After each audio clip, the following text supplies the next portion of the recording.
supposed to introduce us, but he is homesick, unable to attend. You can tell from the brochure that we've got an exciting program today, and so I'm going to keep my opening remarks very, very brief. I do want to send out special thanks to our staff, Sandra Fernandez and Stevie Clement, for organizing this. The details behind a program like this are numerous, and they've done a wonderful job at organizing it. And I also want to make extend special thanks to my colleague and our Dean for Scholarship, Raquel Aldana. Last spring, when she was looking for a symposium topic, I told her I'd be willing to do something on sex offenses, but I'd only do it if she would work with me. And it's been a great collaboration. Really appreciate working with her, even though I don't see her anywhere. I'll have to tell her privately. I hope she hasn't run out of this. And of course, the Law Review, special thanks to them. And Kayla Cox, who is the symposium editor. They were going through some transition as they merged two different journals. And for a few moments, it looked like our event might be on the chopping block, and Kayla was a strong advocate to keep the program. And I think none of you will dispute it at the end of the day that it's worth having. Our first two panels are going to focus on a proposal that is working its way through the American Law Institute. One of the aspects of it in our first panel focuses on changes to sex offenses, changing where the line is, and yes means yes. And the second panel deals with the rape shield laws. The third panel this afternoon will focus on yes means yes on college campuses. And now that Leslie Jacobs is here, another shout out to the Capitol Center for co-sponsoring this event. Before I sit down and let Raquel Aldana take over as the moderator for the first panel, I want to extend special thanks to Steve Schulhofer. He is the reporter for the American Law Institute's project on sex offenses. And he has done a remarkable job over the course of his career in making rape and sex offenses a legitimate academic topic. He convinced the late Sandy Kadish, his co-author on the leading criminal law casebook, to include rape in, I forget which edition, and he really has been a leader in this field with his scholarship going back in the 1980s in dealing with some very difficult issues. And from my perspective, there's another personal aspect of it. I was a law student many years ago, more years ago than Steve and I would probably like to admit. And we established that it was his first year of teaching. It was my second year as a law student. And his criminal law class really made criminal law for me a lifetime commitment. My scholarship has been. So for him to agree to appear and for me to be on the same panel with him is a special professional moment for me. So with that, Raquel.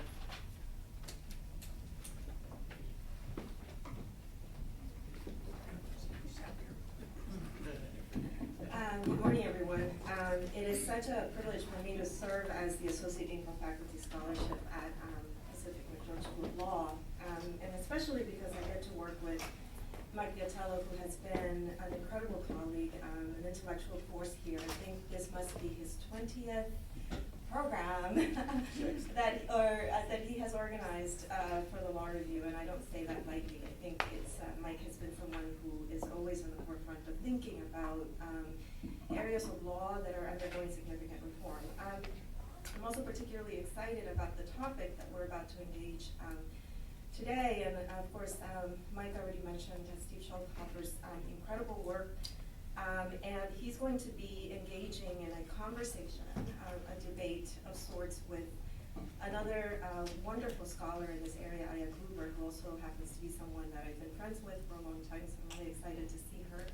We were reminiscing that a long time ago, we were classmates in Harvard Law School in the same section, so it's really wonderful to see her grow and thrive. It didn't surprise me that given her spunk and energy that she went on to be a great public defender and also considers herself a feminist, but then her identity as a public defender feminist, I think, brings some really interesting light into the conversation around how and whether we should reform rape laws. So I'm really looking forward to the conversation. So here's what we're going to do. The first panel, which is titled Redefining Sex Offenses in the Criminal Law. There's two areas of focus. The first will be perhaps one of the most interesting debates around how consent should be defined in the area of sex crimes and sexual offenses. Now, that has gone through its own revolution several times. We've gone from, the dominant vision being that women have to fight back, the resistance requirement. There has been a shift away from that, although not in all states. There's many that retain that still to this day. But we've gone through this whole conversation around no means no. And there's been a lot of scholarship and conversations about how no means no didn't really do a whole lot to necessarily help us define and address the ambiguities or the due process concerns that arise with that definitions. And so now we're entering into this world of yes means yes, and even attempting to understand what that means I think is still very much in conversation. So one of the contributions in today's panel will be even defining what yes means should mean, and then having a normative conversation around if we are to have consensus around that meaning, is that what we ought to be doing from the perspective of culture, from the perspective of fairness, and so on. So they will begin the panel. I believe that you each will have about 15 minutes, and then you will engage in a debate of sorts, and then you will get to ask questions. And then subsequent to that, we're going to bring in Professor Mike Vitello, who is, you've already heard from, and Professor Vitello is going to engage us in a conversation around Rachel. You're going to be talking about intoxication, and it does tie into the issue of consent in some ways, because it very much is about mens rea, and of course affirmative consent becomes very blurred when you're talking about drunk people. So it's even more complicated to talk about it in that context. So with that, I think we're going to begin with Professor Schulhofer, and thank you so much.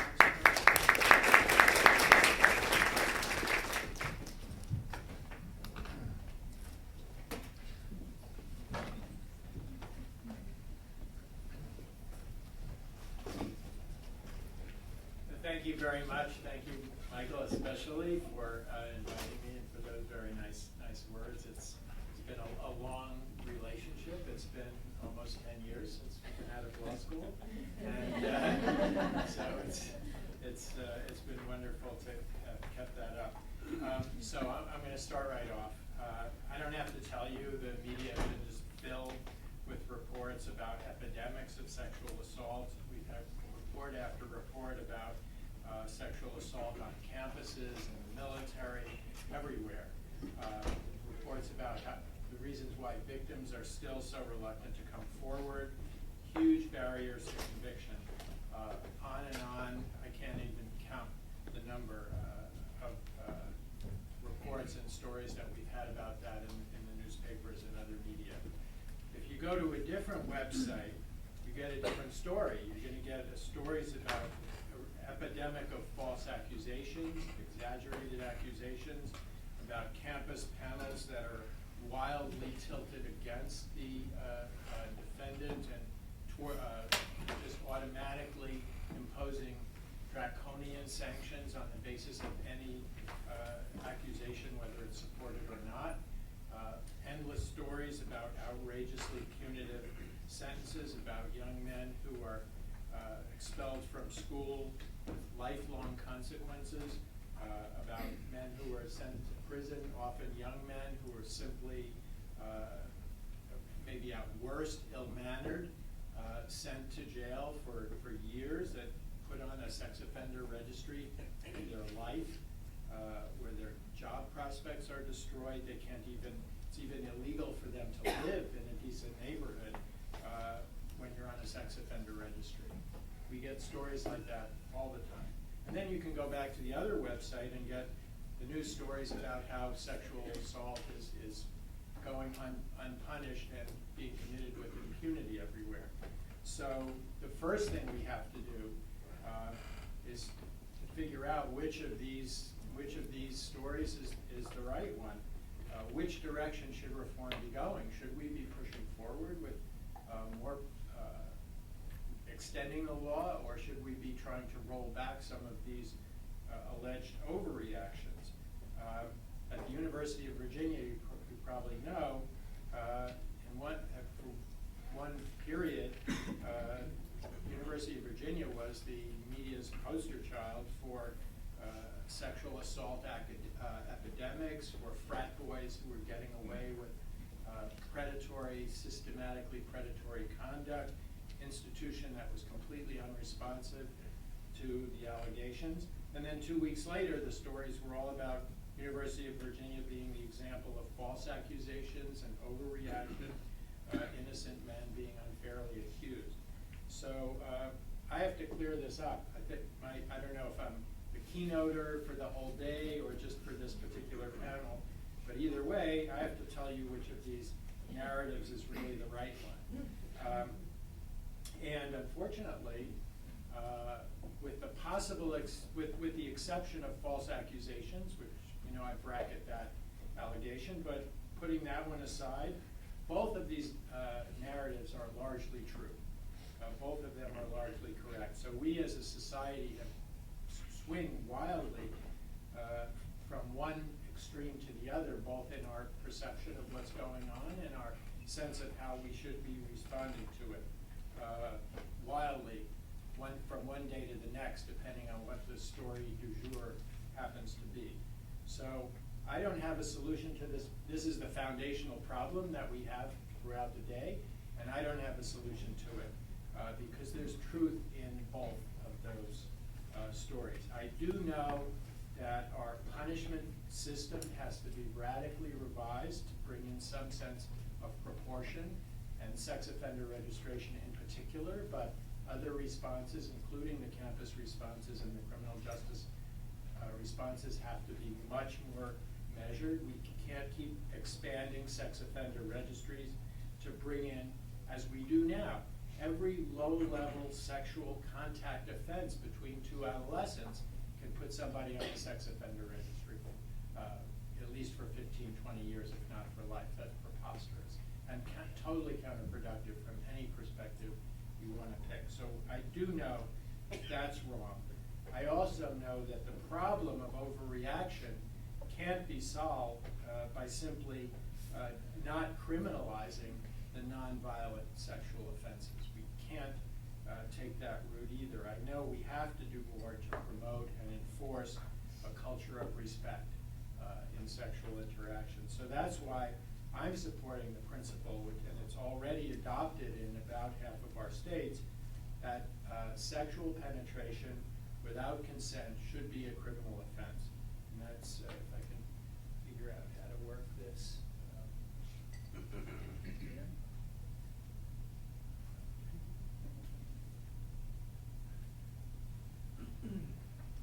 So that's what I'm supporting, sexual penetration without consent.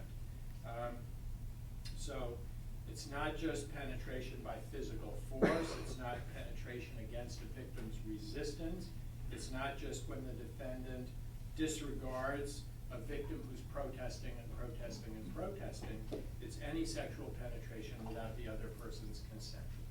So first thing I want to do in talking about this is get rid of some of the preposterous hyperbole that surrounds this idea of a consent requirement. You can call it an affirmative consent requirement. I think Aya would be happy if I don't use that term, but this is a consent requirement. People say, does this mean that I'm supporting yes means yes? This is what I'm supporting. You can put any label on it. If I say no, I'm not supporting yes means yes, then people are okay with it. If I say yes, I am, then they're not okay with it. But this, we're lawyers, I think probably most of us anyway. This is what I'm supporting. Consent requirement does not mean that you have to have written, notarized contracts supporting it. And this is where I wish I didn't need to take time with this, but the media is saturated with this kind of discussion, and not just wild websites or irresponsible websites. Articles about this in the New York Times make this point repeatedly, that yes means yes was going to require some sort of written agreements. There's an article in the New Yorker, this current issue of the New Yorker, by a professor at Harvard Law School making that argument, and it's simply entirely off base.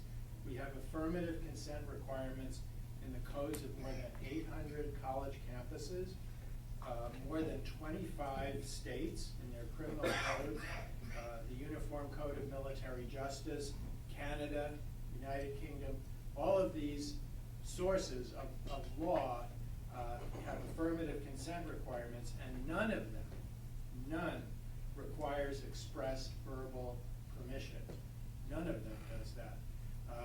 There's a YouTube video ridiculing the requirement of affirmative consent. It's worth checking out. It's hilarious. And I had some good laughs at it myself, although I was really the target of it. They didn't mention me, but people like me were the target of that, and I still had some chuckles about it because it shows this, people in bed winding up having to bring in lawyers and negotiate the terms of their contract. So it's very funny, but we have legal sources of what affirmative consent means written down on paper, and none of them require written agreements. None of them even require verbal permission. None of them say that you have to have a situation where someone says, yes, I agree to have this specific kind of sexual interaction with you at 9:17 in the morning. None of them require that. They say that consent simply means agreement communicated by words or by conduct or both. Even silence, languid acquiescence in the context of increasingly intimate sexual interaction, that's a kind of conduct, and under certain circumstances that could count. That's all it means. Consent means any behavior that a person can understand as a green light. So that would be my definition of consent. What time did I start? About 10 after. So this is a definition of consent that is basically in the pipeline for the proposed revision of the Model Penal Code. We've changed it week by week and meeting by meeting to tweak it a little bit, but this is as good an example as any of what we mean by consent: freely given agreement to engage in a specific act, communicated by conduct, words, or both. Now, why is this important? I'm going to touch on just 3 points. Number one, consent means conduct. It's not about what somebody felt. Number two, consent means a green light. Doesn't mean yellow. Doesn't mean a foggy light that's hard to see. Consent is a green light. The third point is about culpability and responsibility. Where do we put the blame? Excuse me, when you have mixed signals or miscommunication, where do we put the blame? So number one, consent is about conduct. Consent is something that you do. Many people can't get that. They think that the real offense is having sexual intercourse when the victim really didn't want that to happen to her. That's what rape is, that's what sexual assault is. It just is that way. I understand why people make those associations and why they think about that. What it means is that if the defendant thought the woman was okay with it, and I'm probably usually going to be talking about man-woman, although all configurations happen. But if the defendant thought the other person was okay, then you can't consider him culpable, because the offense is doing something when the other person wasn't okay with it. So that means you never have a predictable standard, because it's a view of what you're trying to prohibit that's not actually based on conduct. And any area of criminal Otherwise, it's a free-for-all. So that's point number one. Consent is about conduct. The other one, point number two, consent means a green light. That sounds obvious, but many people assume, go back to this, many people assume that if you have an offense without consent, that means proving that the victim expressed that she didn't consent. So the question is whether the offense is that there was penetration when in an absence of a green light, or was there penetration when there was a clear red light? And this is crucial. This is absolutely a crucial issue. It may seem semantic, it may seem abstract.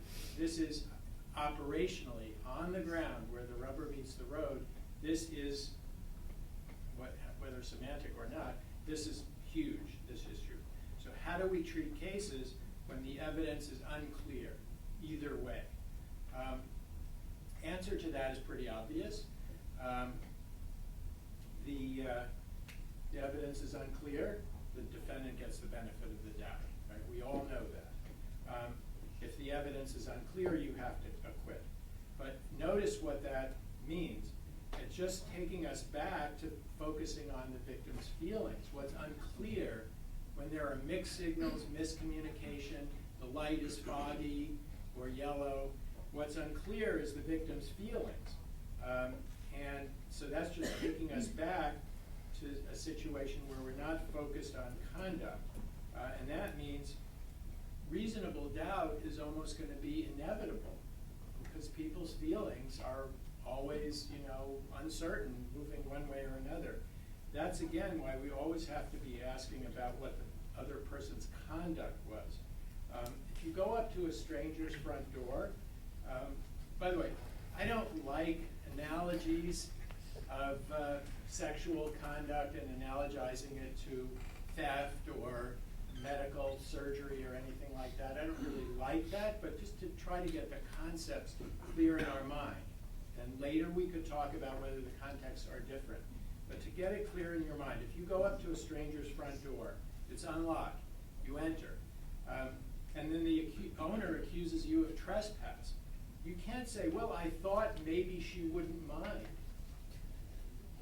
I could go out on the street and walk up to some of these houses and maybe some of those people wouldn't mind. They might be thrilled to meet somebody from the East Coast who's a lawyer and could tell them about blah, blah, blah. Or I might be, wanting to tout a particular political candidate. And so I walk in to talk and I might think, well, maybe they wouldn't mind. You can't defend on the ground that you reasonably thought they wouldn't mind hearing what you had to pitch to them. We know that what's relevant is what the homeowner did. And we know that ambiguity doesn't mean permission. Some people put up a no trespassing sign, usually not on their front doors, but we know that ambiguity doesn't mean permission. We know that you have to ring the bell, see if they want to. So it's the same, and I think should be more so when you're talking about entering another person's body. It's just not right to penetrate another person when you don't know either way whether they're okay with that. The kids, talk about traffic lights if we want to make analogies. The kids tell me, green means walk and yellow means run. Not here. That's not the analogy that I would rely on here. Now, many people say, well, if the victim's not okay with it, she can just say so. So what's so hard about that? Why treat, and number one, what's so hard about it, and number two, why treat the victims, usually women, why treat them like helpless children? Treating them with respect would mean expecting them to speak up for what they want or don't want.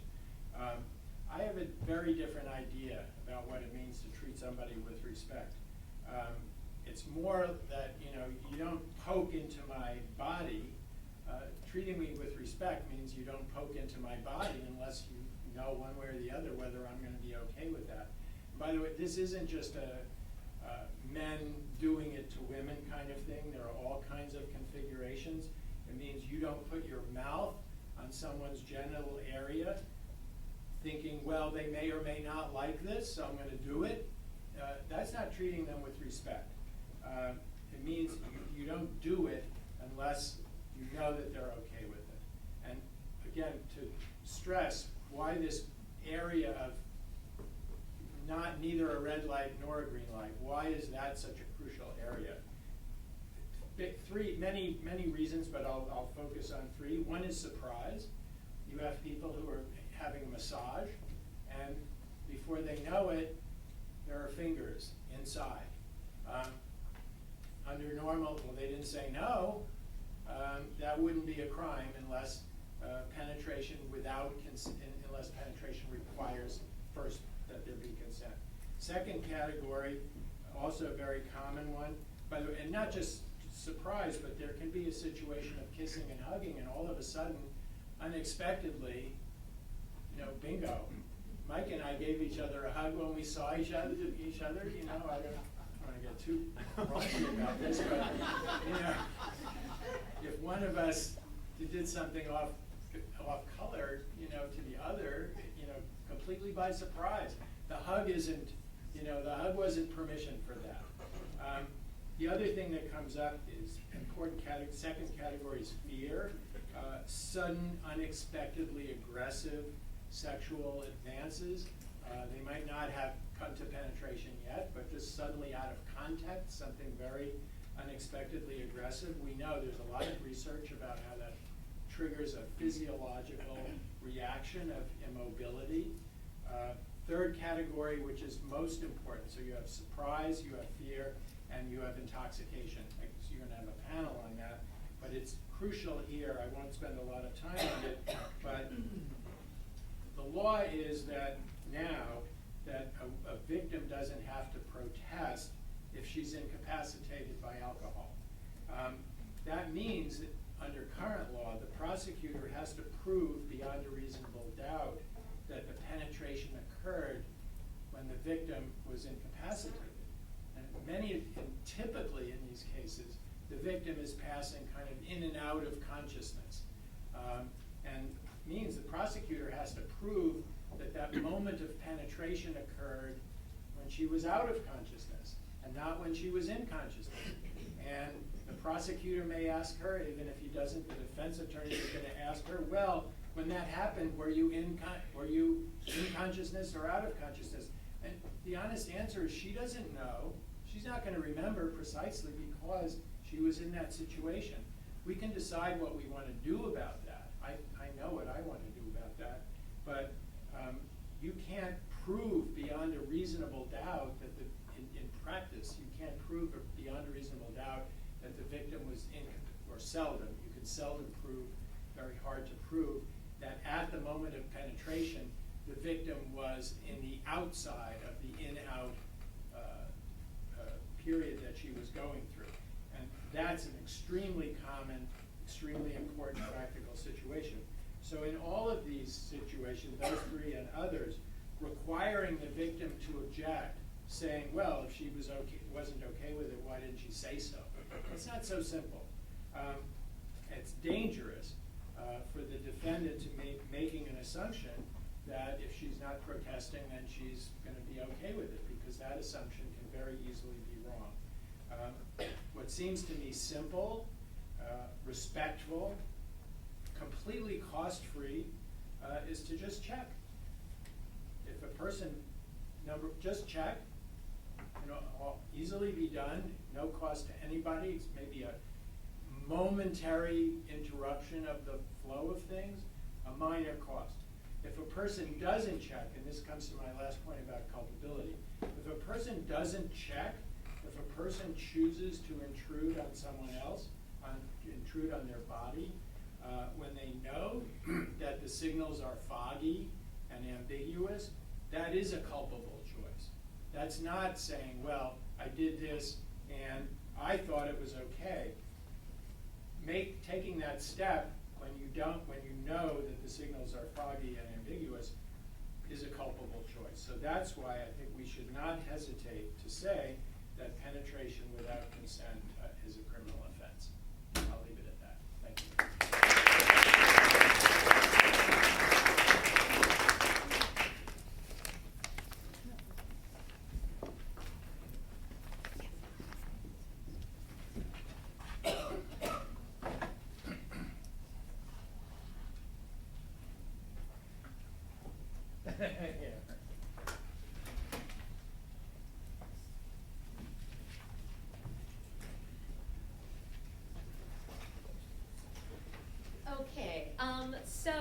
first, I want to thank Raquel and Mike for inviting me to be part of this wonderful panel. I think I'm going to stand up here since I'm short. And I would be hidden behind there. I'm especially delighted to be able to respond to Stephen Schulhofer, whose work has really long inspired my work on sexual assault, and whose work I've known for many years, and who's doing a tremendous job as a reporter for the changes to the sexual assault provisions of the Model Penal Code. Okay, so I'm hoping this little clicker will work here. So, as Stephen pointed out, many people would come up here and say something like this: love, beautiful, making out, having a passionate night, and then boom, right? Contract, right over that. I got that at lovecontracts.net, by the way, if you would like to print one out, just to be on the safe side, right? So Stephen can rightly reply to this: I'm not asking for that, right? That's not what I'm saying. So much as I would enjoy being salacious, leveling charges of prudishness against Stephen and calling him the sex police, I can't, right? Instead, today I'm going to be a little bit boring, and I'm going to map out different notions of what consent might mean. Place Stephen's notion of consent, or at least what I consider his notion of consent, on that map, in order to understand the normative differences between ideas of consent. We need to understand how ideas of consent differ. And at the end of the day, I actually don't object to where Stephen draws his substantive line. My bigger problem is that he calls it affirmative consent. And I think that implies a lot in today's culture. In reality, I think a lot of the problems would be solved if he just called it, well, consent. All right, so what is affirmative consent, or consent for that matter? I actually don't really know, because what I'm asking is, what does it mean in the larger world? So in order to answer this question for myself, I went to affirmativeconsent.com, right? The web repository for all things affirmative consent, and where you can get your affirmative consent gear on, apparently. Right here, I don't know if you can see it, but this is a $2.99 for a consent kit, the guide to getting your affirmative consent on. Everything you need for a safe encounter, parens, including yes means yes guide cards, right? So I think Stephen should be getting a portion of these products, by the way. All right, but I joke, but this is really a great resource. They link to every single thing on the net on affirmative consent, and according to affirmativeconsent.com, the main question they get from readers of the website, you can guess, is what? What? Yes, I mean, yes. What is consent? What is affirmative consent? The second most popular question, how do I get it? Right? That's what, what is that thing and how can I have it, right? So actually they link to all these web resources telling us how to perform this script. And they link to all these YouTube videos, actually not the lawyer one, but I made a montage. I used my video editing skills to make a montage of the videos that are linked to, and these are all put out by the college public health, I don't know, departments or whatever they have on campus. So here's a montage of what affirmativeconsent.com tells us consent means. So what is consent? Asking first and respecting the response. Asking again before going further. When your partner says yes. Telling your partner how you like it. It's not okay to have sex when your partner is silent, unsure, or uncomfortable. How do you ask? Do you want to have sex? Is this going too far? Can I kiss you? Can I kiss you? Do you want to hold my hand? What if they said yes, but they were intoxicated and they really didn't mean it? Nobody really teaches that. Oh, what's consent? That's not really in between English and math. Do you want to make love? You want to have sex, you want to go on a date, you want to do blah, blah, blah. Can I kiss you? Can I hug you? Would you be okay with blanking with me? Do you want to bump and grind with me? Because I would really like to bump and grind with you, but if you don't want to bump and grind with me, that's totally cool. Do you know how to ask for consent? Silence just means try harder. Only yes means yes. It's on us to stop sexual assault. Ask for consent every time. It's our rule of thumb. Okay, so there was a lot of, I think, very different messages in that montage. Consent is confusing, right? I find consent confusing. But I think out there is a formative understanding of what affirmative consent means, and I'm going to put it on this graphic. Here's what I think we mean by affirmative consent. It's not a signed contract in triplicate, but something like this. All right, so you have a couple, they meet at T1, then you have various stages of kissing, disrobing, making out, you can't see, but that's Jersey Shore. They're saying smushing, then you have sex. All right, here's the affirmative consent part. Before the sex occurs, the sex proponent, who is usually imagined as the boy, right, needs to stop and ask permission. So what might that look like? Something like, do you want to do it? Shall we? Or the often maligned mood killing, do you want to have affirmative consent to sexual intercourse? You have to use a robot voice for that one. All right, so that's step one. Step two of affirmative consent is something like this. So the sex acceptor, imagined as the girl, says, let's get it on, thumbs up. If you're doing this by text, maybe that emoji, thumbs up. Which, by the way, a lot of people are doing by text. Tinder, you know. Or the robot voice, I really consent to sexual intercourse with you. All right, so what you need to do, right, like as the video showed, what you need to do and what the person needs to do back in order to have a consent script isn't set in stone. But one thing I think is pretty clear in the emerging consensus, in the absence of this stuff, an increasingly intimate makeout session, uninterrupted by conscious communication, that ultimately ends up in sex, isn't okay, right? That is sexual assault. So that's what I think we mean by affirmative consent. Because the whole idea of affirmative consent is that it produces clarity, right? And so if you listen to a lot of the proponents of affirmative consent, they'll say, it's great for boys. Boys know what to do, girls feel protected, and we can easily resolve disputed claims of rape, right? So that's the idea of affirmative consent. All right, so let me back up a minute and talk just about consent, and then we'll loop back around to affirmative consent. Let me start by accepting a contention I actually disagree with, but don't have time to debate today. The contention that it is a crime to have unconsensual sex, even if no force, threat, implied, or expressed is used. All right, so how does this definition work, right? To say it's a crime to have unconsensual sex. So normally when we think of consent, we think of an internal decision to do something, right? So here's your internal decision over here. So let me give you an example. I often consent to watch dumb movies, like dumb action movies with my husband. I don't do it enthusiastically. I don't think I'm going to enjoy it, but I consent to do it for other reasons, right? The point is that I decide I'm going to do it, right? He would say the same thing about salsa dancing for me, but he increasingly decides not to. All right, so the philosopher in me queries, do we really have free will, right? The radical feminist in me argues that in a situation of unequal power, choice is illusory. So if my husband makes all the money, and I constantly fear that he will leave me and my child destitute, my decision to watch muscleheads shooting things seems a lot less like free choice, right?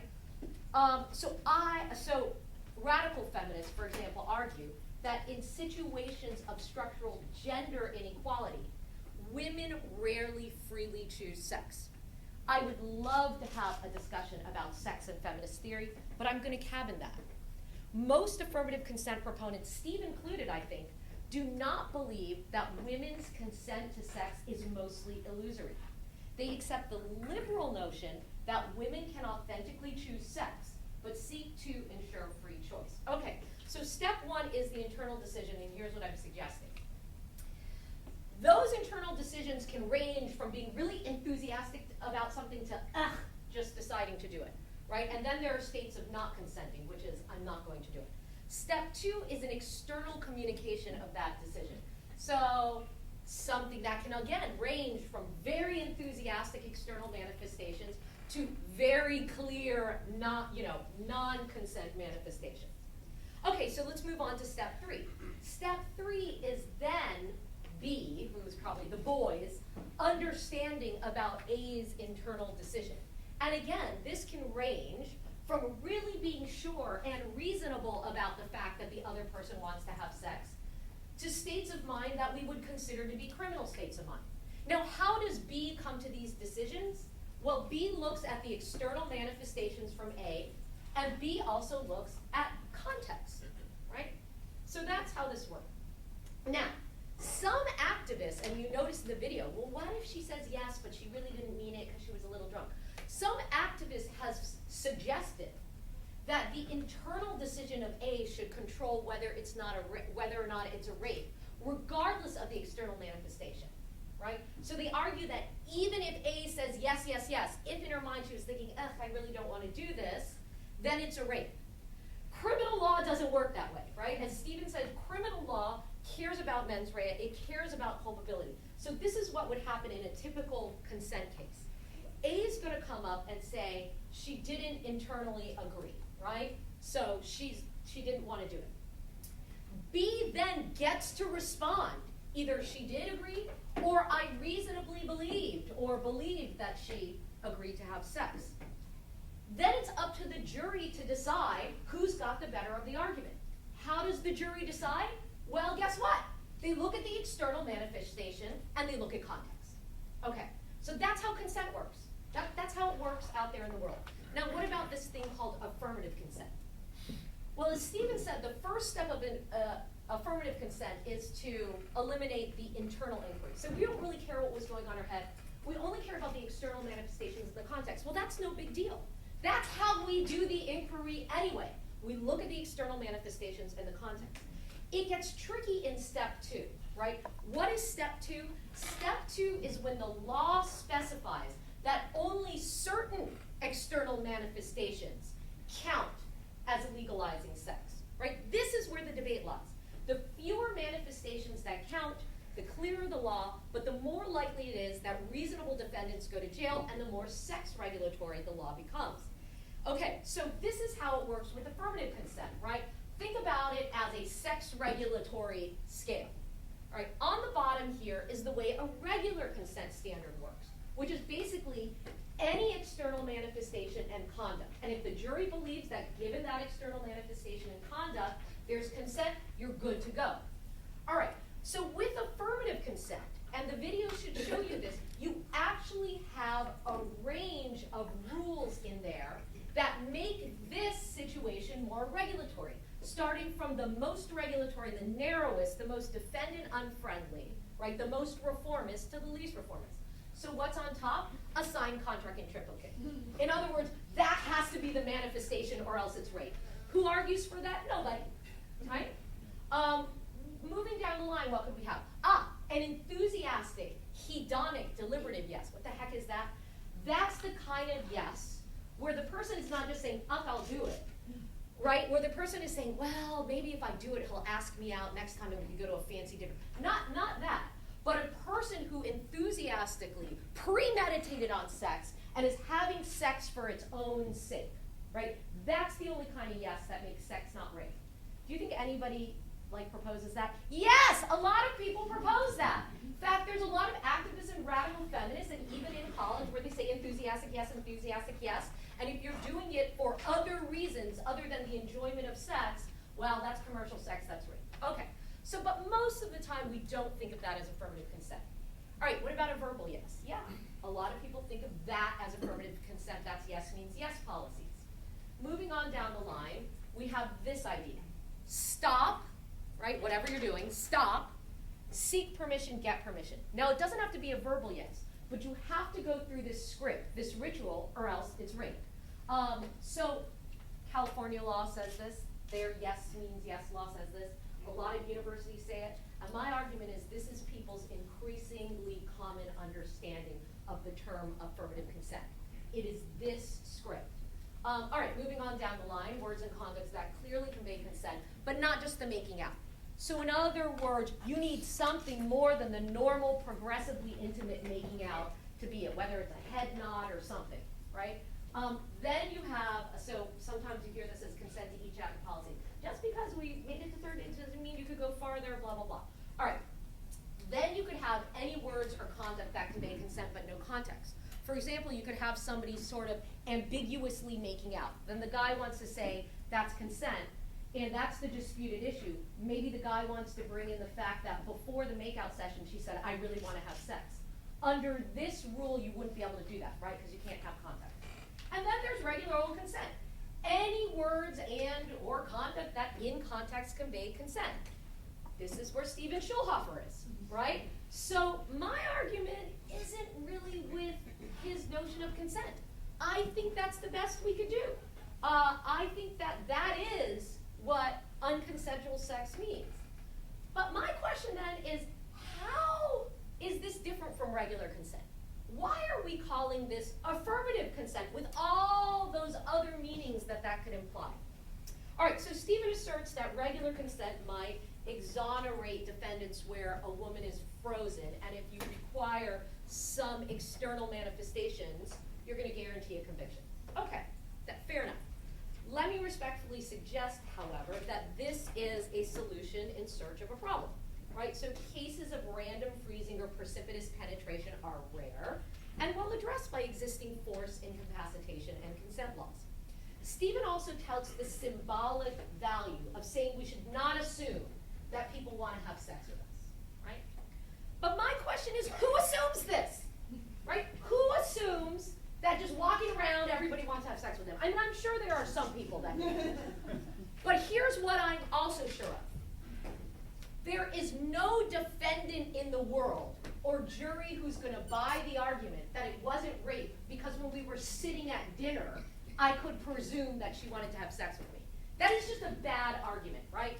Nobody makes this argument in court. Well, you know, I get to presume she consents to sex because we're sitting there. No, rather the argument comes along the line here. Somewhere in the spectrum of kissing, disrobing, making out, etc., etc., etc., he gets the idea that she wants to have sex, and she gets the idea that she doesn't want to have sex, that is her idea, and that she's not expressing that she wants to have sex. And it's in that messiness that affirmative consent rules seek to intervene, right? That's the problem, right? That somewhere in those actions, people are thinking people want sex.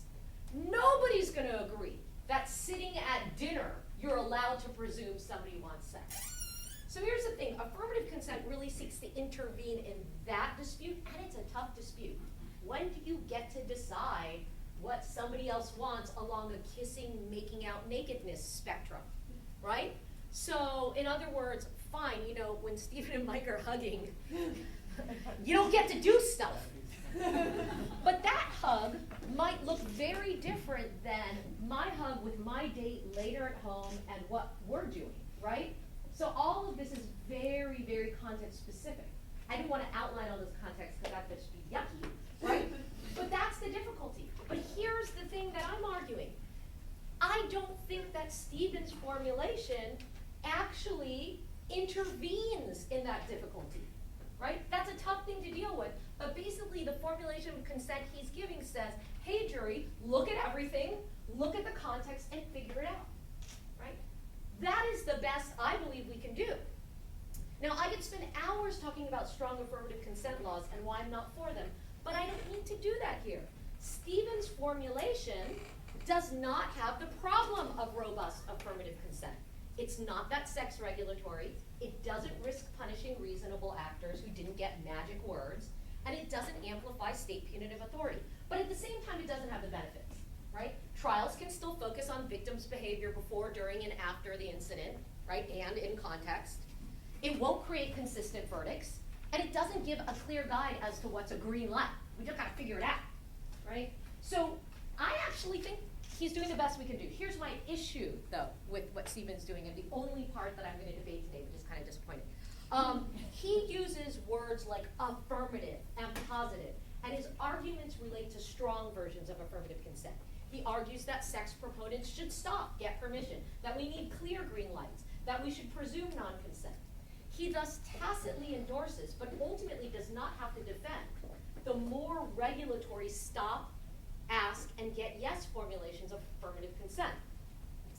Part of me suspects that Stephen, knows that Steve is a shrewd genius who crafted a law that appears to, but actually doesn't support yes means yes, in order to further its adoption as a social norm without the cost that reasonable defendants will go to jail.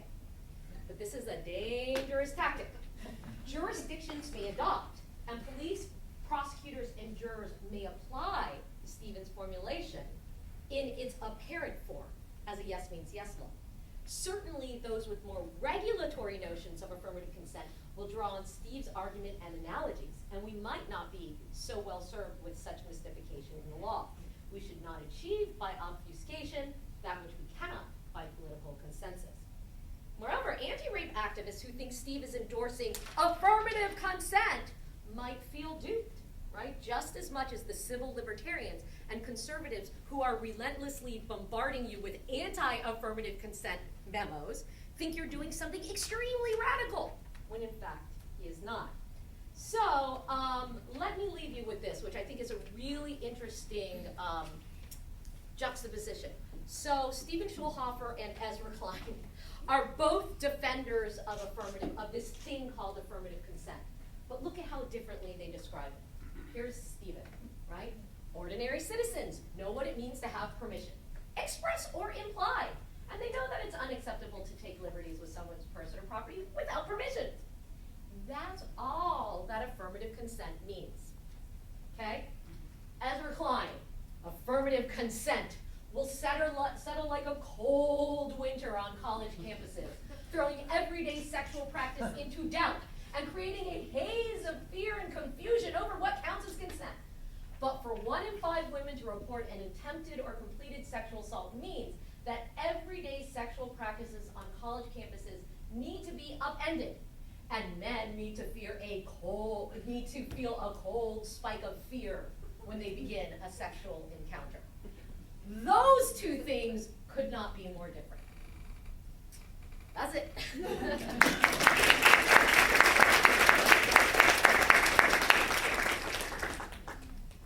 Steve, would you like to respond?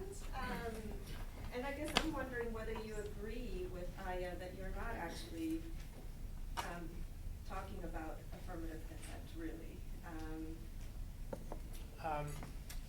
I think I am talking about affirmative consent. Do I need a mic? I think. Okay. Can you hear it? Okay, so I think I agree with a lot of what Aya said, and I think it was very illuminating to fill in the details of this space here.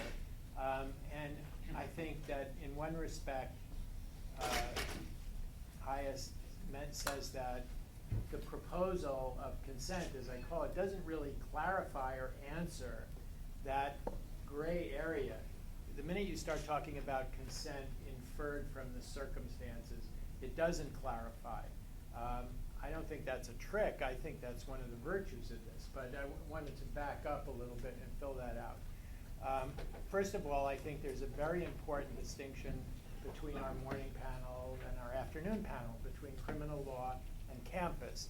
And when people are talking about affirmative consent, they tend to merge the two. There's also an important difference between regulation, what's required, and sorry, maybe we should. No?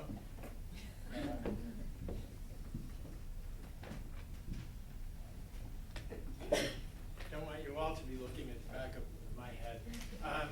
So maybe I should pick up my notes also. So just to, and I hope this isn't being too lawyerly, but I think it's crucial to keep in mind the difference between criminal law and campus behavior code.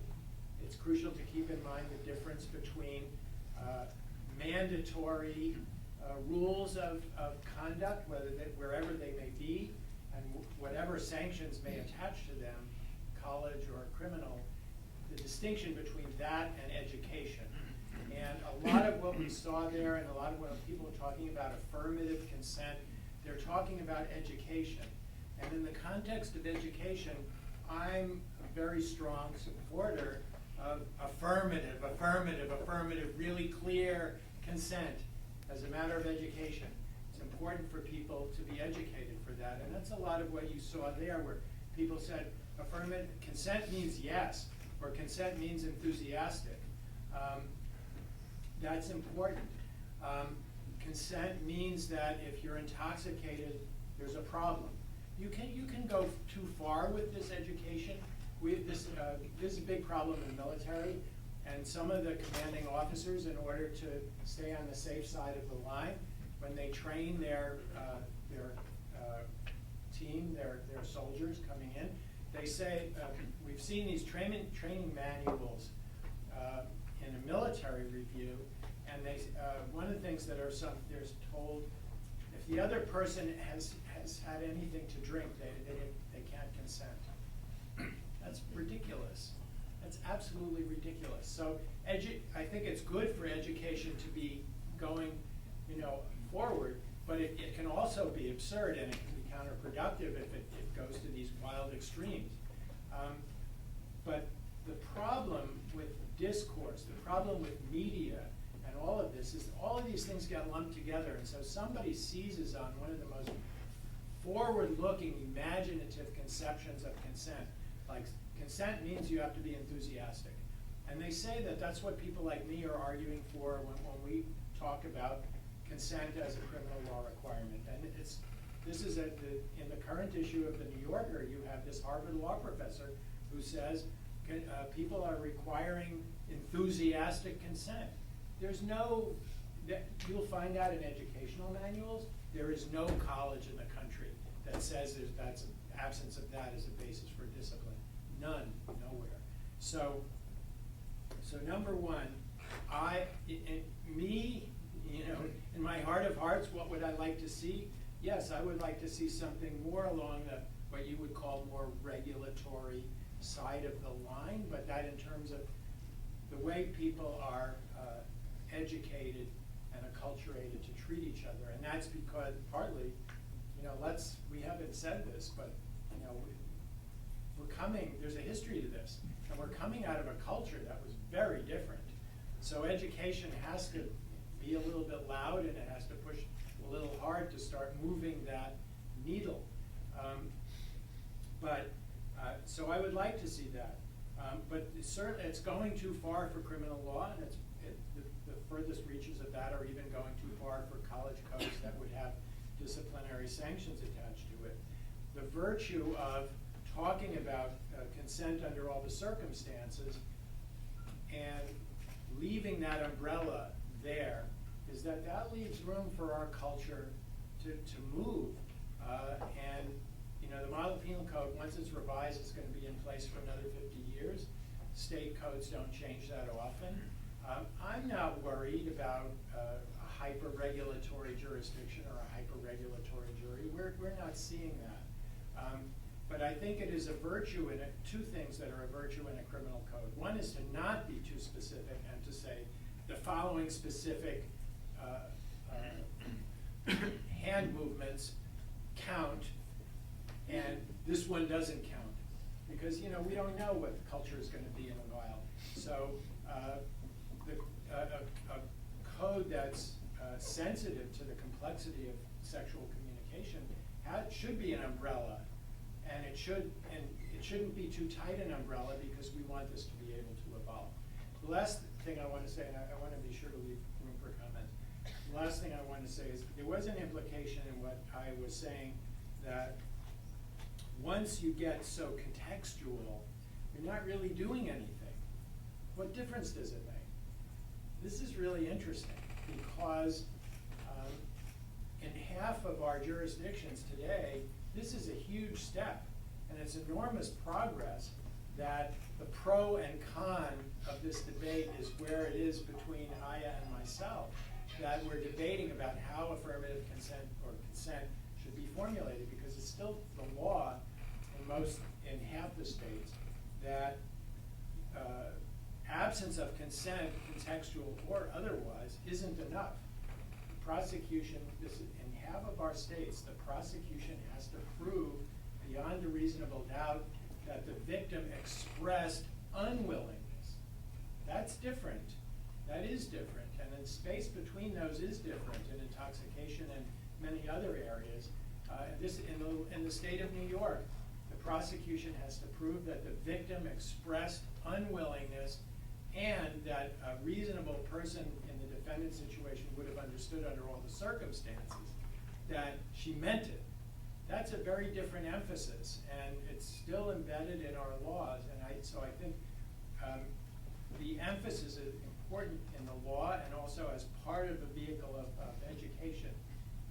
Because what the law says about this is part of changing people's thinking about this in the way that you saw those people were saying, what I should be thinking about is, do I have the person's consent?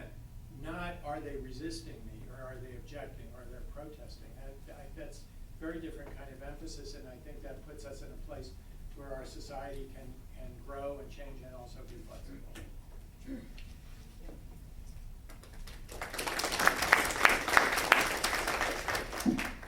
And I will allow the audience to weigh in, but I actually wanted to push you a little bit too, Aya, and remove us from the criminal context. I suppose we could also say, why not create different levels of crimes and think about misdemeanors versus other more serious types of rape. But let's just make it simple, because I think I'm privy to more of your thinking because I had a chance to talk to you a little bit last night, and my sense is that you oppose what's happening also in colleges and universities, because you kind of have a normative opposition to the notion of regulating sexual activity, and you think in the ways that you conceive will happen if we move into a yes means yes scenario. So talk a little bit more about that. What's your concern? Well, I could talk about that for like 5 hours, but let me just say quickly on the like Stephen and I aren't actually that far apart. I actually think the express no versus not express yes and all that, it may be in the end of the day when you get to be so contextual and everything counts, and I was thinking about this for the model penal code, the difference between the misdemeanor and the felony. Maybe much ado about nothing, but that's like a larger conversation, like how these sort of semi-communicative presumptions work. You know, whether there's a difference between saying that the crime is having sex in the face of non-consent or having sex without consent, but we could piece that out. That's probably not, kind of boring. So to go to the college campus question, yeah, I have a really a philosophical objection to the discourse on the college campuses right now. And my philosophical objection I could sum up in one phrase, and that's called the collapsed continuum.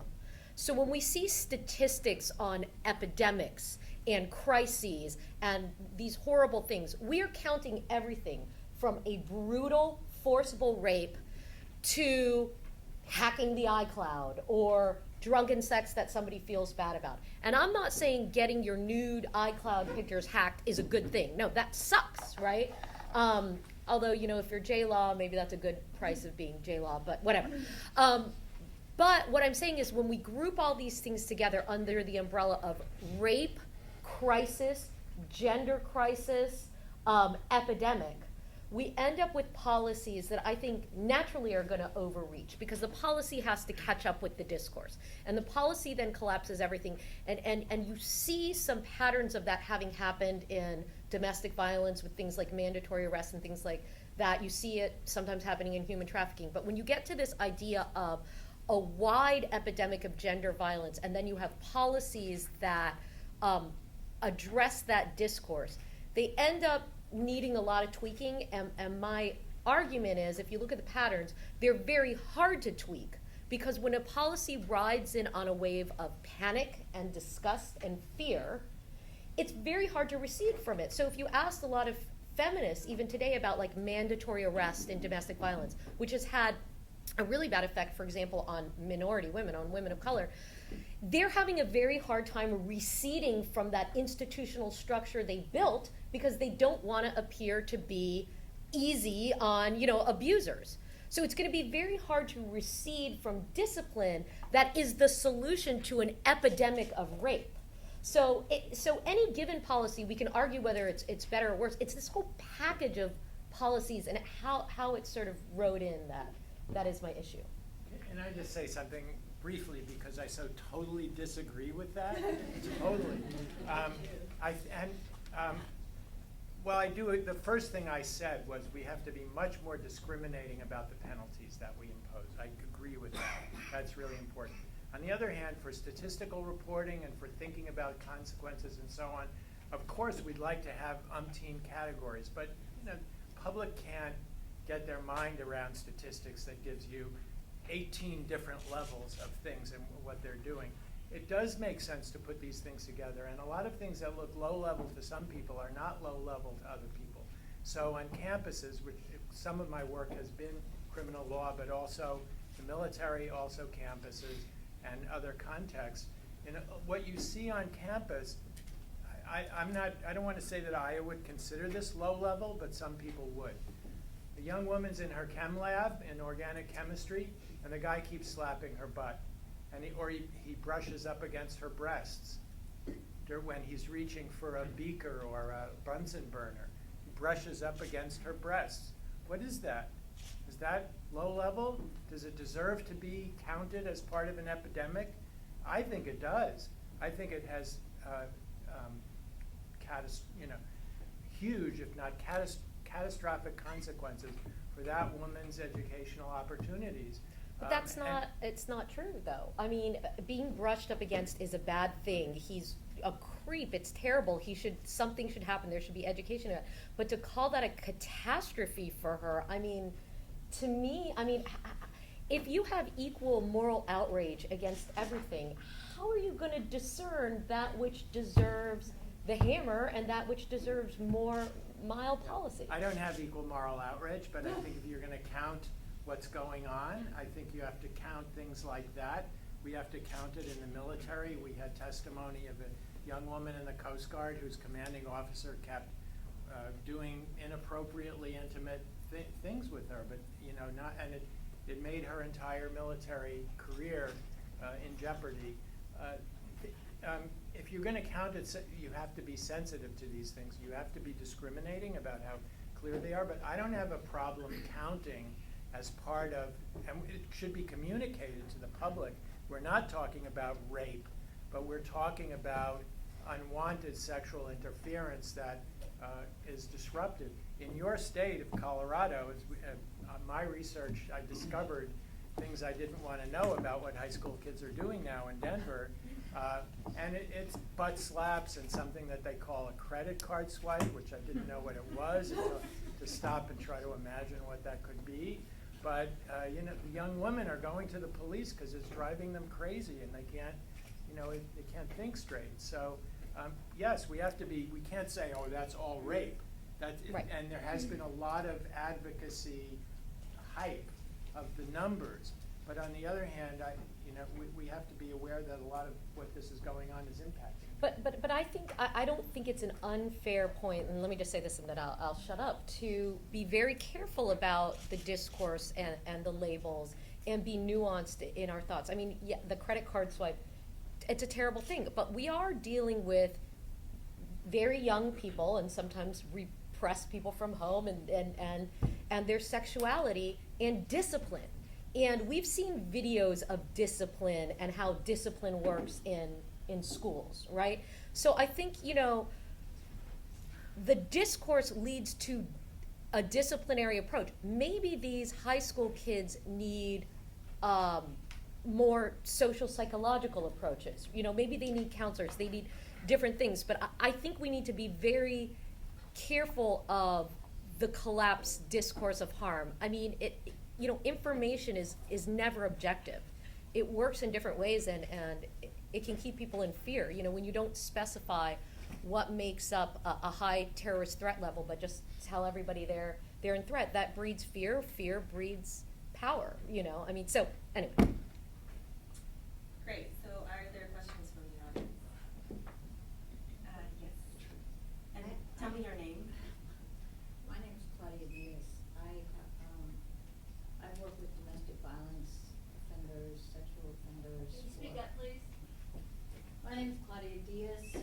I own a business called Changing Forces. I work with domestic violence offenders and sexual abuse offenders.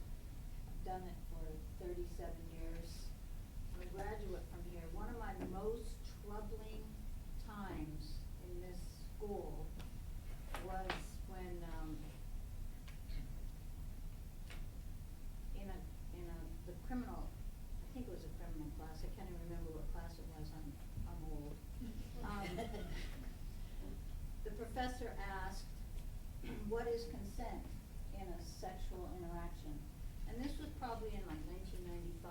go to your historical context point. The young men in the class were saying things like, and I think Linda Sue was in the class with me, when she takes her shirt off. Or one young man, I almost threw up, said, when I have an erection, well, that could be like every 20 minutes for high school.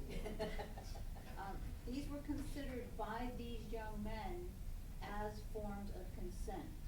If she takes a shower with me, if she lays on the bed with me, they were interpreting that in 1995 as consent to have sex.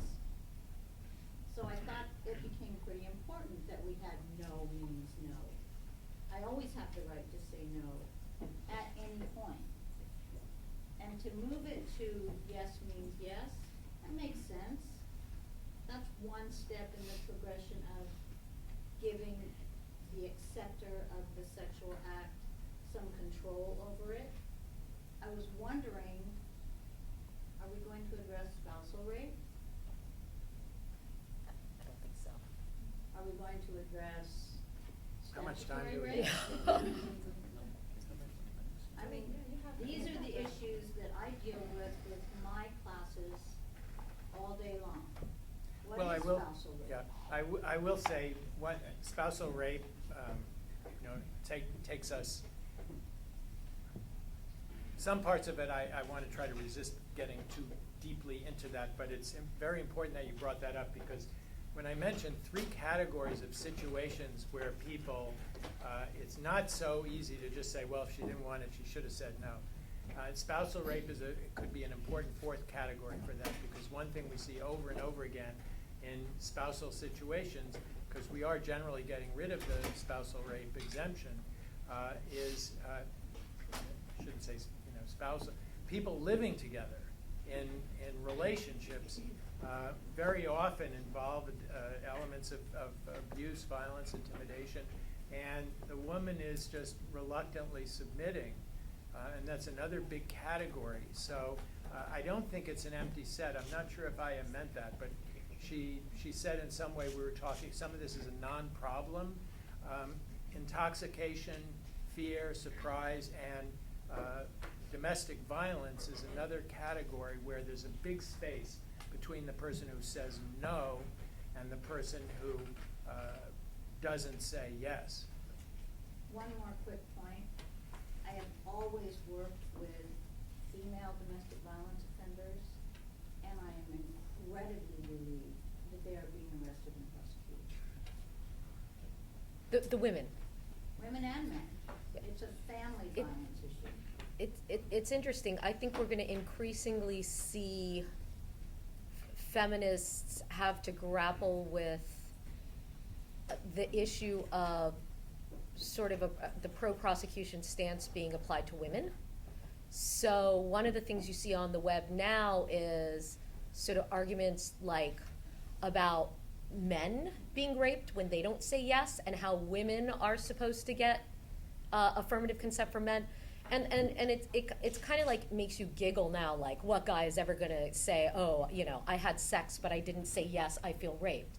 But you know, I mean, I guess feminist reformers can only rely on men's internalization of sexism for so long. If we really want to police sex and police intimate partner violence, we're going to have to feminists are going to have to grapple with how it affects women. I mean, even though men commit the majority of intimate partner violence, the violence that women commit when they commit violence, the majority of that is intimate. So the more we regulate and bump up penalties in the intimate realm, we're going to have to grapple with putting women in jail as well.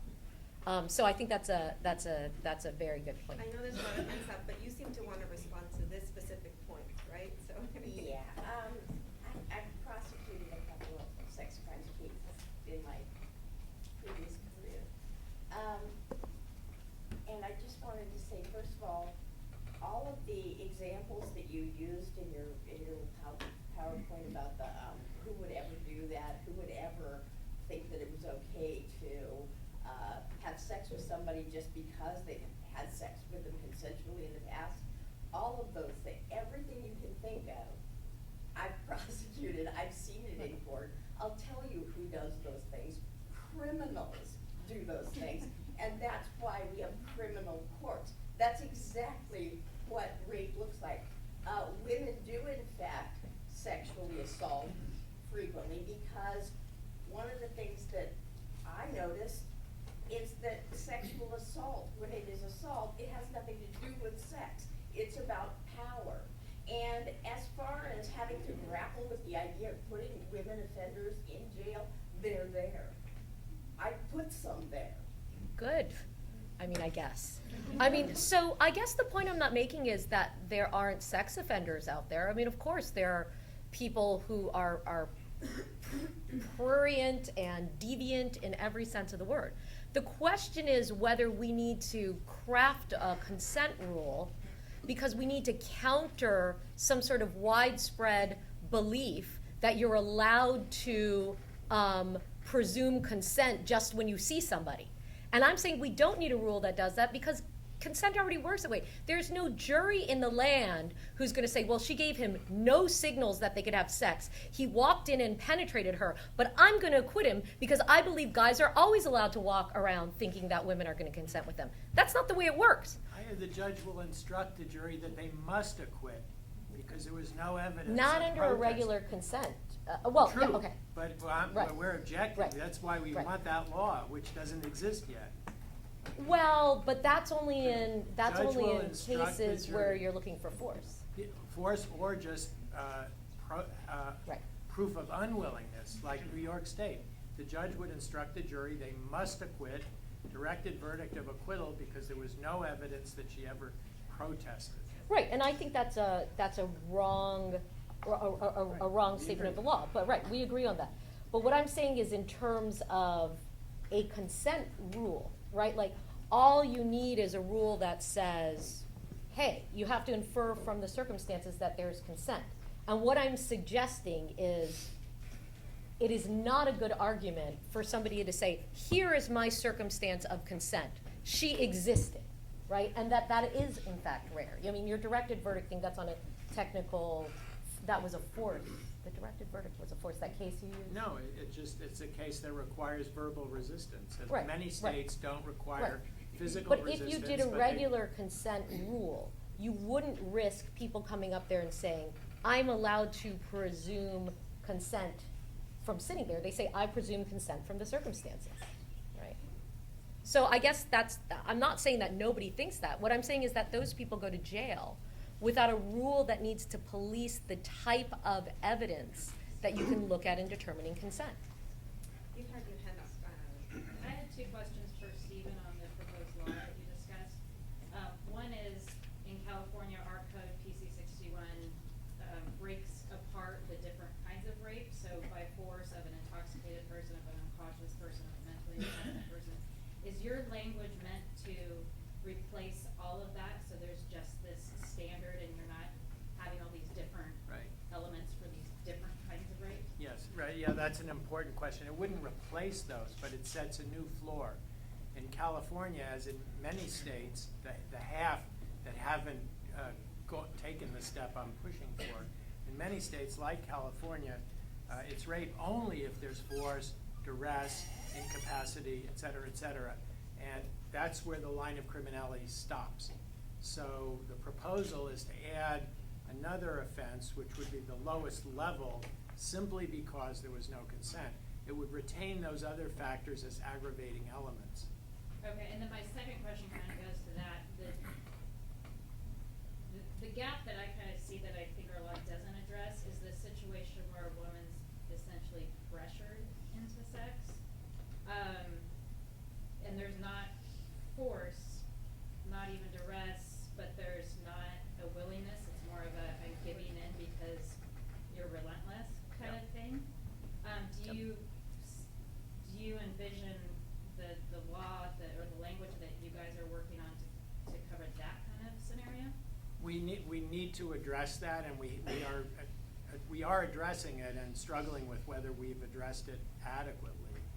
I put that aside today because the big media brouhaha and the debate, the important debate that I were having is just over what has to be expressed or not expressed.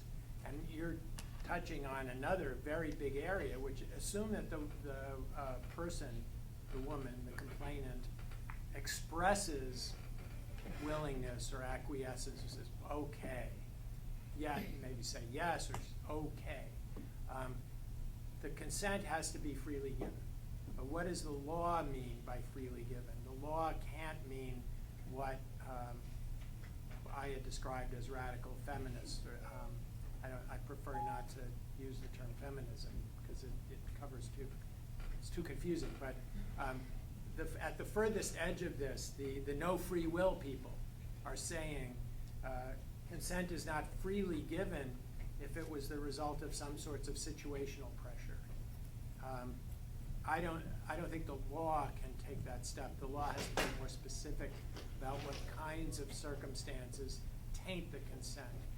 Those are all in the category of situations where either the person says yes or she clearly communicates acquiescence. We have in the military all the time where a subordinate submits to a senior officer, and the kind of debate that Aya and I are having right now never arises because it's very clear that there was an expression of willingness, but the issue of whether there was a threat to her career, whether there was an offer of some sort of inappropriate benefit, whether there was tacit pressure that made it difficult to refuse.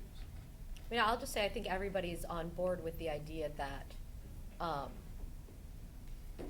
violence or threat of violence would vitiate consent. Where it gets tricky is, what else, right? A promise of a reward?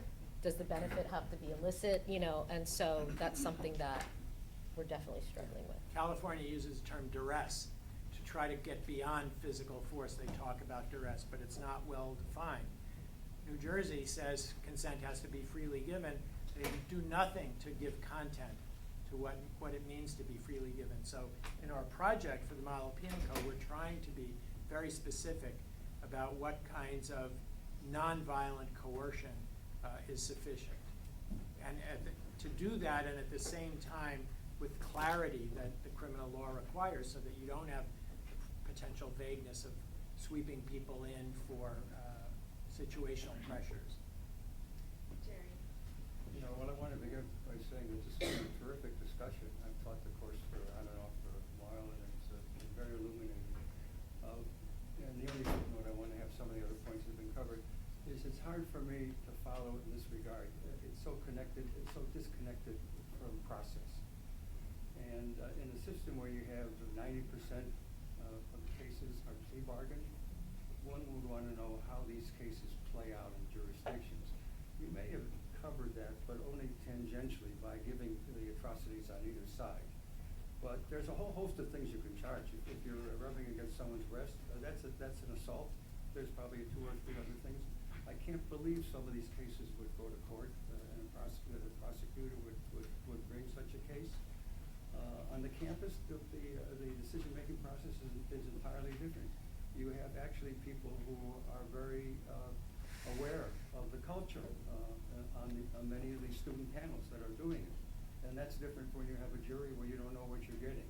So the disconnect is, you know, one would like to take these rules now and see how they play out in practice and what impact that you have.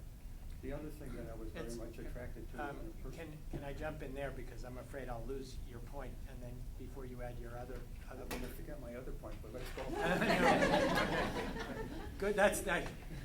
You read my mind. That was my real objective. But no, Michael limited me to 15 minutes. We've done a lot of research on how these things play out in various jurisdictions, including Colorado. Colorado is a very important one to study for our purposes because they have a statewide public defender system, and I've been in extended contact with the woman who is the chief of sex offense defense for the entire state. So that's how I learned about credit card swipes and things like that. But I'm glad my kids didn't grow up in Colorado. So we've drilled down. We have data. We have a lot of data. Some states we don't have data because these offenses are lumped together, so you can't pull it out. Wisconsin is helpful, and this goes back to your point. Wisconsin has a tiered grading system in which penetration without consent is a separate third-degree felony. And so we can pull up from the database exactly how many cases, and I have the numbers if you're interested. If any of you is interested, the Model Penal Code preliminary drafts are available on the website of the American Law Institute, and we have some of this data in there. For Wisconsin, we were able to get how many cases are referred in by the police. And this is just Milwaukee County, the ones that we have. Referred in, how many of referred in are charged? Of those, how many are pled out? Of the rest, how many go to trial, and what those, we have all those numbers. There's a lot of attrition, as you would expect. In the nonviolent cases, there's more attrition than in the cases involving violence, which is also exactly what you would expect, but the attrition is very high in all these categories. So we have looked at that. People have claimed that adding this offense, this low-level offense, is going to generate a lot more pleas because the prosecutor can slap that one on. We looked at that. There's no evidence of that because prosecutors have so many other things they can use anyway. But so these are concerns we're trying to tease out. You had another point. I was just gonna, it's a minor one. I was saying, you know, a touch of ambiguity in when you're dealing with a sea of variables that different from case to case is not altogether bad. Although we normally don't think of the criminal law like it. You actually made that point in a different form. So I'm very, very impressed with it, and I'm finished. Any final words? Because I really want to give Mike a chance to present. Do either of you want to say something else? I know there'll be time to engage you during lunch and so on for those of you who didn't get a chance to ask your questions. But anything else? But I think there were some people. There were lots of people, but I don't want to give need more Mike. time. Okay. Oh, is great. it time for the next panel? Yeah, it's Mike. It's for Mike. Oh, to whoa. speak. Well, there's one disclaimer, Steve. I didn't limit you to 15 minutes. In fact, our panel is the longest of the day because I knew that it would be the most provocative and the most interesting.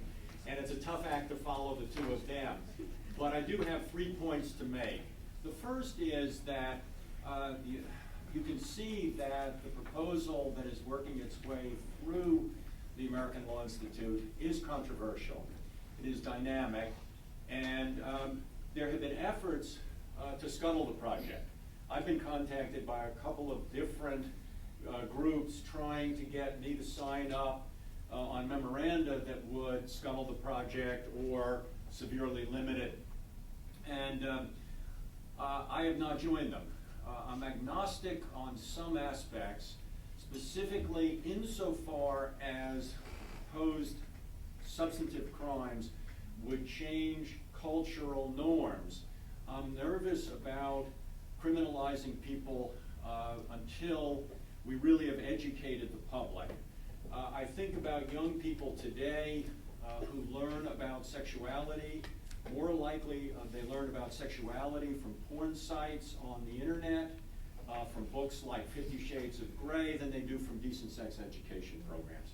I worry about those people getting into the criminal justice system.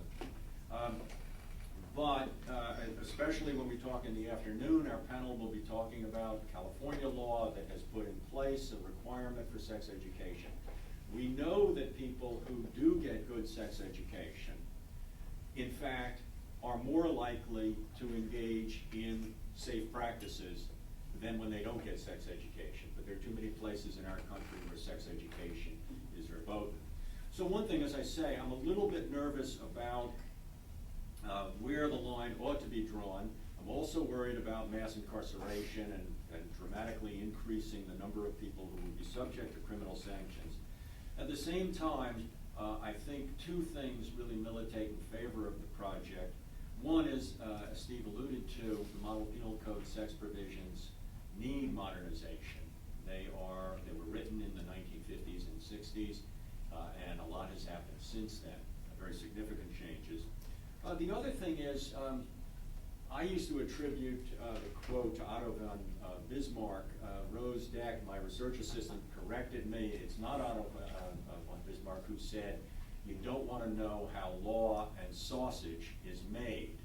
By comparison to the way in which law is made in legislatures around the country, which I consider to be a kind of distasteful business, the process at the American Law Institute is transparent, and it really has brought together serious scholars, to wit, the people at my right, and theoretical scholars, judges, and really knowledgeable, informed lawyers.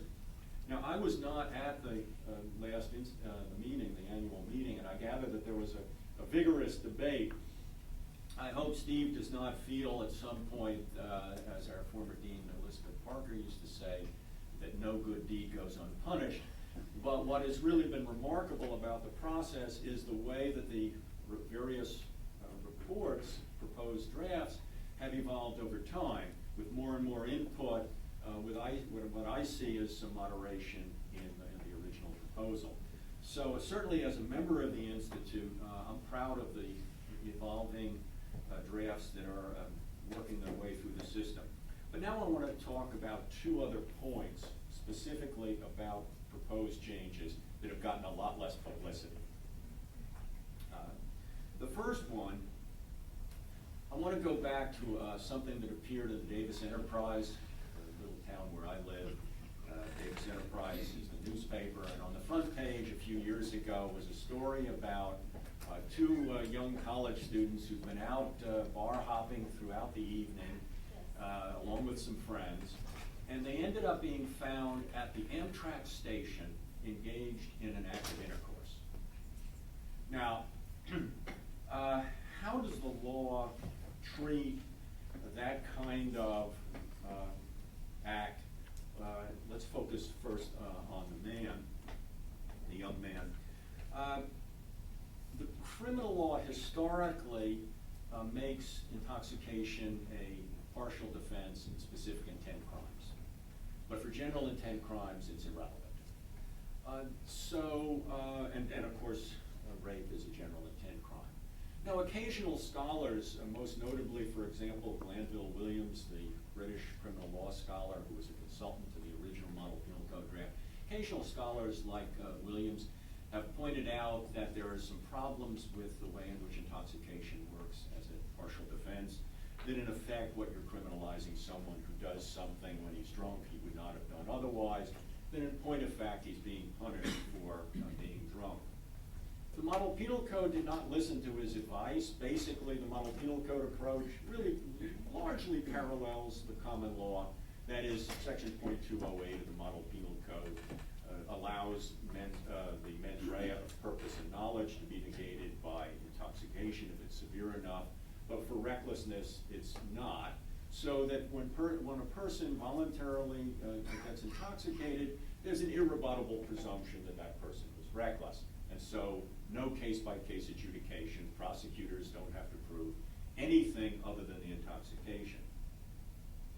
Now, despite the preference for subjective fault, the Model Penal Code adopted that provision originally. And they did so largely based on the universal view in the common law about intoxication and the large understanding, the broad cultural understanding about what happens when you become intoxicated. So, what's the problem? Well, you look at the Davis example that I used a moment ago, and the law really creates a kind of asymmetry. So here you have a victim and a perpetrator, an offender, who voluntarily have gotten severely intoxicated together, and the law largely gives the woman the full protection of the law. Many states would make that a sex offense based on if the offender was aware of the intoxicated condition, it would negate any kind of consent by the victim. But mutual overindulgence provides the man in that situation with no defense because he's presumed to have the mens rea. Now here the Model Penal Code, the proposed draft, would change that. The way it does it technically is it says that Section 2.08 has no application for the various sex offenses. As one scholar said, and is quoted in the draft, the automatic equation of intoxication with awareness of the risk may often be preposterous. That is, and some of the examples that the draft gives, imagine a young person in college drinking a couple of beers and then accepting a couple of shots of whiskey. He may well be aware that he will become less coordinated, that his judgment will be impaired, but he does not necessarily recognize the risk that he'll become a rapist. The model penal code, as I say, would address that situation, and the real effect is it would force prosecutors to prove mens rea on a case-by-case basis. I see nothing wrong with that. I can see some objections that, after all, we would have a lot of self-serving statements by offenders that they were intoxicated and that the prosecutors would have no way to rebut that. Those kinds of claims are made all the time when the criminal law allows mens rea defenses. There are objective ways for prosecutors to prove mens rea. Simple example, in the crime of receiving stolen property, where you have a mens rea as to the knowledge that the property was stolen, one might say, well, after all, if the defendant says, well, gee, I didn't know it was stolen, prosecutors are not going to be able to make their case. Well, that's simply not the case. You can prove it by objective information, like the value of the property was so much greater than the person paid. Similarly, in the rape hypothetical, it may well be that you have objective witnesses who say that the offender was actually quite rational, coherent a few moments before the event. So I don't see any problem with a lot of self-serving testimony. Oh, I was so intoxicated that I didn't know what I was doing, when in fact the person was entirely sober and acting aggressively and fully aware of what he was doing. Now, one question will be, what's going to be the degree of intoxication that would be relevant? There is a lot of data on the degree of intoxication, how percent blood alcohol and the like, and the degree of impairment. I have not thought through at this point what the kind of showing would have to be in order, in order to allow a defense. There are many criminal cases where intoxication is allowed to negate the specific intent. Some courts require a very high degree of intoxication. There was one Kansas case where the trial court instructed the jury that the offender had to be basically comatose in order to claim the defense. Of course, if you're comatose, then probably there's no voluntary act either. In fact, indeed, comatose people usually don't act at all. So there's some court concern about where that line ought to be drawn. I haven't really thought that one out too much. So let me step back and talk about a second troubling aspect of the criminal law. But this would be one, as I say, the intoxication. I think the proposed draft really does modernize our thinking about it. The second, by way of a segue to my second point, I wish I had clickers available. I poll my students all the time to try to get their views on various aspects. But it would be interesting to see, even if you thought that my offender, the drunk in Davis, should be criminalized, I would be really fascinated to know what you thought the suitable punishment was. Because, of course, that's always going to be the rub, how you grade offenses. But I want to use a different example to talk about another progressive aspect of the proposed draft. I want to talk about a case out of Georgia. 17-year-old kid about to graduate from high school. He's a very successful high school student. He's college bound, may get a college football scholarship, and he and a group of his friends rent a hotel room for a New Year's Eve party. And again, sexual mores have changed so much since I was a young person. And of course, I didn't grow up in an era where you could use a cell phone at all. It didn't exist, but you use a cell phone to video. But I think they used a cell phone to video. And somebody videos a 15-year-old girl performing fellatio on this young man. Okay, I was at the University of Parma, and I used that example with a group of Italian students, conservative Italian country, a Catholic country. And I asked these students, I was lecturing on America's punishment system, and I said, well, what do you think that ought to be? How much punishment? And they looked at me as if I was speaking a foreign language. Now, I was speaking in English. I can't speak Italian or just a few words of it, but their English was very good, and they looked at me as if I was joking. This is criminal?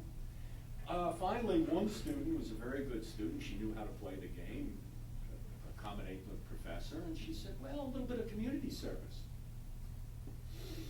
Again, I would love to be able to poll this group on how much punishment is suitable. This was Georgia, and he was not charged, well, he was charged with aggravated child molestation. The minimum sentence was 10 years. He had an add-on year, I forget why, and he refused to take a guilty plea because the state was insisting that he be registered for life as a sex offender, and he had a younger sister. He would have been forced to move out of the house where she lived. Now, we know why we have reporting laws. You have cases like kidnapping, rape, and murder of 7-year-old Megan Kanka. And I was referencing earlier some of the extreme reaction we get when you get reports about terrible cases. In reaction to the Kanka case, Congress and state legislatures have enacted a whole host of registration laws, lifetime registration very often. Public has access to this information, whether they have some special need for it or not. And there are other requirements, including extensive monitoring in places where one can live. For example, you have to live a certain distance. If you're a registered sex offender, you have to live a certain distance from parks, schools, and the like, so that in some cities there are virtually no places where sex offenders can live. Now, these are extremely broad laws and often counterproductive. Now, I'm not going to poll you, but I will raise my hand to answer yes to my following question. How many of you, in fact, have gone online, plugged in your zip code to see who the registered sex offenders were in your neighborhood? Yeah. I've actually, thank you. I've done it. And when I look at the pictures, I look at them, and some of them look like the dirty old men, the stereotypical dirty old men. But there are a lot of them who are quite young, and I start to wonder what the circumstances of their offenses were. Immature young men who get involved with an underage girl, and somehow, and by the way, the age of consent in California is 18 years old. And as Frank Zimring points out in his book, The American Tragedy, over half of underage girls in California engage in intercourse. And so anyone being prosecuted under that law, it's sort of aberrational. So here you have a situation where when I look at these registered sex offenders, I wonder, who are they? What were the circumstances of the cases? And we know that when the public has access to that kind of information, very often they make the lives of the offenders absolutely miserable, run them out of the neighborhood and the like. So the American Law Institute draft, if it is followed, would severely cut back on these kinds of registration laws. It would limit it only to the most serious offenses. The limitation would be a 15-year registration period. After 10 years, the offender would come forward if rehabilitated and could make a case that he should be released from registration laws. Is that sound policy? You bet it is. The report is data-driven. The commentary, which is available online, as Steve referred to, really makes a thoughtful case about the limited benefits that we get from registration laws, and in light of the enormous cost. Even the proponents now admit that they're expensive, force unsound choices.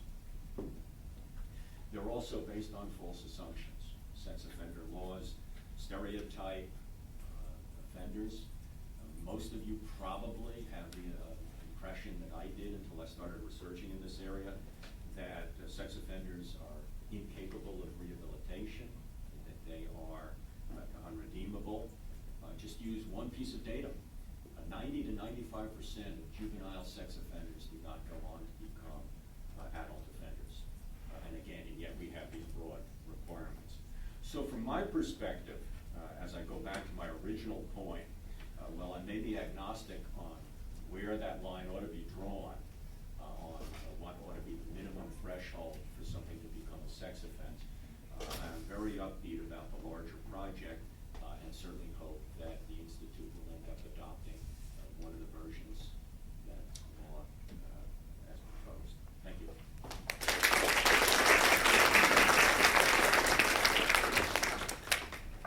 Okay, we have 15 minutes for, And also they can ask more questions. and feel free to ask questions of any of the three panelists.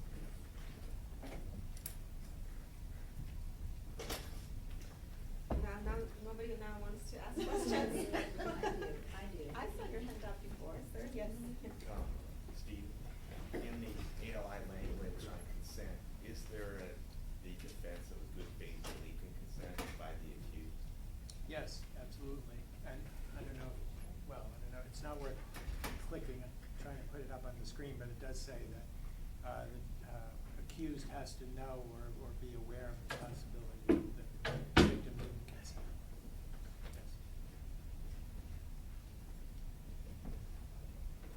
Maybe to add to that, this is contrary to prevailing law in a direction that's favorable to the defense. Generally speaking, whatever the issue is with respect to against the will or without consent, the defendants are generally punished under a negligence standard. And part of the push for a negligence standard is because we don't have a conduct-based conception of requiring consent. So if a reasonable person would have known that it was against the will, then he'd be punished. And that sort of, I think, gets things wrong from both directions, because it tries to deal with the problem of wishful thinking on the part of young men by imposing a negligence standard. Whereas much better to just say that no means no, but you have to have heard that there was a no. I wanted to make one comment too that ties into Mike. When you mentioned about the brushing up against a woman's breast, if it could be proven that that was, in fact, the intent to do that as opposed to an accident. In California, that's a misdemeanor sexual battery. And in California, because he touched an intimate part. And in California, that's a lifetime registrable offense. And we've had cases in the Sacramento DA's office. We had a guy that would ride on a bike behind women and grab their butt. We got about 4 or 5 cases, and so we had enough. He was prosecuted for sexual battery, misdemeanors. He's a lifetime sex offender. And so I'm not saying, as far as where you're saying, that somebody that's doing that conduct is treated in California the same as a stranger rapist for lifetime registration. So just wanted to point that out. By the way, I wanted to point out, I was going to make a reference to another case that I think is just indicative of a kind of insanity in criminal punishments in our country surrounding sex offenses. There's a case out of Oregon. You know this one? There's an older woman, a woman in her early 20s who is a counselor for at-risk kids. And there's some suspicion that she and a 12-year-old boy are engaged in an affair. He's 13 at the time of prosecution. But the criminalization, it turned on her at some public meeting, leaning over and rubbing her breasts against his back and kind of embracing him from behind and rubbing with her breast. What do you think a suitable punishment would be? Become mayor of Sacramento.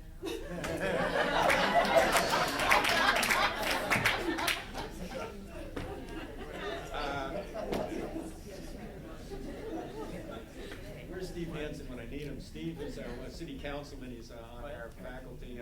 He's not running for mayor, but I don't know what Steve would say about that. But any suitable punishment?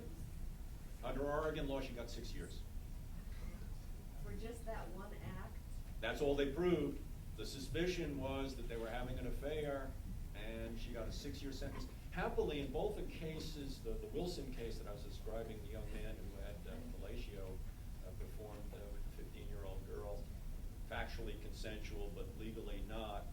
His 11-year sentence and this woman's 6-year sentence, they were overturned by the state Supreme Courts in both instances as excessive. Interestingly enough, in terms of traditional proportionality analysis under the cruel and unusual punishment, I think both of those cases are probably inconsistent with U.S. Supreme Court decisions, but happy ones because they came to the right result. But in other words, one of the things that, again, it was implicit in what Steve was saying as well, one of the things that in all of these changes in the law we need to be sensitive to is right-sizing the punishment. And he led in with the comments that, he thinks that the sentences are too long and right-sizing them. You can't really talk about where you ought to drive the sexual the line in terms of consent unless you get in the context of what the suitable punishments are going to be. I have a question. Did anybody think of prosecuting the parents of the 15-year-old girl for not knowing where she was when she was in a hotel room with a group of males? I doubt it. Yes. I don't know if we're going to address this on a different panel today, but there's a lot of talk in California specifically about eliminating the statute of limitations on sexual assault prosecutions. I just wondered what folks' thoughts were. What is it in California? Somebody else would probably know better. I think it's 10 years. It's extremely complex. It's between 3 and 7 most of the time. You mean very?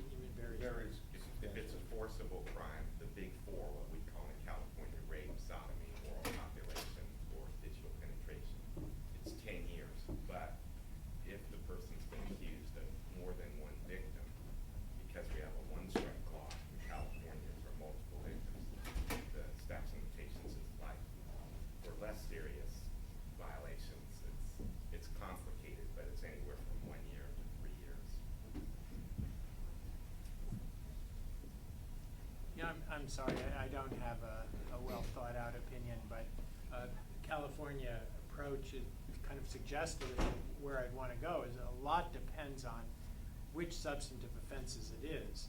And for forcible rape, and if the perpetrator hasn't been identified, there's no claim, it's not going to be any claim of consent. You have a badly beaten victim, you have DNA, you haven't been able to locate the perpetrator. My first instinct, without knowing a lot about it, is that a very long statute of limitations doesn't seem problematic. But when you get into cases where at this level of miscommunication or absence of consent, non-forcible situations, then a much shorter statute of limitations seems to be appropriate. Can I just make a comment that's kind of tangentially related to a lot of things that's going on? I think that persuasively, narrative, we like to hear it. We can get into a battle of the narrative for every horrible, underpunished rape case that makes us want to make the law very broad. We can bring back a horrible over-punishment registration case that makes us want to make the law very narrow. And I think there are so many cases out there and anecdotes out there. We can find a compelling story to you on either side. Which is why we may not want to engage in these kind of battle of the narratives, but be a little more nuanced and really look at what kind of narrowly tailored law will get at the horrible cases and won't go too far. And so one thing I really respect about the ALI project, and I sort of do this in my own work, is they are trying to trace the distributional effects of changing the law. Because you could have a horrible rape case where somebody drugged somebody. In order to get at that case, you make all sex a crime, right? Because we're going to get at those drugged cases too. Well, that would have horrible distributional effects. So I think that one thing that is unusual in criminal law theorizing, or criminal law legislation, where we love to listen to horrible stories, is that the ALI project is really trying to figure out, okay, if we broaden the law here, who's it going to affect? Is it going to affect poor minorities? I mean, is the prosecution going to have too much discretion? Are they using their discretion the right way? Are victims self-filtering? Because we need answers to all those questions. I told you it was tangentially related. And the same would be true of statute of limitations, right? We've got to know, like, what kind of cases, how stale is this evidence getting? Is it mostly applied to child witnesses whose memories are specifically suspect? So I think when we have the conversation at that level of discourse, it's very helpful. One more question, sir. Yes. Is the ALI considering patterns of escalation in sexual offenses? Such as Considering what? patterns of escalation, for instance, a considerable number of flashers become serial rapists and worse. And the purpose of the sex offender registration was not so much to punish them or restrict their activities historically, but is to identify them so that if they do something else, then we know who they are, we know where they are, and we can connect up what they're doing now with their previous pattern and use that information to protect society. We certainly are looking at that, and there are several problems. One is that the possible benefits that you alluded to have to take into account the costs that you incur with sex offender registration. I don't mean only the administrative costs, although California, like many states, has chosen to be non-compliant with federal SORNA and to say goodbye to the federal aid that goes with it because it's more expensive and California's toyed with GPS tracking, which I think costs them $93 million a year. But putting that cost aside, I think what we worry more about is the human cost and cost of victims because for every, and this is where you get into the battle of anecdotes, for every sex offender who escalates his recidivism, you have other people who we know from empirical evidence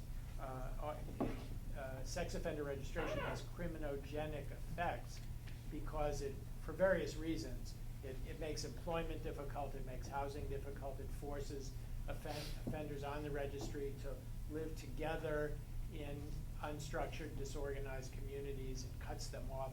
So without trying to say how this plays out, anybody who's thoughtfully working with this is going to have to consider the balance between the potential benefits, which is what has driven all this legislation, and the cost side to victims, because you have enhanced recidivism as a result. And that's why many of the victim advocacy groups have now, not all of them, but many, including Jacob Wetterling's mothers, for whom one of these laws was named, now oppose the kinds of sex registration we have today. The way we are dealing with it within the ALI, Michael alluded to some of the dimensions, and as you said, the person who's an exhibitionist may be on the track for something much worse.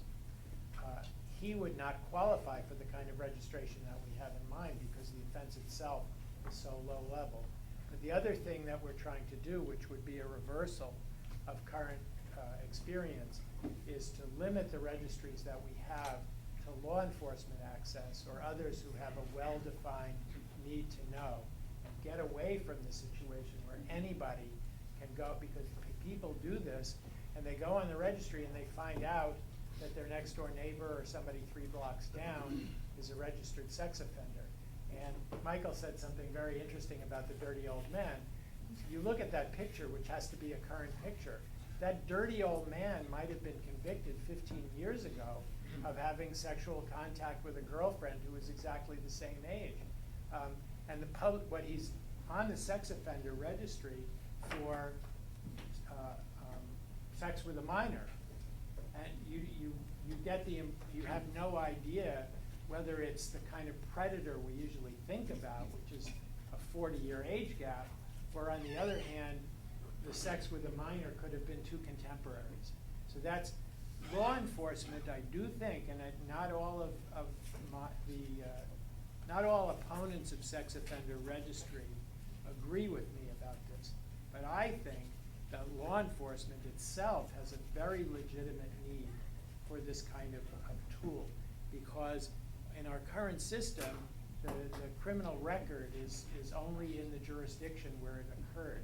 And if you have a particular kind of offense, seems to me very appropriate for law enforcement to know who's, they wouldn't otherwise know who the convicted sex offenders are in their community, because they may be people convicted out of state, out of county, whatever.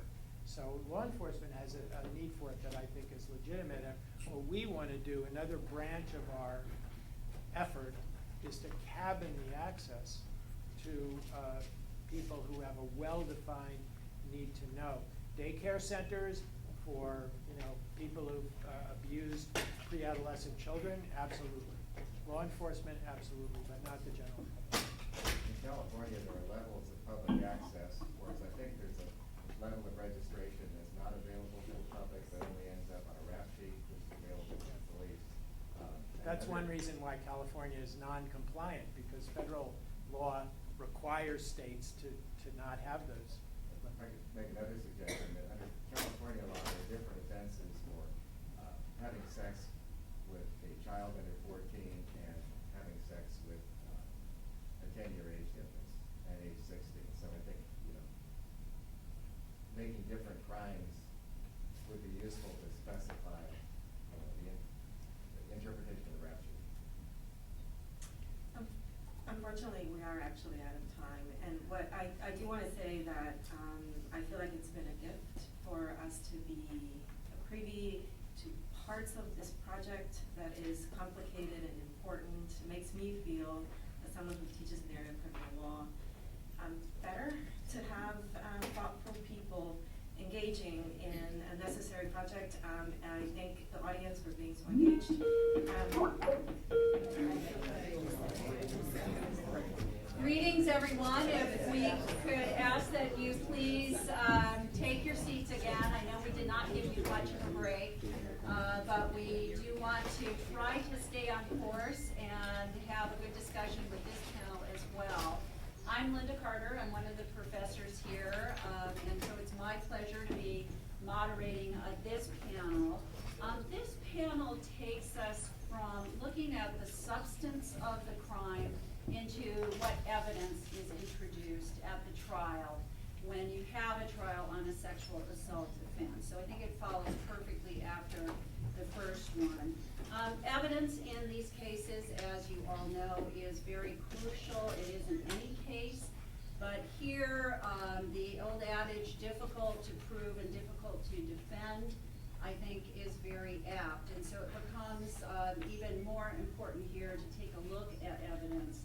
I was going to say originally, I was debating between telling you there had been an evolution or that there had been multiple revolutions in the law of evidence here. But then I decided after listening to Professor Schulhofer that the more appropriate term would be swings, that we have had swings in evidence.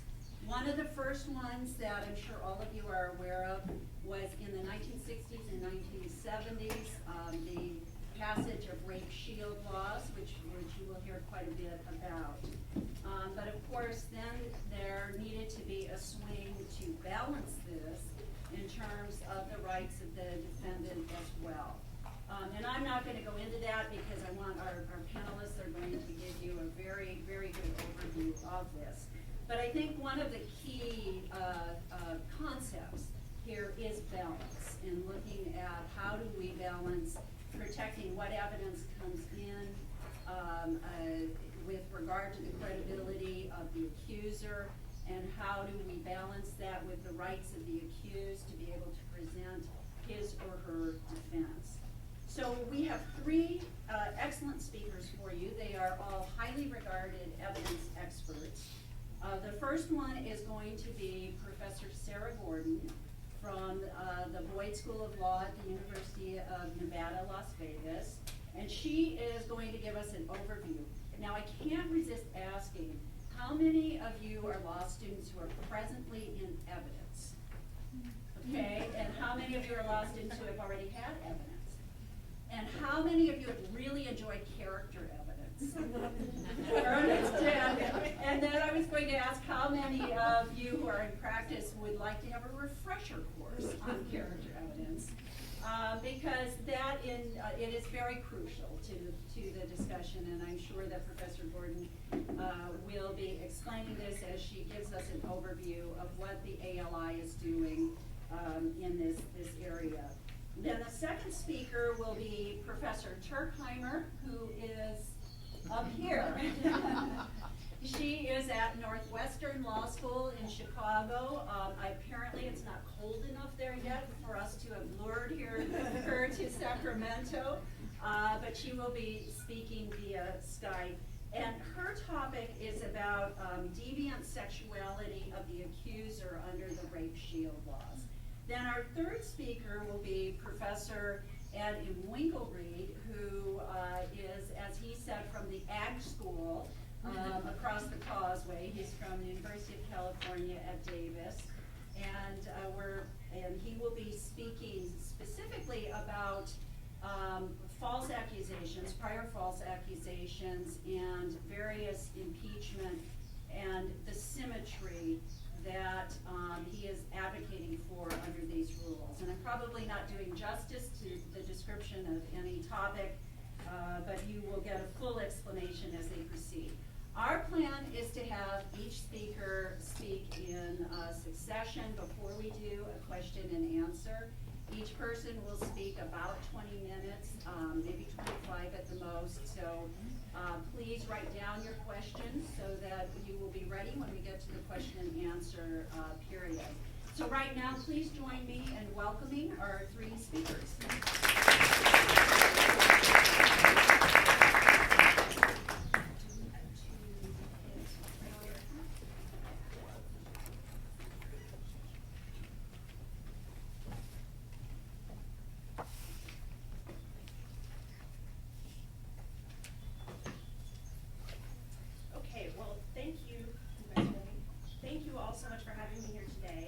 I actually have one more question to add to Professor Carter's. Are there any law students in here who haven't taken evidence yet?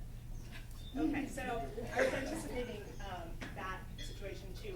So what I'm going to do is talk about the ALI's proposed changes to Section 213.10. This is probably the most boring talk title I've ever had, but it's descriptive. And I'm going to talk about those changes and really when you start to look at the old model penal code versus the new model penal code with regards to rape shield, they're not changes so much as brand new provisions. So the current model penal code is quite old and was drafted before the introduction of rape shield laws. Is there echo? Yes. Okay. Sorry. That's okay. Just wanted to make sure it wasn't just me.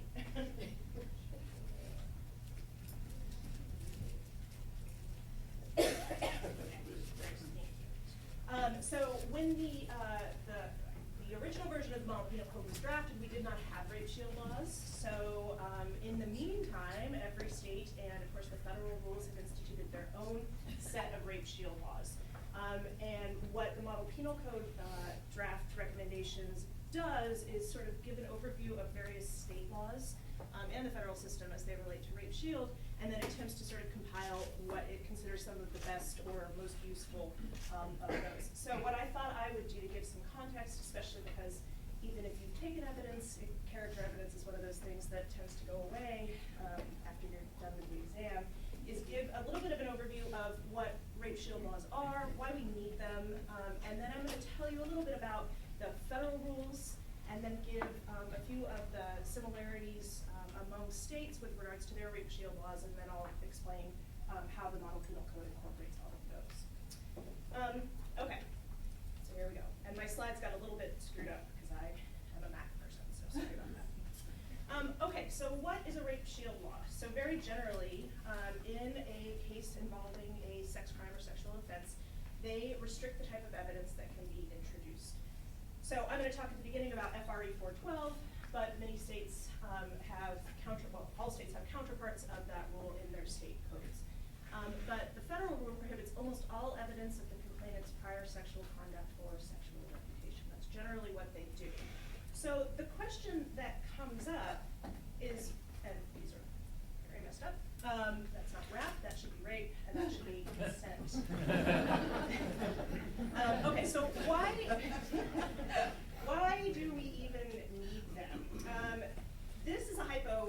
classic hypothetical that sort of illustrates the need for rape shield laws in the first place, right? We have Zach and Pauline. They are strangers. They meet at a bar. They start talking. Pauline goes back to Zach's place. They both agree that they had sex, but Pauline claims that it was rape, and Zach claims that it was consensual. So the question is, without a rape shield law, just under the regular rules of evidence, can you introduce evidence that Pauline is a promiscuous person? And the first thing you think is, well, no, I've taken convicted character evidence, right? That's a propensity argument. I wish I had the right clickers too right now, actually. That's a propensity argument. We can't use Pauline, any evidence of, you know, what someone did in the past or their reputation for a particular thing to show that they did that particular thing on this occasion that we're in court for. So you think no character evidence. The problem is that general rule against character evidence, 404A, that says no propensity evidence, has a lot of holes in it. So it's Swiss cheese. The first hole, and sorry, Professor Turkheimer's blocking my, that's okay. The first hole is 404A2, and that's the mercy rule, right? So that allows a defendant to introduce evidence of a victim's pertinent character traits, right? Hole number one. Hole number two is 404B, which is a that allows specific acts to show something other than propensity, right? It was for motive or intent or something like that. So to get back to these two questions, right? What if Zach wants to introduce testimony just under the regular rules that everyone knows that Pauline is sort of easy and she sleeps around, right? He wants to give that testimony. What exception lets him do that? The mercy rule does, right? That's a pertinent character trait of the victim. It's pertinent to the charge that Zach, to the crime that Zach is charged with. The second type of testimony that would allow Zach to introduce is testimony that a week earlier, Pauline had consensual sex with another man she just met at that same bar, right? That's 404B. That's another act that tends to show something other than propensity. Paul is, of course, going to argue that just shows that she had the motive, right, or the intent to meet a person at a bar and go home and have sex with him, and therefore it was consensual. So defendants had all these types of routes before rape shield laws for introducing, even under the federal rules of evidence, even under general evidentiary prohibitions against propensity, to introduce prior incidents of a victim's sexual history or her reputation, or his reputation, depending on the case. And defense attorneys often took advantage of these rules.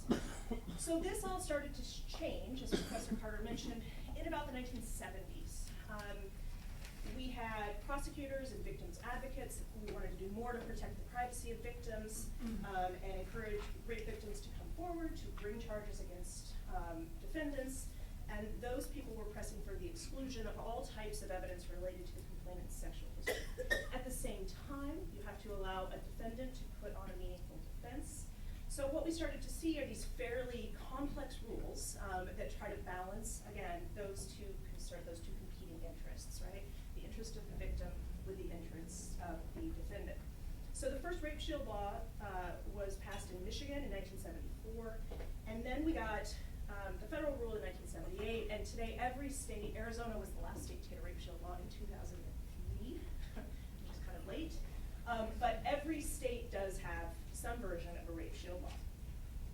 So here's what the model penal code has. So I mentioned before that this is not really a revision of the model penal code as much as a brand new addition. This is about it in terms of the model penal code's treatment of sexual offenses in a sort of procedural area. So they have several provisions, all of which are struck in the new draft. No defense of mistake in cases with a victim under age 10, reasonable belief defense if they're over age 10, a marital rape exclusion, defense to corruption of minors, a prompt complaint requirement, right? So you have to press charges quickly, a corroboration, a cautionary jury instruction requirement. That means that jurors are told basically it's the Lord Hail instruction that I think you mentioned earlier, right? Rape is very hard to prove, and it is very likely to be very damaging to a person. So the model penal code's new draft strikes all of that. It addresses mistakes of fact in the commentary to individual substantive sections, and it also treats It has a whole separate section that I'm not an expert on and I'm not going to talk about on the treatment of sexual offenses in intimate partner relationships. So as revised, this section is really just a rape shield law, right? It's an evidentiary rape shield law within the text of the Model Penal Code, which took me a little while to wrap my head around. And I asked several people about that, why, I'm actually interested in feedback on that, why the Model Penal Code is including this very detailed evidentiary structure. But it does make sense. It seems unusual that we have, what is sort of a code that is supposed to be a best practices that doesn't include these very important provisions related to sex offense trials. So, but there is a little bit of overlap there between what we have already on the books. We've got the federal rules, we've got all these state rules, and then we've also got the Model Penal Code treatment of the evidentiary issues. So, okay, so I'm going to tell you how it works here. So, we know that under general rules of propensity, under general rules of character evidence, a lot of this stuff could come in, right? Either under the mercy rule or under other acts. So what most rape shield laws do, and I'll show you a few different variations, but this is the federal rule. And it has a broad prohibition of information that is inadmissible in both civil and criminal cases, of evidence offered to prove that anything about the victim's sexual behavior or sexual past, and anything about the victim's sexual predisposition or reputation, right? And then it gives 3 exceptions. So evidence of the victim's sexual behavior, which is generally not allowed, right? But we can introduce it to show that someone other than the defendant was the source of physical evidence, right? So semen or pregnancy or injuries. Evidence of the victim's sexual behavior with the defendant, and in the federal rules, they break this down a little bit. They say it can be offered by the defendant just to show consent, right? We had sex before, therefore it's more likely that she consented on this occasion. And by the prosecutor for any reason, right? So it cabins the defense's ability to introduce that evidence, but it allows the prosecutor much more flexibility. And then evidence whose exclusion would violate the defendant's constitutional rights. This is included, if not explicitly, in every rape shield law, right? Basically, this is a provision that allows the defendant an opportunity to present a meaningful defense, and I'll go into that a little bit more in just a second. Okay, and here it is in graphic form, if you like that better, right? General broad prohibition at the top, prior physical acts related to physical evidence, prior acts with the defendant to show consent or for any purpose and to satisfy the Constitution. And that's the framework of the federal rule. Many state rules follow that basic framework. One of the big differences between the federal rule and many state rules are those exceptions. And so I'm going to talk a little bit about some of those exceptions in a minute that are in some state codes but not in the federal rules. Okay, a couple of points I just wanted to remind us about these. The federal rule of rape shield applies in both civil and criminal cases, so I'm only going to talk about the criminal aspects today, but it's just sort of important to mention that the rule plays an increasingly important role in things like sexual harassment cases, right? Even if there's no physical contact, there are rape shield laws that apply to those cases. It only applies to trials involving alleged sexual misconduct, right? So you can't use Rule 412 you can't use the rape shield laws to exclude evidence in other types of cases that don't involve sexual misconduct. But cases involving sexual misconduct are interpreted really broadly, right? So the advisory committee notes say that it would apply to a kidnapping case if the prosecutor says that the defendant kidnapped someone but also had the intent to sexually assault the victim, right? So the defendant doesn't have to be charged explicitly with a sex crime, but the case has to somehow involve a sexual misconduct case. The rule prohibits evidence of both specific acts, I said this before, right? So behavior that the victim has had in the past, sexual behavior, as well as her reputation. And then finally, one thing that's interesting, if you're an evidence nerd, is that the rule is structured differently than most rules of evidence, right? So all of you who raised your hand that you're in evidence right now, I know you know this. But most rules of evidence tend to bar information only when it's offered for a specific purpose, right? So this rule is different. It's a broad exclusion, and then it only accepts certain types of evidence. It only allows certain types of evidence. So in instead of saying, it's all generally allowed, and we're going to prohibit it in certain instances, it's the opposite, right? It's all generally prohibited and we're going to allow it in certain instances. Okay, so, the exceptions. I'm gonna go a little bit more into the federal exceptions because they are some of the biggest exceptions that you're gonna find in almost every state code, just so we know what we're talking about here. So the first is physical acts, right? Evidence of a specific instance of the victim's sexual behavior if offered to prove that someone other than the defendant was the source of semen, injury, or other physical evidence. This came up in a very famous case. It was not tried under the federal rules. This was under the Colorado rules of evidence. Kobe Bryant was accused of having sex in his hotel room with a hotel employee. He claimed that it was consensual. She claimed that it was rape.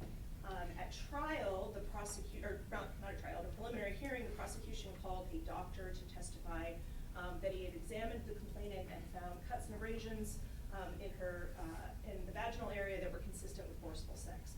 So on cross, his attorney wanted to ask the doctor whether those injuries were also consistent with multiple acts of consensual sex with different men over a short period of time, right? Basically, he said, she had sex with several men that night in her hotel room. I was not the source of those physical injuries. The prosecution objected, right? They said rape shield, that's prior sexual history of the victim, but it came in under Colorado's version of this exception, or it would have come in, rather, they ended up dropping the case against Bryant. But it would have come in because it was evidence that somebody else caused those injuries, right? Okay. Evidence of specific instances of the victim's sexual behavior with respect to the person accused of the misconduct, so the defendant, if offered to prove consent or by the prosecutor. I just wanted to point out that this phrase has been interpreted pretty liberally in terms of the type of evidence that defendants can offer under the rule. So it's not just physical contact or sex between the defendant and the complainant, but a lot of courts has interpreted this to mean statements made by the complainant about the defendant. Anything that the complainant said maybe to coworkers about, I really think he's very attractive, I'd really like to have sex with him. All of those sorts of things have been allowed under rape shield laws to show consent by the defendant. Okay, and then the last is this catch-all, big net of the very fuzzy evidence whose exclusion would violate the defendant's constitutional rights. This comes up a lot in cases where the defendant is arguing that the plaintiff made false prior claims of false accusations of sexual offense, or in cases where the victim says, where the defendant says, she's saying it was rape to protect some sort of other intimate relationship she has with someone else, right? She had consensual sex with me, she doesn't want her partner to know about that, so now she's saying that it's rape. But it's not specific to those instances. It's a general catch-all that gives the judge in most cases a lot of discretion to decide if the defendant needs the evidence to put on a defense. Okay, so all of that detail about federal law, and then what I'll tell you is that rape cases are rarely litigated in federal court, right? Most violent crime is covered by state court, and I'll tell you why I have toast up here, but this is a very cool picture of toast. But basically, you've got these three categories, but even within those categories, there's a lot of nuance and detail, right, among different states. But for the most part, the majority of states mimic the federal rule. They've got this broad prohibition.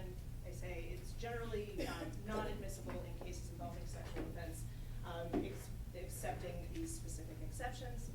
Other states only bar evidence when it's offered for a specific purpose. So some of the common ones are to prove the complainant's consent or to attack the complainant's credibility, right? So people generally allow it, but then not allow it for a specific purpose.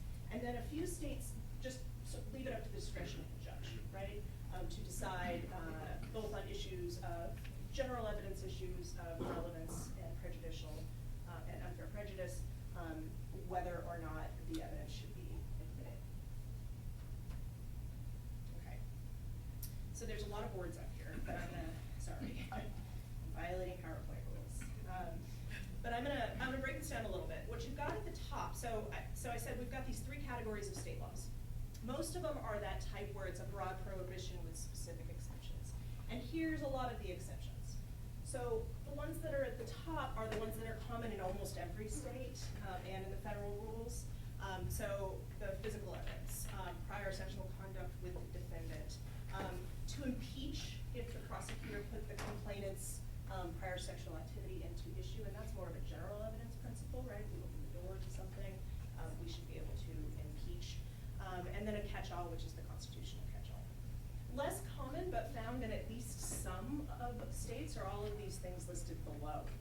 So bias, prior false complaints, multiple partners, pattern of behavior, impeachment, lack of chastity, prior prostitution of the victim, psychological fantasy, and then under that, there's another one that's sort of another catch-all. It's called a safety valve exception, and I'll talk about that in a second, but it's a little bit less than the constitutional catch-all.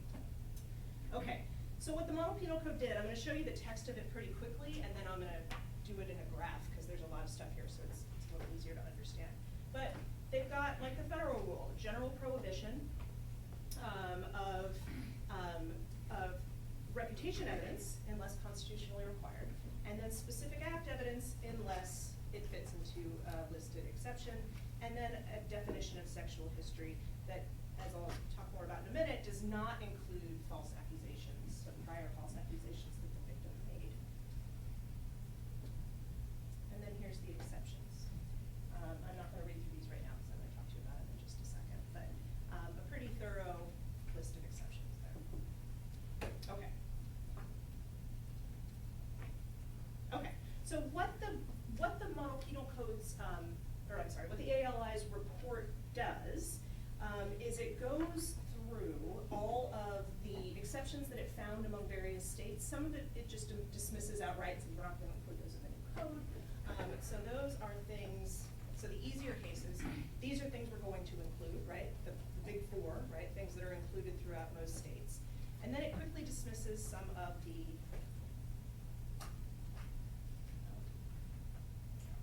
sorry, my PowerPoint is on. Word does not like, PCs do not like Mac PowerPoints. Okay, so this is, ignore all of the color there, because that got all screwed up.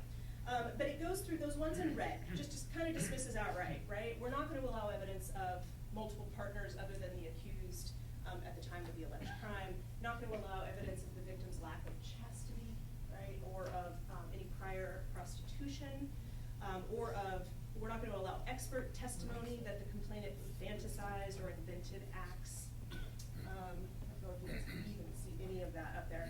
And it also quickly dismisses that, no, it doesn't quickly dismiss that one. Okay, so it dismisses all of these, right? Multiple partners, lack of chastity, prior prostitution, and psychological fantasy. And then it goes on and spends quite a bit more time on some of the harder cases. So prior false complaints.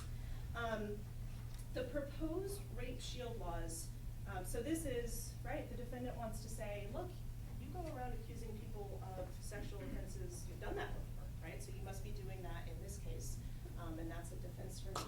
So what the proposed law does is it removes these as an exception, and it says that they're only going to be regulated by the regular rules of evidence. The existing case law in this area across the country is just kind of a mess, to put it, simply. Only 8 states actually have false accusations, according to the ALI's report, citing you. Only 8 states explicitly address this, but even in those states where they have a false accusation statute or exception, most courts read that narrowly because they say a false accusation isn't the same thing as sexual history, right? So we're going to admit it. So basically, right, what rape shield laws do is they say you can't introduce evidence of prior sexual history. Well, alleging that someone committed a sexual offense against you is not evidence of your prior sexual history, right? That's how most courts interpret that, so it's admissible.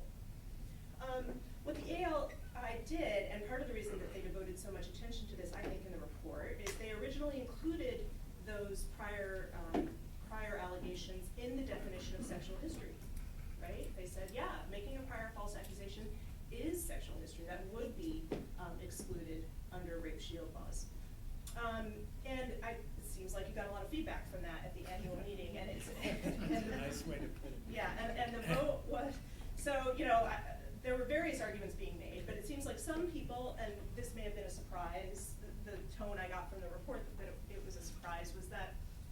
a lot of victims advocates were actually arguing against including that definition in sexual history because they didn't see any reason why prior sexual history should be subjected to a different,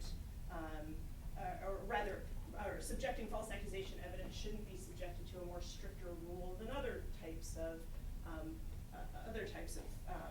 evidence.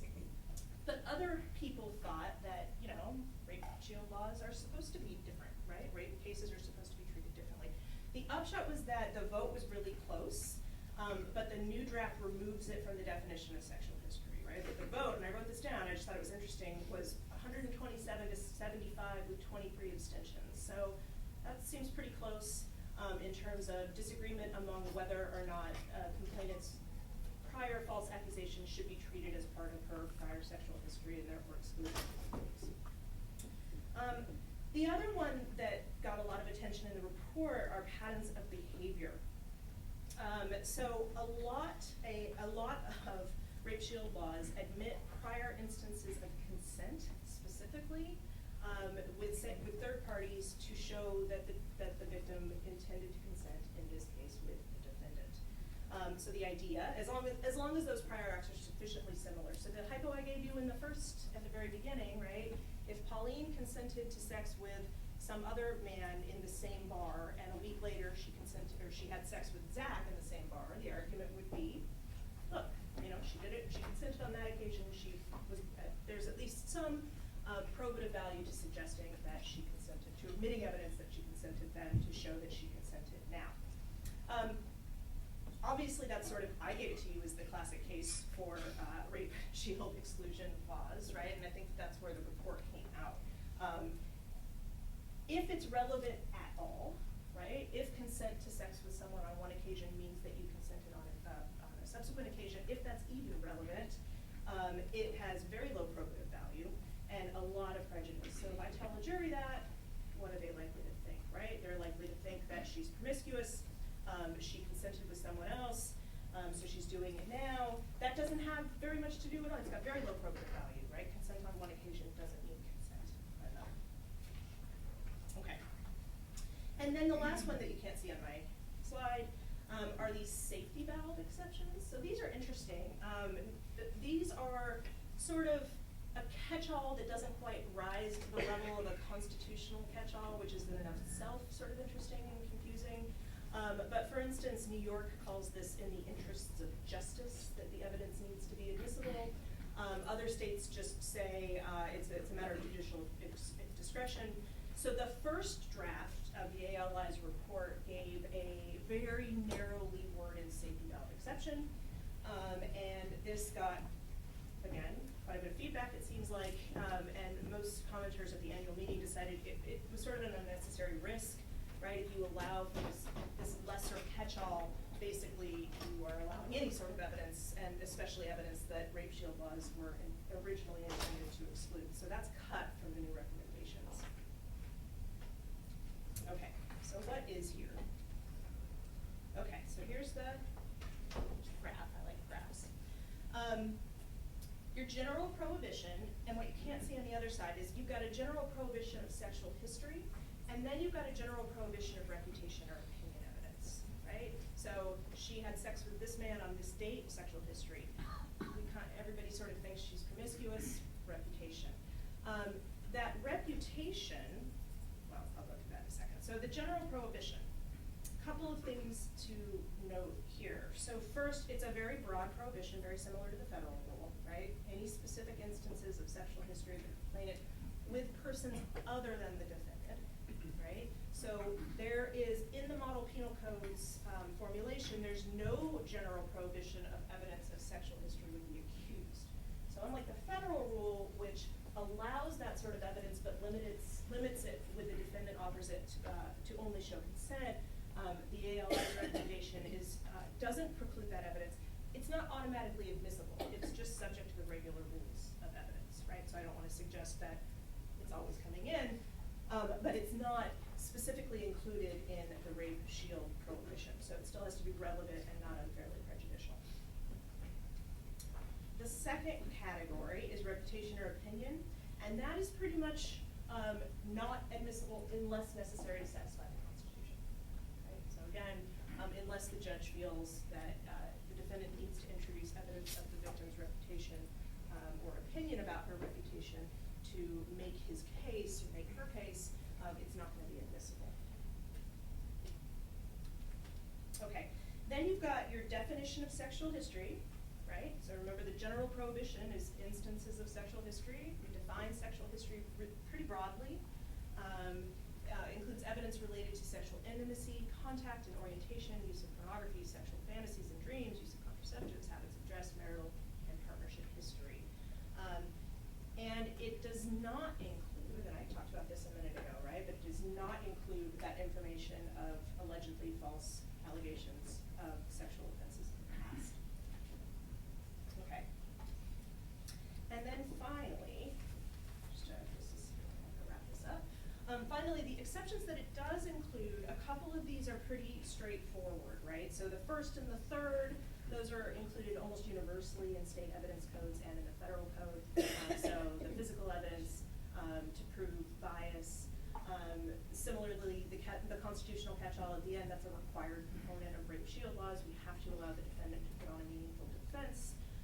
The ones that are a little bit more controversial and the report spends more time going into, I thought I would just explain what these are a little bit. Evidence is admissible by the defendant to explain precocious sexual knowledge.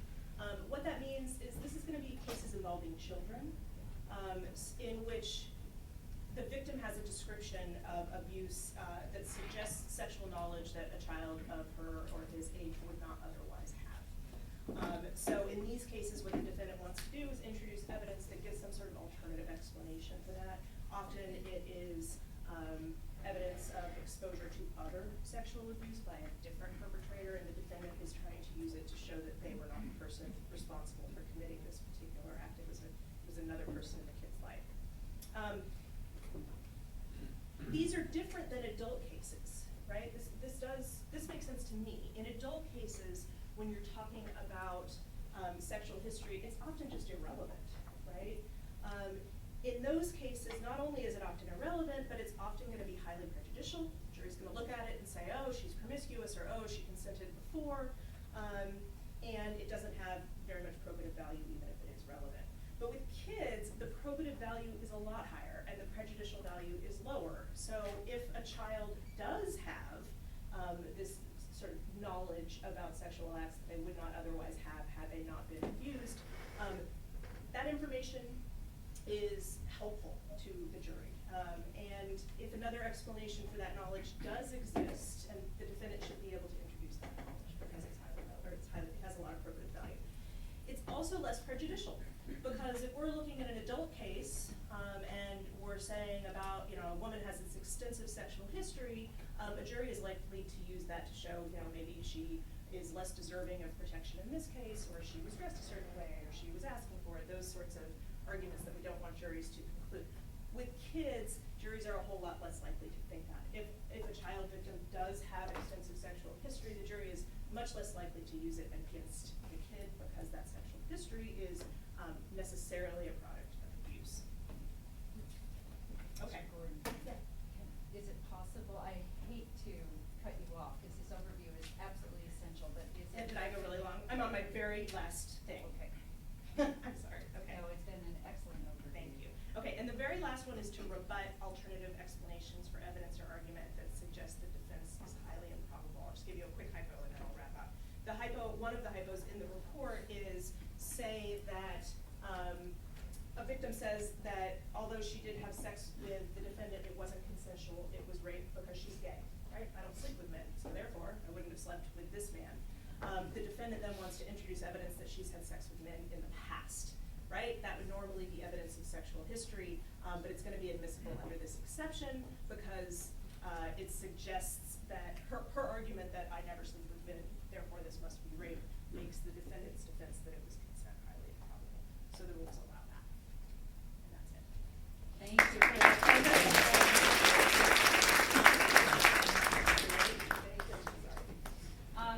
Okay, now we're going to turn to Professor Turkheimer, and I think we need our technical assistance to bring her to full screen.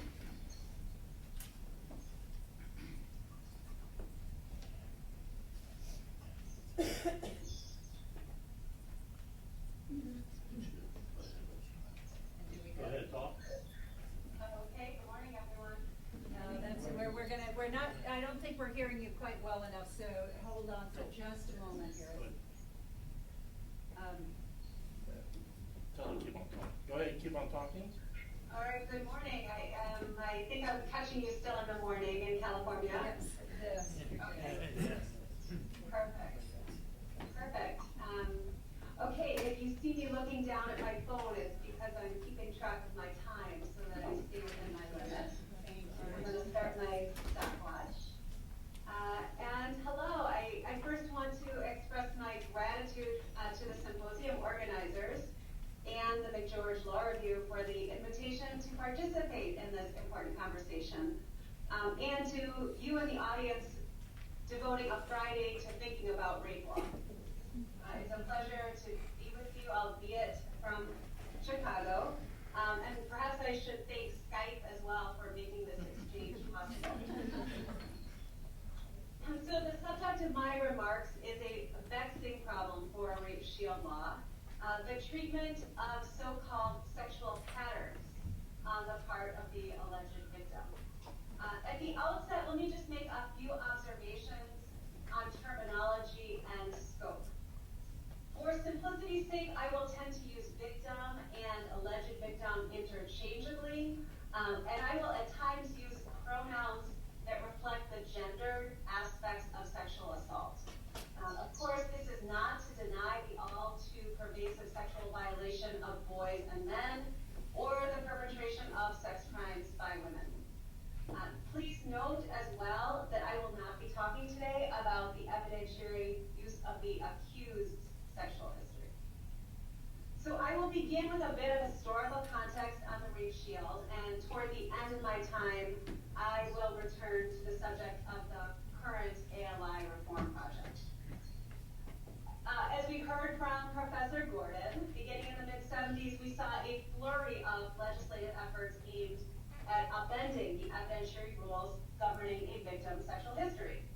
Across the country and as enacted in the Federal Rules of Evidence, rape law advanced to reflect the general proposition that a woman's past sexual conduct cannot be used as evidence that she consented to an alleged rape.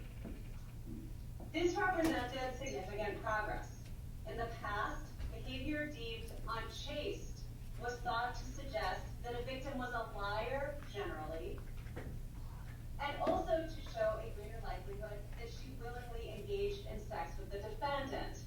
And this is known as the unchaste character inference. Apart from separate policy reasons for their enactment, the proliferation of rape shield laws, which generally, again, prohibit the introduction of evidence of a woman's prior sexual history at trial, seem to reflect an emphatic rejection of this logic and this unchaste character inference. And yet, the rule of exclusion was not and is not absolute. Exceptions to the rule are legislatively defined, but they are also rooted, again, as Professor Gordon helpfully discussed, in a defendant's constitutional right to present a meaningful defense. One exception, which I'm taking as my focus here today, deals with sexual pattern evidence. At the time rape shield law was enacted, this exception ensured that the rule of exclusion would only go so far. Too much sex, or sex of the wrong kind, would lie outside of its reach. The pattern exception permits the otherwise forbidden inference that past consent to intercourse makes consent on a separate occasion more likely. If certain conditions exist, then the protection of the rape shield dissipates. Now, depending on jurisdiction, the sexual pattern exception has been crafted by legislature, recognized by courts, or resulted from the judicial application of this constitutional catch-all. Yet, regardless of the precise framework for determining admissibility, my study of the appellate cases reviewing trial court admissibility rulings found that the probative value of past sexual conduct is consistently evaluated by reference to whether the conduct is sufficiently patterned to mark it as distinctive or deviant. exception was perhaps a small problem for rape shield law.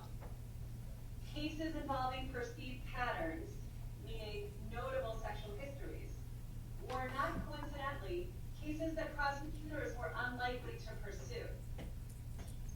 So the exception could quietly rest on the logic that unusual sexual behaviors were probative, and notions of deviancy could implicitly be used to categorize women's sexual conduct. But in recent years, this conceptual muddle has become a more pressing problem. As consciousness about what constitutes rape has evolved, women with what I call eyebrow-raising sexual pasts may still be considered bad victims, but as prosecutors evolve along with the rest of society, these bad victims are also somewhat more likely to have their cases reach court. Their sexual histories increasingly raise the question: rule, in other words, exclude, or exception, meaning admit.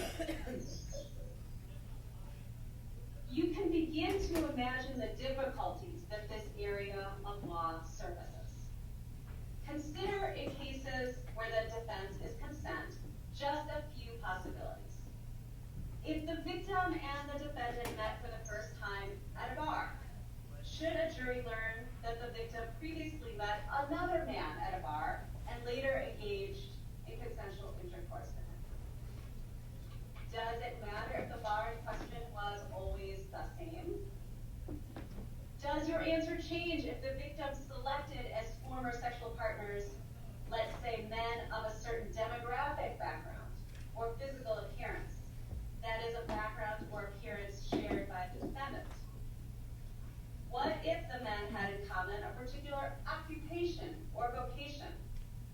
What if the victim had engaged in past consensual acts of anal intercourse or group sex? Is any of this evidence probative of the victim's willingness to consent to arguably similar conduct with the defendant, conduct that is allegedly rape? How do judges decide? How should judges decide? In my remaining time, I will try to outline a response to each of these inquiries before concluding with a brief assessment of the ALI draft provision on point. To answer the question of how judges decide, let me provide a brief overview of my study of the very curious jurisprudence of sexual patterns. I should mention that the research I draw upon here was published in a 2012 article in the Cornell Law Review called Judging Sex. Today, I will simply have time to offer a summary of my findings and conclusions, but the cases themselves are well worth a read. I won't say a lot about the initial wave of sexual pattern cases, except to note that very early on, courts began to make admissibility determinations by reference to an imaginary benchmark of normal female sex. An uneasy accommodation was reached. Only sex that was considered deviant or aberrational could be admitted as probative of consent. In more recent years, courts have continued to tacitly locate the point at which too much sex or sex with the wrong people becomes deviant enough to render it patterned. Group sexual activities constitute one category of evidence that proves especially troublesome. For instance, in a prosecution for rape by 3 defendants, one appellate court found a constitutional right to present evidence that the victim, quote, had a threesome with 2 men, neither of whom was a defendant, behind a church. The court concluded that the prior sex act was, quote, relevant and crucial evidence as to the alleged victim's willingness to consent to having sex with more than one partner, for 2 reasons. First, sex with more than one person was said to be unique behavior, and that is a quote, unique behavior. Second, notwithstanding obvious discrepancies between the facts alleged at trial and the past threesome behind the church, the 2 incidents were said to be similar enough merely by virtue of the fact that both involved multiple partners.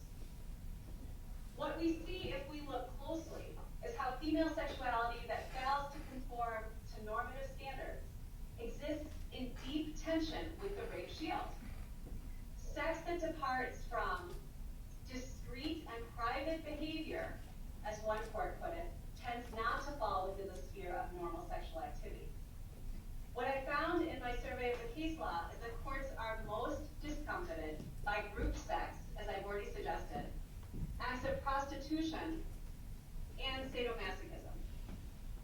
In a similar manner, sex outside of monogamy, sex with perceived frequency, sex on the part of teenagers, and sex deemed woman-initiated have been viewed by courts as sufficiently deviant to warrant this pattern treatment. In each of these cases, the consent requirement is effectively diluted. Now, this judicial treatment is problematic on a number of levels. Most obviously, that unworthy victims continue to receive diminished legal protection. But I also want to make a more conceptual point, which is this. Retrograde notions of chastity powerfully influence judicial inquiry into what kind of sex can be admitted. Sex within a monogamous relationship is generally considered irrelevant to later consent with another man. In contrast, sex outside such relationships, however mainstream the acts themselves, may give rise to an inference of pattern behavior, informing the likelihood of later consent, particularly if the victim is considered the initiator of, as one court put it, a one-night thing. Let me make explicit my contention that judicial intuitions surrounding sexual patterns are highly suspect. Absent an analytic framework for sexual history determinations, judges must simply rely on their hunches. Now, this would be a problem regardless of who is doing the reckoning. It is particularly disturbing when we consider the limitations of courts acting in this capacity. As Judge Posner himself has candidly acknowledged, quote, judges know next to nothing about the subject of sex beyond their own personal experience. Which is limited, and I'm still quoting Judge Posner here. Limited, perhaps more so than average, because people with irregular sex lives are pretty much, not entirely of course, screened out of the judiciary.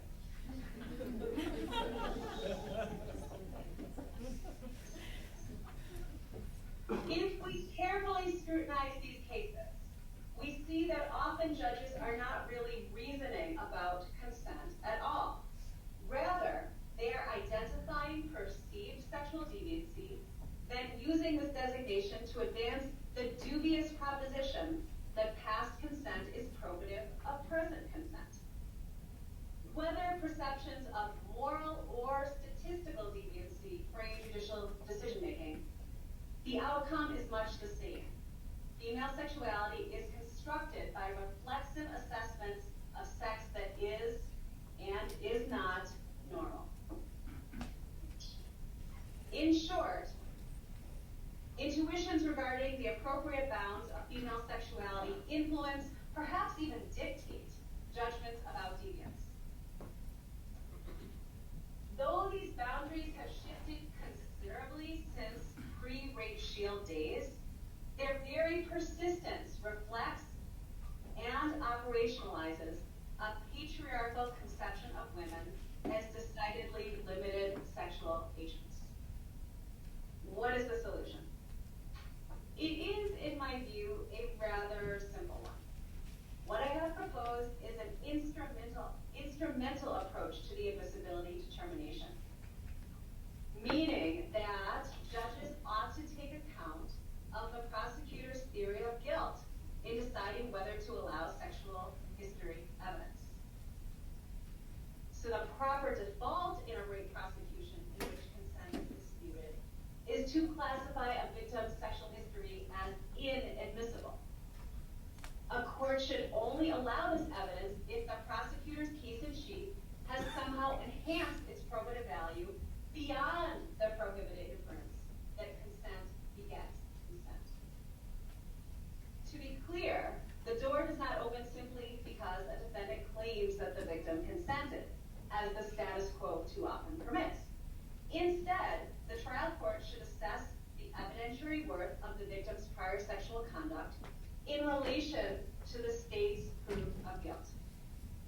In short, the probative value of a woman's sexual history must be evaluated, as with any other evidence for that matter, with regard to the entire evidentiary record. The approach that I advocate acknowledges that the prosecution's evidence may, under rare instances, create the conditions under which it would be unfair to exclude a victim's sexual history. The approach allows defendants to introduce this history when it is responsive to specific testimony or prosecutorial comment, but it does not allow the inference that prior consent predicts later consent. In short, the proposed approach maintains fidelity to the core prohibition of rape shield law. For just a few illustrations of the circumstances I have in mind. If a prosecutor suggests or argues that the bizarre nature of the sexual conduct at issue demonstrates that the victim would never have consented to it, a judge might then allow evidence that the victim did in fact previously engage in this type of consensual conduct. If a victim testifies that she would never willingly participate in a particular sexual behavior, a judge might allow evidence of prior consensual activities. These rulings would accord with the accepted judicial practice of allowing a defendant to introduce evidence of a woman's prior sexual conduct if she has testified to her virginal status. Absent this testimony, such evidence is prohibited, and it is not persuasive for a defendant to argue that his consent defense makes it otherwise. Only if the prosecution's proof alters the evidentiary significance of the victim's prior sexual history is the categorical rule of exclusion suspended, and a fact-specific ruling demanded. In my view, this practice is the appropriate response to sexual history evidence, and it renders a judicial determination as to the patterned nature of the conduct or its deviancy entirely beside the point. Now finally, to the current ALI draft. Quite rightly, the draft includes a constitutional catch-all provision, which makes clear that at times a defendant's right to present a meaningful defense may require the evidentiary use of a victim's sexual history. For instance, as the United States Supreme Court has held, the admission of evidence that bears on a complainant's motive to lie about consent, as opposed to her propensity to consent, may on occasion be constitutionally required.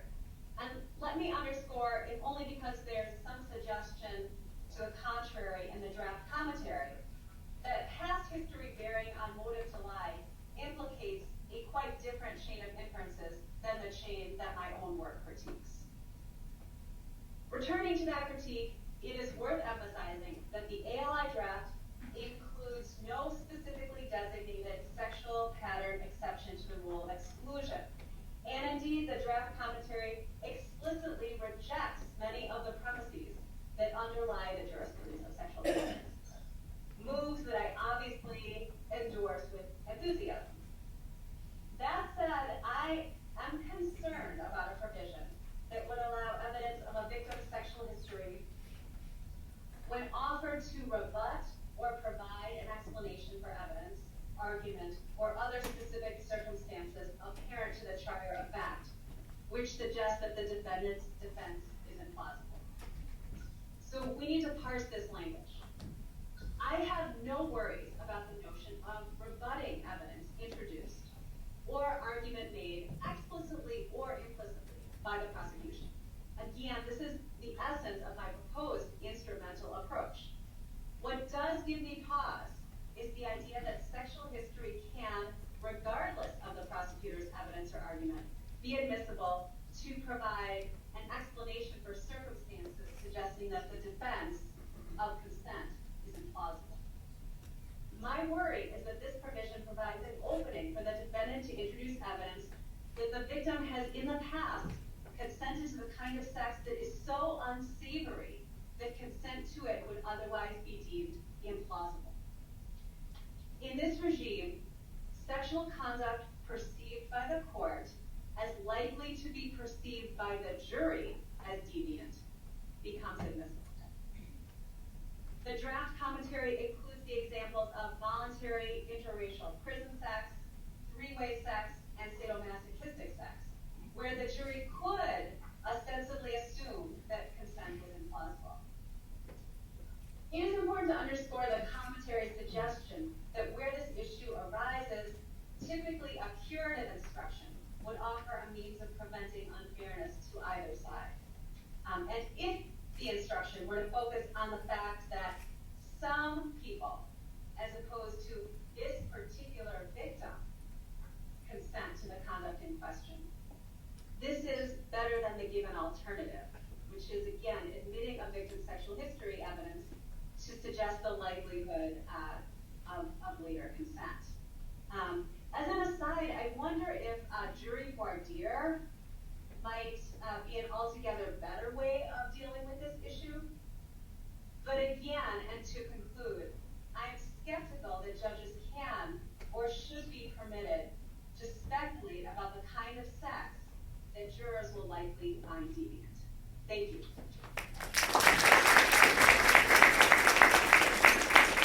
Thank you very much, Professor Turkheimer, and you will stay on, right, so that when we get to questions, you will be available? Yes. Okay, great. And I wanted to say that because we started late, I was planning to go pretty close to 1 o'clock when we would a break for lunch, and I was going to make a quip about assuming Professor Vitello consented, and I wasn't sure what words or conduct I needed, but he just went like this. So given those other pictures we saw earlier, I think told me it's how a to go. All right, and so Professor M. Winklereed will now do his presentation. Thank you. Ladies and gentlemen, at the outset, I'd simply like to describe the status quo. And it's critical to realize how substantially the current state of the law has morphed and changed within the past 4 decades. Because the truth of the matter is that in those 4 decades, we have seen a revolution changing the face of American evidence law. And those changes have been the result of a very powerful political campaign. A campaign against sexual and child abuse. And just think of all of the changes that have been wrought by that campaign. First, the development of new procedures for things like cross-examination and direct testimony. We have support persons next to the victim during direct examination. We have closed-circuit TV in which the defendant isn't in the courtroom at the time of the testimony. We also have the abolition of corroboration requirements. In the past, many jurisdictions required corroboration of the complaint. In most jurisdictions, those corroboration requirements have been abolished. New types of expert testimony, rape trauma syndrome, child sexual abuse accommodation syndrome, new hearsay exceptions, new privileges, and then the subject that we're talking about today, the dramatic modification of the character evidence rules. Now, let's talk about where we've been and where we are in terms of character. For not just decades, but for centuries in Anglo-American evidence law, there was a relatively general prohibition of character reasoning. But I want to be specific about what constitutes character reasoning.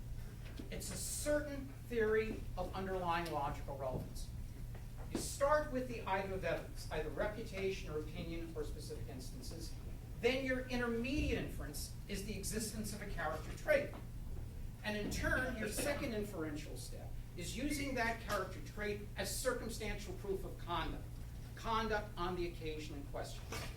And that theory underlies both bringing in evidence of a defendant's prior acts to prove his conduct on the charged occasion, and bringing in evidence, for example, of a complainant's allegedly false prior complaints, eventually, again, circumstantial proof of conduct on the charged occasion. And what we have today are both rape sword and rape shield statutes. First, rape sword statutes. Statutes such as California Evidence Code 1108 and Federal Rule of Evidence 413. these statutes selectively abolish the character evidence prohibition. They legitimate types of closing arguments that were forbidden for decades. Under 413, I can now stand up and say, ladies and gentlemen of the jury, consider the other 3 sexual assaults committed by the defendant. That shows you the type of person he is. If I had said that as a prosecutor 50 years ago, objection, mistrial. That's legitimated now. We also have rape shield statutes, which have the opposite effect. Rape sword, allowing the introduction of otherwise inadmissible character evidence. Rape shield, restricting evidence that in the past had been admitted. Now, the rape shield protections, not just rape sword shield statutes, relate to both historical merits evidence and evidence related to credibility. In some jurisdictions, you have rape shield statutes that speak directly to both. What do we have, for example, in California? We have one statute dealing with credibility evidence, 782, and 2 dealing with historical merits evidence, 1103 and 1106. In federal practice, what do you have? A combination of Rule 412 and 608B. Restrictions that apply again to both credibility evidence and evidence on the historical merits. And given these significant restrictions, it was predictable that what we would have would be constitutional attacks on the restrictions. And there are 2 cases in particular that are significant. First, the Seminole case. The Seminole case recognizing the constitutional right in some cases to override statutory and common law evidentiary restrictions.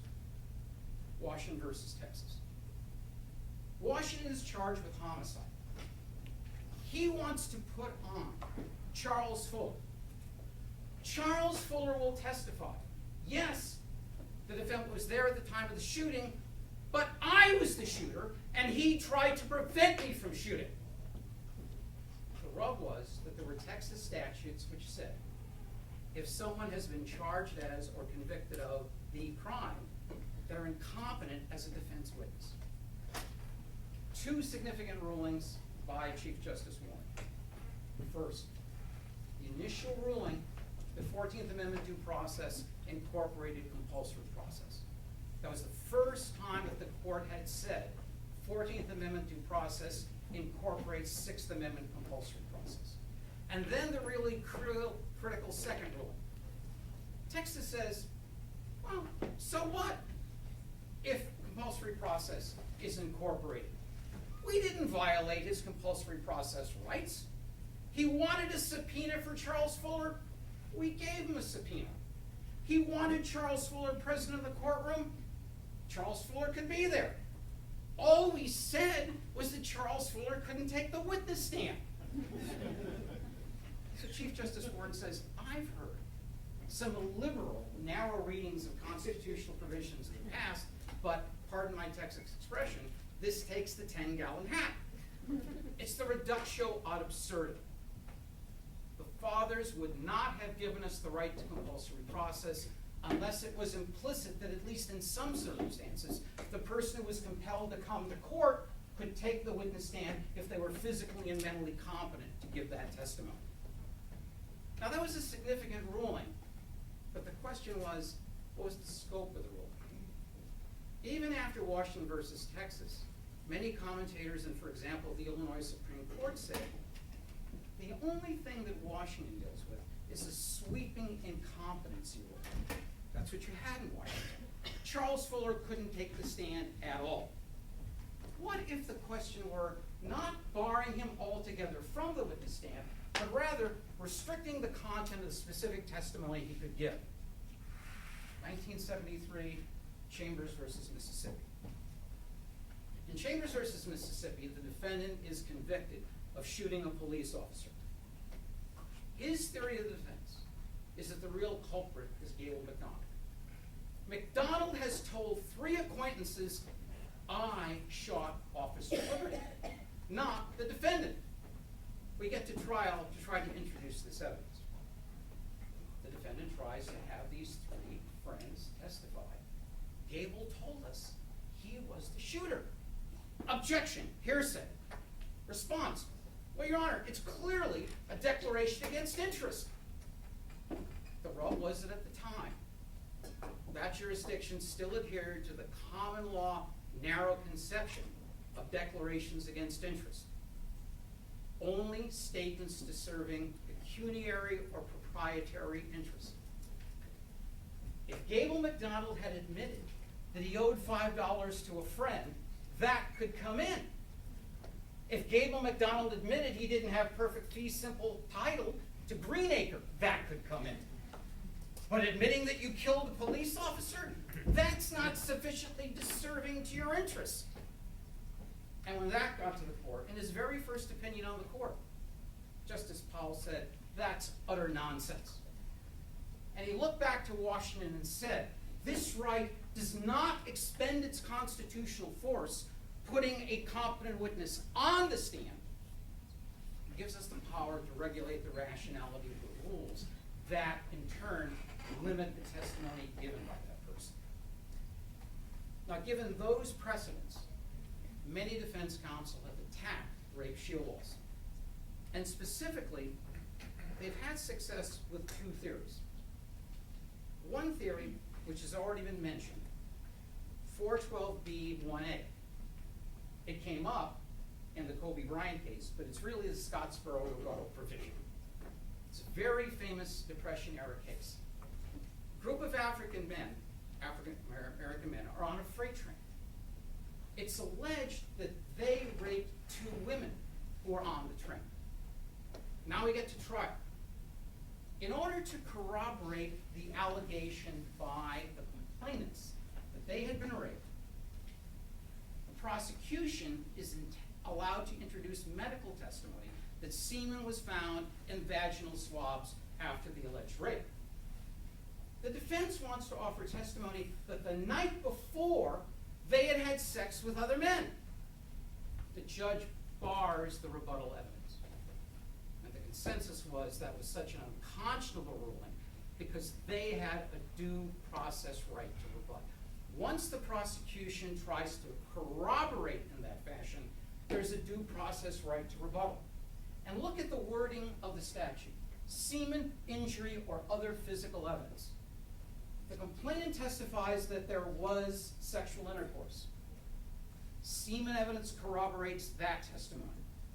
The complainant testifies there wasn't simply intercourse, it was forcible. I didn't consent. ER testimony about the injuries displayed immediately after the alleged attack is corroborative. The complainant says, well, it wasn't just a rape, it was a rape by this defendant. Again, introduction of DNA evidence would be corroborative. What we're talking about is a fair right to respond to, rebut, prosecution corroborative evidence. Now, let's talk about the other situation where the defense has had success. The situation that Professor Gordon mentioned. Precocious knowledge. And when you read the opinions on precocious knowledge, where they say the defense has the right to bring in this evidence that will explain the existence of the precocious knowledge, knowledge that a young child shouldn't have, what do they talk about? Corroboration. The very detail of the report is corroboration for the complaint. It wouldn't be there. They wouldn't possess that knowledge if the alleged attack had not occurred. The recurring theme in these cases is the central role of corroboration. The assumption that these cases boil down to swearing contests and that there's an especial need for corroborative evidence to break the tie between the complainant and the defendant. Now, in light of those cases, the description of the current state of the law, I want to critically evaluate the restrictions on admissibility of evidence of prior, similar, untruthful accusations. Not simply false accusations, but untruthful accusations. And when we turn to that topic, there are really three sub-issues that we have to speak to. First, would it be justifiable to ban all inquiry, absolutely all inquiry, about prior, similar, false accusations? first argument in favor of such a ban? Well, it's irrelevant. The problem is that the standard for relevance set out in Federal Rule of Evidence 401 is very lax. It's a minimal standard, and at first you think, well, clearly this evidence is relevant.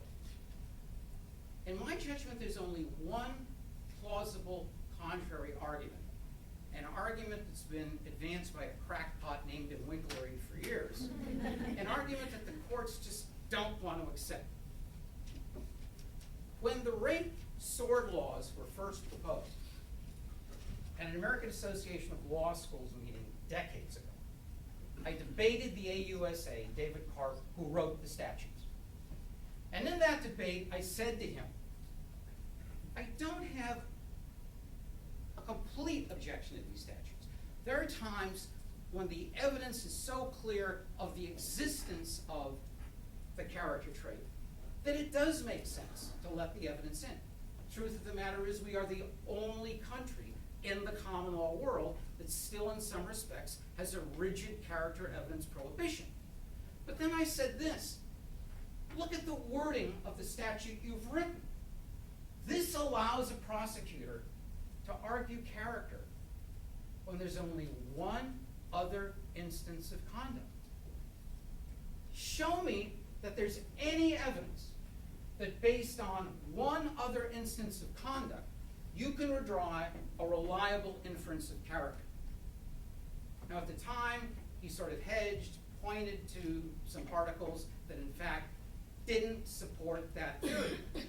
So years later, at a symposium at Southwestern, I tried to conduct a comprehensive survey of the psychological literature. And there was one psychological article in particular, released in 2001, that I thought was highly relevant. They surveyed all of the empirical research of drawing inferences of character and then using those inferences as predictors. And what they found was that at best, quote, at best, those studies found a 0.30 probability when you had only one other instance of conduct. Now, let's go back to dissecting the theory of logical relevance. Prior instance of conduct, inference of character, and then using that as a predictor, using it as circumstantial proof of conduct on another occasion. Focus on that first inference. At best, 0.30. As a matter of law, if we take the available empirical data seriously, that initial inference is unjustifiable when you have only one other instance of conduct. Congress didn't think so when it passed 413. The courts don't think so.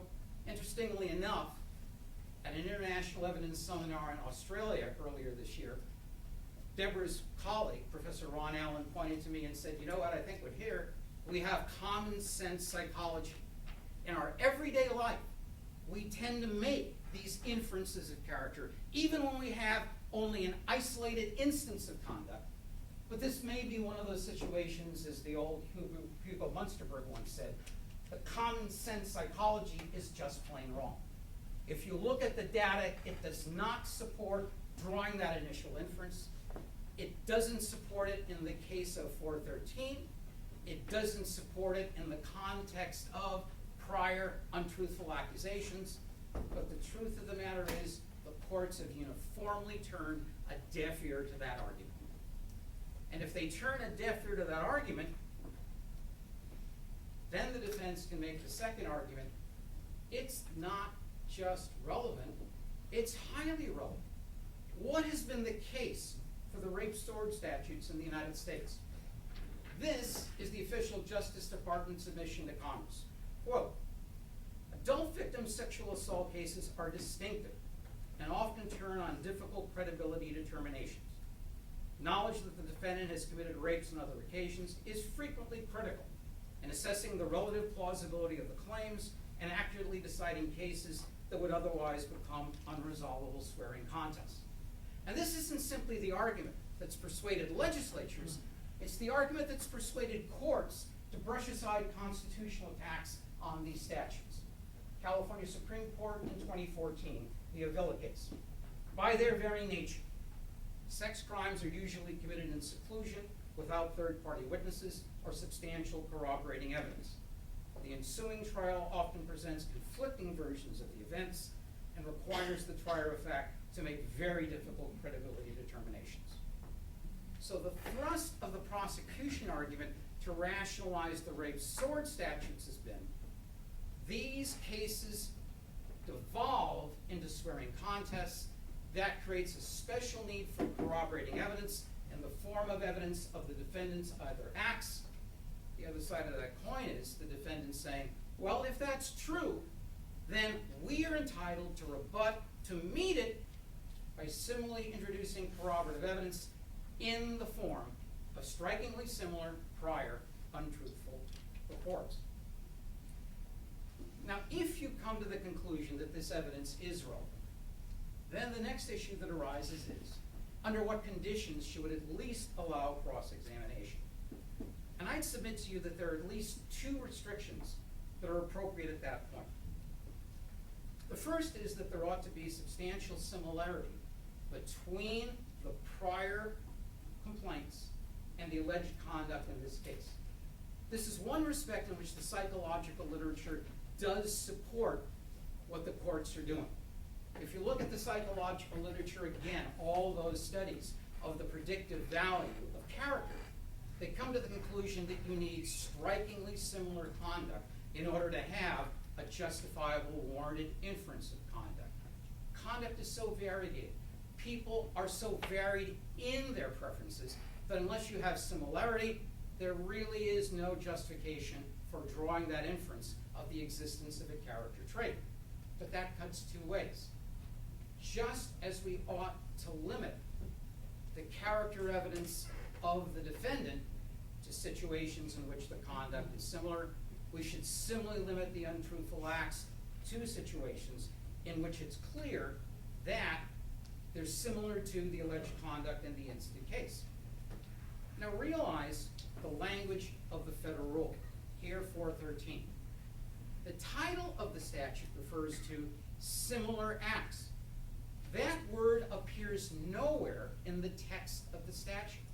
But notwithstanding the silence of the text of the statute with respect to a requirement of similarity, the virtually uniform holding in the cases, both state and federal, is we're either going to limit the scope of the statute to similar conduct, or we're going to make that a very salient factor in deciding whether to admit the testimony. Now, assuming that you require similarity, the judge ought to look to such considerations as acquaintance, stranger. Judge ought to look to such factors of the specific type of sexual conduct. The judge should consider the modus operandi, especially if it is a stranger rape. But even assuming that we've got substantial similarity, there ought to be a further limitation, namely the applicable burden of proof. And I want to talk now about burden of proof with respect to 404B, the basic uncharged misconduct statute, then 413, and finally the context we're talking about now, prior untruthful acts. This sort of testimony seems very prejudicial at first. And so prior to the United States Supreme Court decision in the Huddleston case in 1988, the majority rule in the United States was you could not bring in evidence of uncharged misconduct governed by 404B unless you prove the commission of the act not merely by a preponderance of the evidence, but by clear and convincing evidence. That was the rule prior to Huddleston. Then the Huddleston court looked at not just the prior state of the law, it looked at the statutes. In particular, Federal of Evidence 104B, the conditional relevance statute. Conditional relevance statute 104B is very similar to our California Evidence Code 403. In fact, the advisory committee note to 104B indicates that R403 was one of the models or templates for 104B. And what does it talk about? Relevance that depends on a fact. When the relevance of a fact depends, the relevance of evidence depends on the fact, proof may be introduced as long as it is sufficient to support a finding that the fact exists. Not clear and convincing, not even preponderance of the evidence, but a mere permissive inference. Now you might say, that's ridiculous, this is prejudicial evidence. But remember the basic theory of conditional relevance that's codified in 104B. What are the two paradigmatic examples of the application of conditional relevance? 602, personal knowledge, and 901, authenticity. 602, the jury decides the person who witnessed the accident or claims to have witnessed the accident really didn't. They don't know what they're talking about, so common sense should lead the jury to naturally disregard the testimony they've been exposed to. 901, the jury decides that this is a forgery. It wasn't the real McCoy. Common sense should lead them to naturally disregard that exhibit during the balance of their deliberations. The point is, these are foundational facts that are so fundamental to the logical relevance of the evidence that even a lay juror without any legal training should realize that if the fact isn't true, I should disregard that testimony during the balance of the deliberations. You can trust the jury to make that determination without fearing that their exposure to the testimony will taint their deliberations. 104B is all about trust. And when the Supreme Court reads 104B, it says, well, you know what? That applies here. The prior state of the law may have been clear and convincing, but think of the juror going back into the deliberation room and saying, well, we're not convinced that the defendant committed the other theft or committed the other rape. If at a conscious level they reach that decision, common sense should lead them to naturally disregard the testimony. That view has migrated from 404B to 413, and now it's migrating to this context. Not clear and convincing, not a preponderance of the evidence, but if it's truly a 104B conditional relevance issue, we can trust the jury that if at a conscious level they decide she wasn't the one who made that report, or if at a conscious level they decide the report was true, it wasn't untruthful, their exposure to that testimony is not going to taint their deliberations. So rather than mongering adjectives like prejudicial, you have to look at the fundamentals, specifically the fundamental conditional relevance procedure codified in 104B, and that trend now is to say, even when you're talking about prior untruthful acts, the issue isn't clear and convincing, it isn't preponderance, it's a conditional relevance issue. Is there enough evidence in the record to support a rational permissive inference that this untruthful report was made? And if there is, it comes in. Why? Because we can have common sense trust in the jury that if they conclude she didn't make the report, but conclude the report was true, it will not be distorted. Their deliberations will not be tainted. Now, finally, we come to what I think is the toughest issue. Let's assume, for purposes of argument, that we agree at the threshold that this is relevant evidence. Secondly, we agree that conditions have been met for cross-examination. An adequate showing of similarity, sufficient proof to satisfy 104B. Then we come to what is now the battleground issue, whether the defense should be permitted to go beyond cross-examination and introduce extrinsic evidence. At first blush, there's a very strong case for keeping that extrinsic evidence out. To begin with, that seems to be what Federal Rule of Evidence 608B says. There's an express prohibition when we're talking about untruthful acts that have not resulted in a conviction on extrinsic evidence. You seem to be confined to cross. To make the case even stronger, in 2013, the United States Supreme Court hands down its decision in the Nevada case. Quote, there are good reasons for limiting the use of extrinsic evidence. The state statute upheld in this case is akin to the widely accepted rule of evidence that generally precludes the admission of evidence of specific instances of a witness's conduct to prove the witness' character for untruthfulness. See Federal Rule of Evidence 608B. Now, the rule may be constitutional, but I want you to think about whether, as a matter of policy, this is justifiable. Because the truth of the matter is, in the federal scheme, with one exception, we always permit the opponent, in some cases, to resort to extrinsic evidence. Always. One exception. 608B. They singled out 608B impeachment for an absolute ban on extrinsic evidence. Doesn't apply to prior inconsistent statement, doesn't apply to specific contradiction. I'd like you to ask yourselves this question.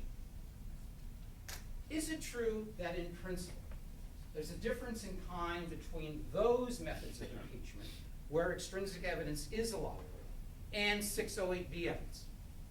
Sometimes we make a big deal out of prior inconsistent statements, but the truth of the matter is we're often silly to do that. What's one of the most effective methods of impeachment?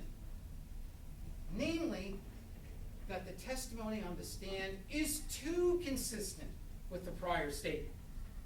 One of the most famous cross-examinations in the history of this country is Max Stewart's cross-examination of Kate Alderman in the Triangle Waste Company case. She had given the same story, word for word, several times, that she testified to a trial. In fact, during her testimony, she even corrected herself once. Oh, I omitted that word. I've got to add it.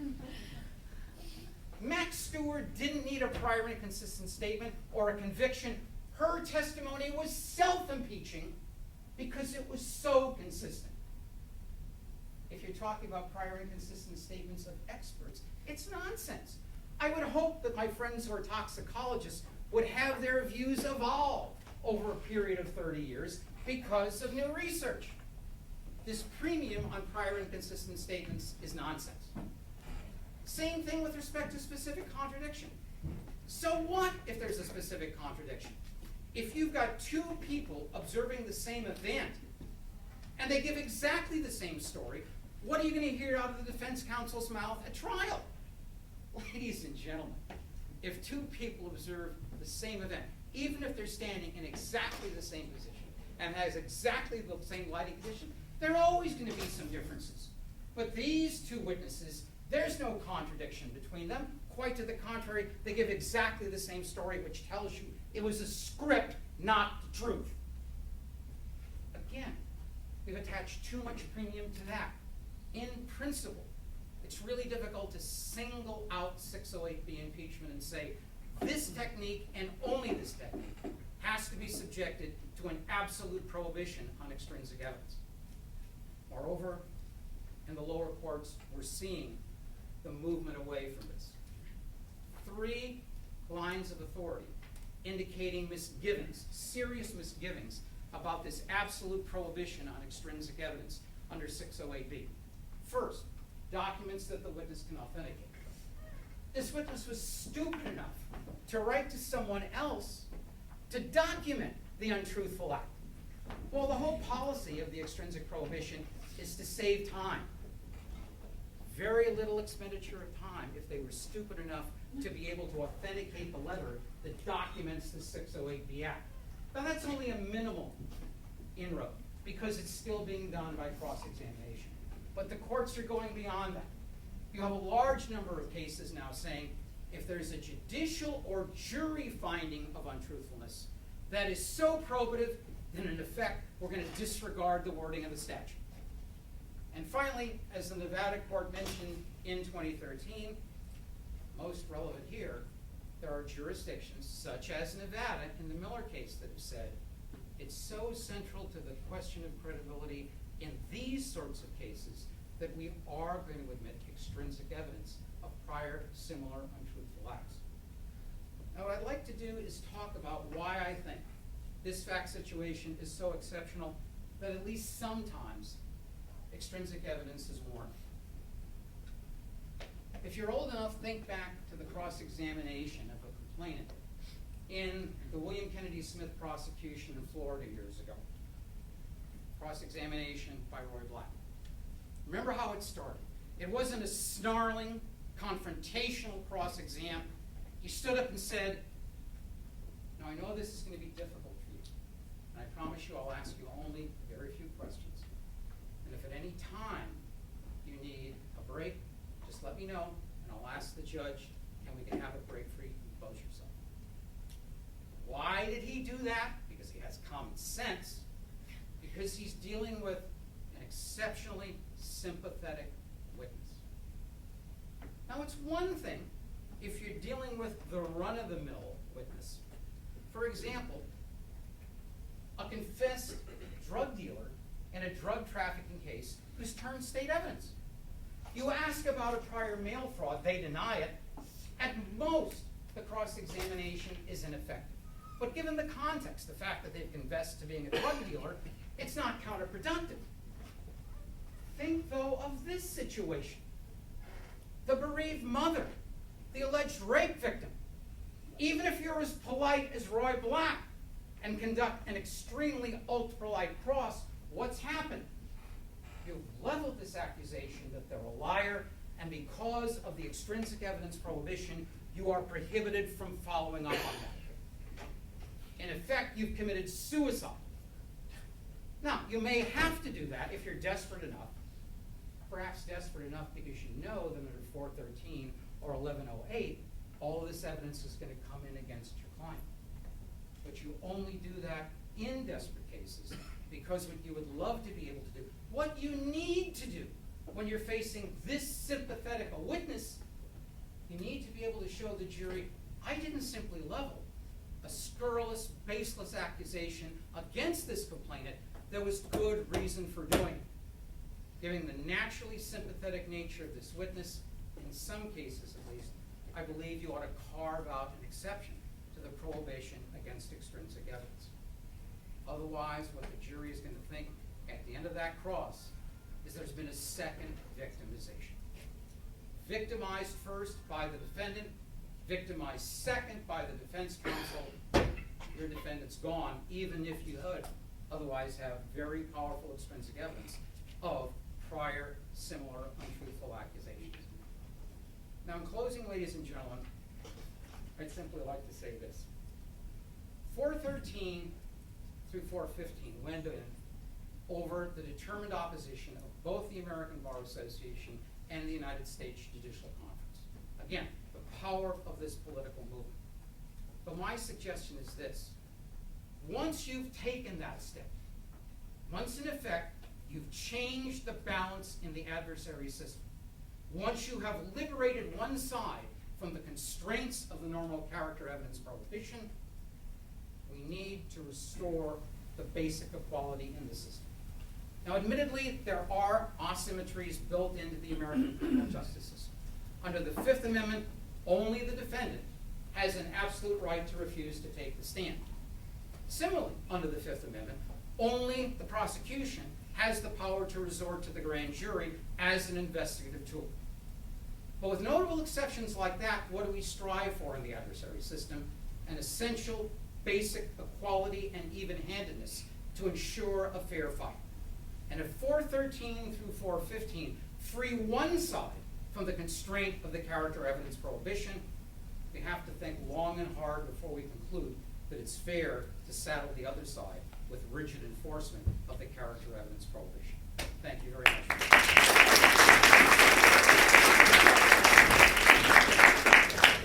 Thank you very much, all three speakers. We're going to see if we disconnected Professor Turkheimer or if we indeed still have her. But I want to jump to questions right away because I know time is limited. So questions for any of our speakers? Oh, you are there. She's there. We were afraid we had disconnected you. Okay. Questions? No questions. I want lunch. Yeah. Professor Schulhofer. Yes, so Deb, thank you. Just to talk a little bit about this exception that you criticized the draft. Professor Turkheimer's proposal is to allow an exception to rape shield for purposes of rebutting. I should backstep. We're talking about pattern of behavior evidence. And the difference between our two perspectives is quite narrow because we both agree that current case law has been incredibly sloppy and permissive in treating pattern of behavior and what judges might think to be unusual or not normal normal sex and allowing that in, and we agree about that. At the same time, Professor Turkheimer acknowledges that there can be cases where the prosecution is making essentially unscrupulous use of the rape shield law by arguing that no one would ever agree to this sort of thing, and appealing to the jury's sense that no one would ever agree to this sort of thing, when the prosecutor knows perfectly well that his complaining witness has agreed to that sort of thing on prior occasions. And that was, for example, the situation in one of the group sex cases, Gagnon, which was in the Sixth Circuit, I believe, where the prosecutor, this was group sex and other stuff, and the prosecutor says, you heard our testimony, it sounds like a bizarre pornographic movie, nobody would ever agree to that. And so the defendant wanted the chance to rebut that. We're on the same page about that. The difference is that ours is a little bit more flexible because we would allow evidence not only to rebut specific argument or evidence by the prosecution, but also inferences that the jury might draw even if the prosecutor isn't making the argument. And I'll just give you one case that was important to us. Professor Turkheimer says, rightly, that she worries about anything that gives judges discretion because she worries that the judges will abuse that discretion. That's a concern. It's an intangible one. We also look at the cases, you can also worry that judges are too restrictive, too aggressive about enforcing rape shield laws in a way that I think Professor Imwinkel-Reed's presentation suggests as well. So we're trying to super guess the psychology of judges, and do you worry about giving them too much freedom or not enough freedom? In that regard, it seems to us giving prosecutors too much power to hinge the admissibility on the way they choose to shape the theory of their case, because they can shape the theory of their case in such a way that the jury is sitting there drawing this inference whether the prosecutor brings it up or not. And one concrete example, an Indiana case where the defendant denied having sex with the complainant at all. He wasn't claiming consent. And the case went to trial, and the complainant took the witness stand, and boy, she was 8.5 months pregnant.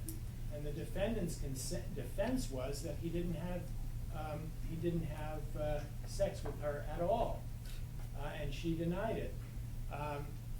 In fact, there was no testimony that she was pregnant. The prosecutor didn't say, Ms. Witness, are you pregnant today? He didn't have to.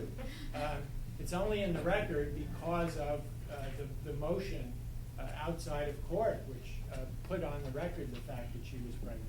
So that's a situation where the jury is going to draw an inference, and it's critical for the defendant to be able to say, there is an inference here, and that's what we're referring to in that example, where we're saying that situations where evidence of prior sexual history is crucial to rebut a claim that's either made explicitly by the prosecution or that is implicit in the circumstances, and that the jury is very likely to draw.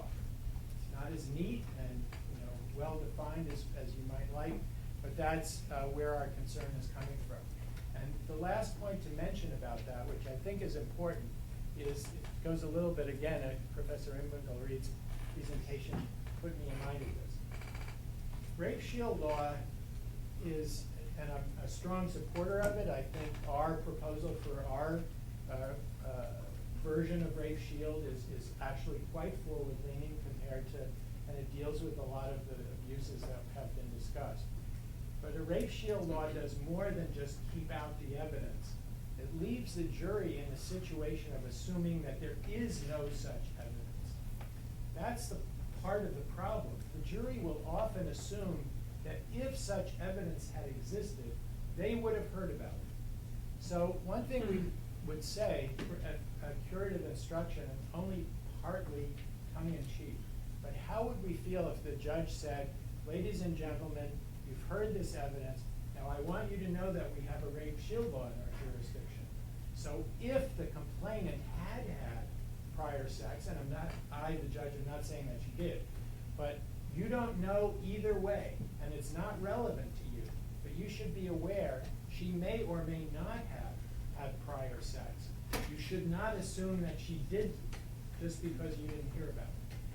There would be a lot of problems with that curative instruction, and I'm not advocating it, but we should be aware that that's in the jury's mind. So the rape shield law, in the absence of that kind of a curative instruction or some other judicial effort to deal with it, the jury is making inferences of whether they've heard about it or not. And so we have to be careful about not excluding too much evidence.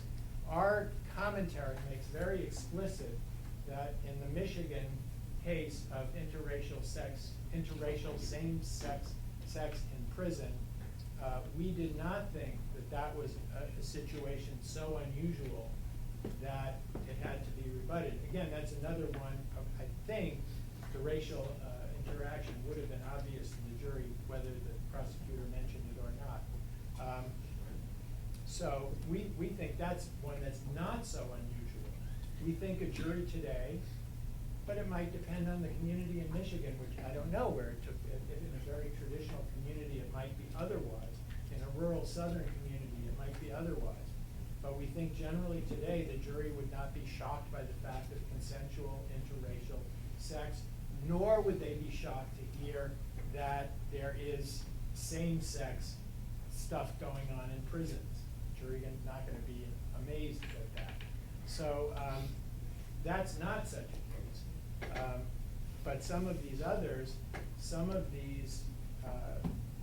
I may be with Judge Posner on this, but some of the things you read about in these cases, believe it or not, it's not always fun doing what I'm doing. And some of what's not fun is reading some of the stuff in these cases.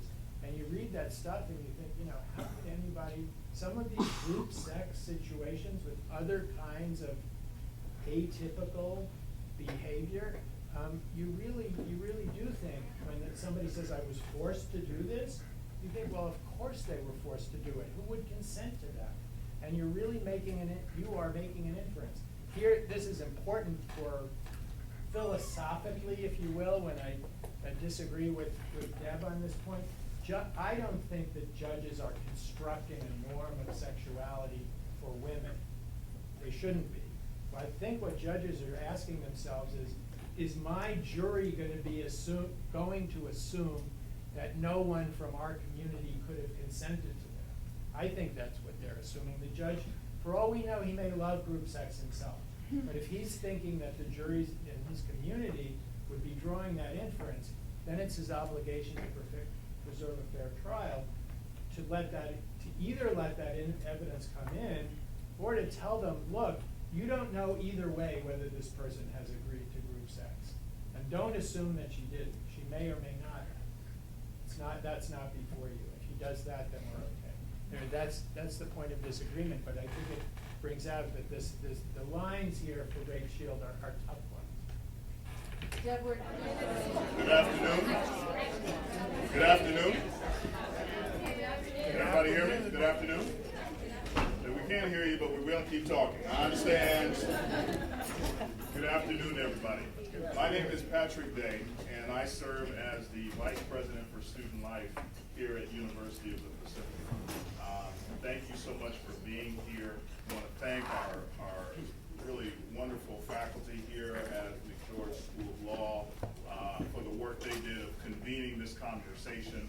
This is exactly what we should be doing at exactly the right time. So I want to say a special thank you to that group of folks who have pretty consistently been leading a lot of conversations for our three-city university. But thank you all for being here today, and I know that you all had a filled day, and I'm hoping that this session will be equally interactive and informative, and hopefully we'll be able to provide some good perspective on a very challenging issue. I share with you that in my role at the university, I serve as Vice President for Student Life, so as you might guess, I'm one of the point people on this issue, which means I have people that I work with, our Associate Dean of Students, Heather Dunn Carlton, who we're fortunate to have, who I think will also be a resource for this conversation. Along with her and some of other members of my team are sort of on the front lines of how we begin to negotiate this dynamic and ongoing discourse that's certainly happening in powerful ways on our Stockton campus, but is really something that has emerged as impacting our entire university in different but critically important ways. I also recently, over the last year and a half, led a university-wide task force taking a look at the issue of sexual misconduct from the perspective of both policy and procedure. And that is as onerous and challenging and wonderful as it sounds. But I'm happy to report I think we've gotten to a good place, but our journey through the process has been one that certainly began to illuminate how challenging these issues are, and particularly trying to put them in the context of a policy that can be a university-wide policy that can apply to students, faculty, staff, has been extraordinarily difficult. The good part, of course, I'm happy to report that all the good folks at Pacific, having all of the wrangling that we needed to have, I think we've gotten to a place that we can live with. About 24 or 5 years ago, I was a student at Northwestern University, and I was asked by someone like Dean Dunn Carlton over there to sit on a sexual assault appeals board. And I was 21 and knew everything in the world, and was asked to do that, and had some very powerful experiences looking at very challenging issues of, at that time, fellow students who were my colleagues. And we got to some very challenging moments that were, I think, emblematic of what is oftentimes this sort of inherent challenge of dealing with the complexity of consent, dealing with the complexity of sexual misconduct, dealing with the complexity of campus culture. What I will tell you, without sort of regaling my entire history, is that over the 20-some odd years that I have been working in student affairs, I have found myself in that same case that I had back as an undergraduate over and over and over again. We sort of all heard the conversation, whether it's 20%, whether it's 25%, it doesn't really matter. It is an extraordinary problem for our college campuses. I have been on record saying that I agree this is a public health issue when we start to talk about sexual assault and violence against women. And I think that we have to look at it and address it as such.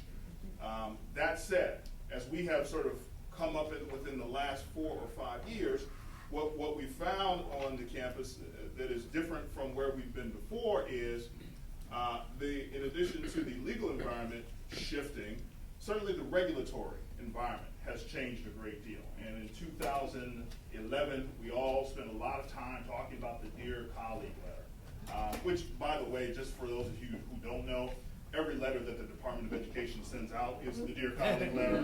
It's a little something for your back pocket. That's what they call it. It says Dear Colleague. This just happens to be B because it was the one where we started to see a fairly substantial uptick in the conversation around how we were to begin to address issues of sexual violence, issues of sexual assault on the campus. Suddenly now, the Department of Education was talking in fairly specific terms about time frames, about who was to be responsible, about the assignment of duties on the campus, things that for many of us who were in education we had not seen before and certainly hadn't recognized, and signaled a shift from those of us who had been working on and understood Title IX as a question around gender equity in athletics. We began to see a real sea change shift to now being in a very robust conversation about what sexual misconduct was going to be defined as, and how we were expected as institutions to begin to deal with it.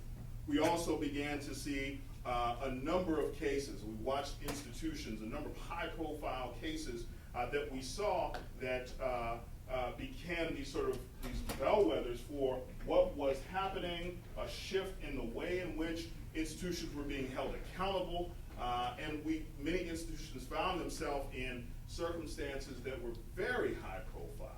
And fortunately or unfortunately, depending upon how you sort of look at that matter, became in some respects vilified, but were essentially dealing with things that could have happened on so many campuses in the United States. And I think what we have seen and what our students have told us is that they are of a mind and of a generation that has said they have had enough. And that at some point we are going to have to turn up the volume and deal with this in a different kind of way. And we've seen that sea change. And so specifically what that has meant is now we've started to see changes in the law. We've seen the Violence Against Women Act that has asked us to now update and add to our Clery reporting, our regular annual reporting of our crime statistics, to begin to add additional categories around domestic violence and around stalking, saying that we are going to elevate this discussion. I had the fortune or misfortune, depending on how you look at it, of being called to the Capitol down the street to testify before, along with the CSU and the UC system and the community colleges, and we were sort of representing the independent schools around the audit that the state of California conducted on sexual assault prevention practices and adjudication practices on campuses in California. So what we've begun to see is this increasing pressure, uptick in what the expectations are. And what I will tell you in terms of talking to administrators, real challenges from administrators, not just at Pacific, but really speaking nationally when I'm in my national meetings, of people saying, we're not sure what to do. It seems to continue to change. We're not sure if this should even be the role of an administrator on a college campus. What exactly are the local law enforcement officials going to do? Or is this going to now be the purview of the dean of students to be able to take on sort of the full-scale adjudication of matters of sexual violence and full violations of the law?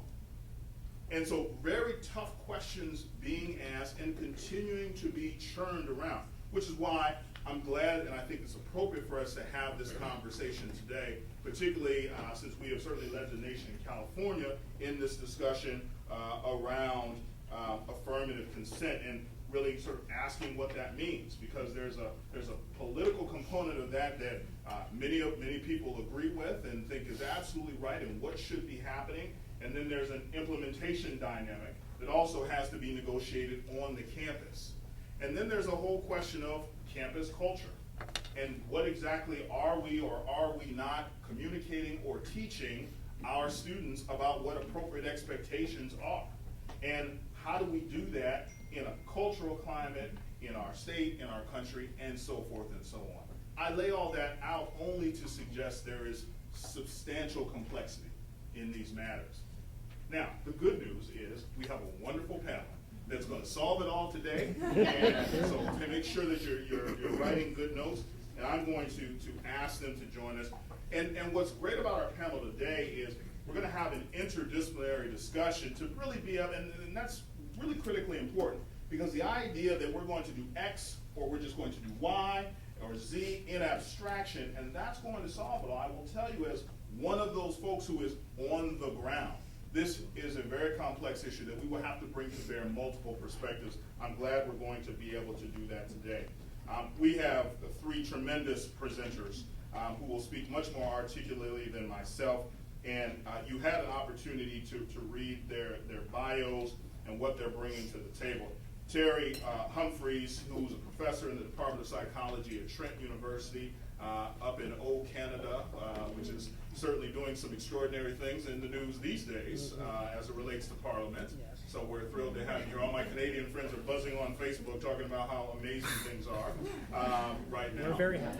Yes. Well, so it's very interesting, and your new Prime Minister is he's making a lot of news. And it's funny when you're old enough to remember his dad when you were, it's kind of sobering too. That said, we're thrilled that Terry is with us.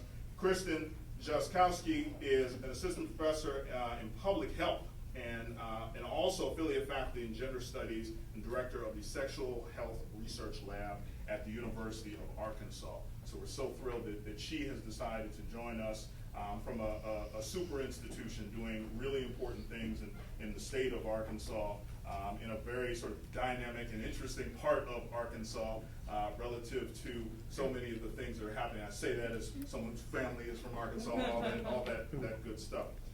Certainly we're happy to have our good friend Ruth Jones with us, and I'm sure, feel free if you want to clap for Ruth, because we all know Ruth. Dean Jones, I say that for those of you who don't know, she's a former member of the faculty here at McGeorge, sort of one of our rock stars. So even though she's at some other school, Heather went to Oxy, where Ruth is now. We still claim her as ours, and really privileged to have her with us today. She's the Associate Dean. She's also the Title IX Coordinator at Occidental College, another wonderful private institution in California that has done a great deal of work, and in fact has led many of us in the state because they were one of those institutions that had to face some of those challenges, unfortunately in very public ways, but that has really, I think, served the entire state. So with that, I'm going to ask Terry, if you would, Ruth, I would apologize. I'm going to ask you to take the podium.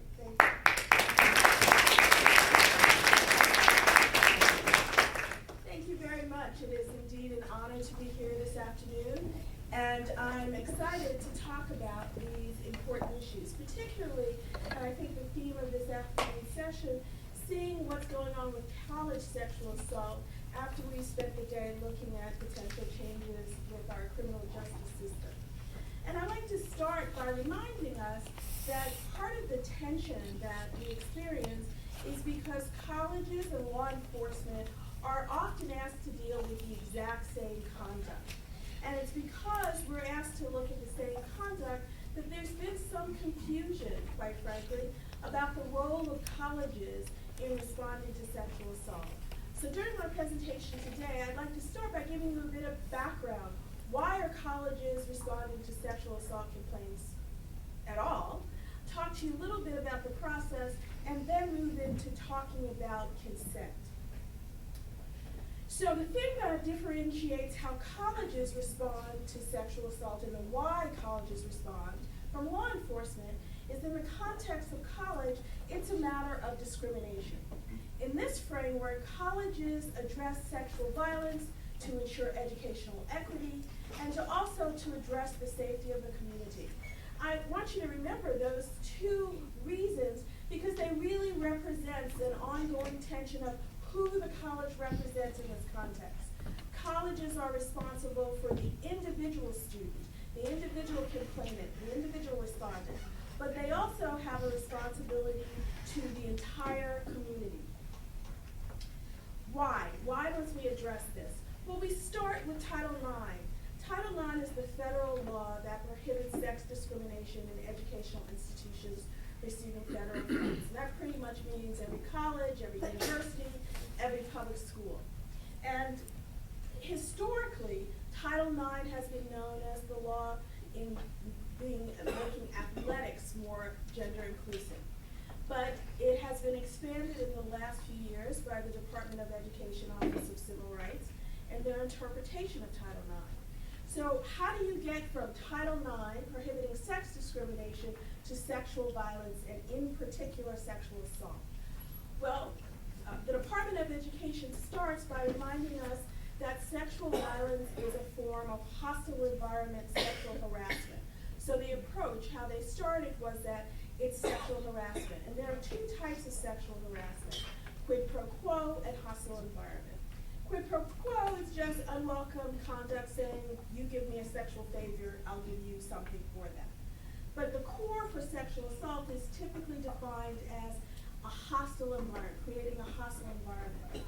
And that's behavior. It can be words, it can be conduct that is unwelcome and that creates a hostile environment. Essentially, that makes it too difficult for someone to do their job or to participate or benefit from a school's programs. Sexual harassment is defined along a continuum. Typically, one word, one bad comment will not be enough to create a hostile environment. But the more that it involves physical conduct, the more likely it is to be one instance can create a hostile environment. So one instance of sexual assault can create a hostile environment. So in this context, again, sexual assault is harassment, it is discrimination. And so what are the steps? What does the Department of Education require a college to do to respond to sexual violence? Well, if a college knows or should have known that there was an instance in particular of student harassment, there are 3 steps a college has to take. You have to immediately take action to eliminate the harassment. And it's within that requirement, typically, that you discipline the person who has engaged in sexual assault or other forms of harassment. You have to prevent its reoccurrence. And again, typically discipline is critical, often requiring you to expel a student or to fire an employee. But preventing the reoccurrence typically doesn't stop with just punishing the person who was involved in discrimination. You have to look at system-wide problems. Maybe there's more education required for the community. And finally, what I have come to believe is the critical and unique role that colleges can play to address the effects of discrimination and sexual assault. Unlike other institutions that have also been tasked to address sexual assault, colleges and universities are in a unique position to mitigate the impact of sex discrimination, particularly sexual assault. What we find, and the reason OCR sees this as an equality and equity issue, is someone who has been sexually assaulted and violated on campus and that is connected to campus, they quite frankly disappear. They can stop going to class, they don't get the grades that they deserve, and there is a silence that surrounds them. It's as if I hear faculty say all the time, this was a great student, and then all of a sudden they weren't. And so what colleges can do is to provide adequate support to mitigate that and hopefully make sure that individuals who are sexually assaulted or other forms of sex discrimination can still achieve their educational objectives. But how does Title IX require, what procedures does Title IX require? Well, this is a perspective that is, in a sense, the Title IX Department of Education perspective. The Department of Education recognizes that educational institutions are unique, are different. That responding for a commuter college might differ from a small residential private college. And because of that, OCR, the Department of Education Office of Civil Rights, has been reluctant to create one-step, one-way models for how colleges have to respond. So they have given basic principles of what the procedures must look like. And these are some of the cornerstone principles of how colleges must respond under Title IX. They have to use a preponderance of the evidence standard in evaluating evidence in these investigation and complaints. They can employ either an investigative or a hearing model. So you will see some schools that use hearings. Other schools do not. And I must say the trend is to explore not having hearings anymore. One thing OCR has said about hearings in terms of guidance, which is do what we say, is that you should no longer have students on your hearing panel. You should no longer have students. There are no requirements for how schools must define what's prohibited conduct. And the other thing I just want to mention, OCR doesn't say this, but I like to say this every time that I talk about this issue. Because frequently the rhetoric you will hear, particularly from students who have gone through the process who've been accused, is I want my due process rights. Colleges are not using proper due process.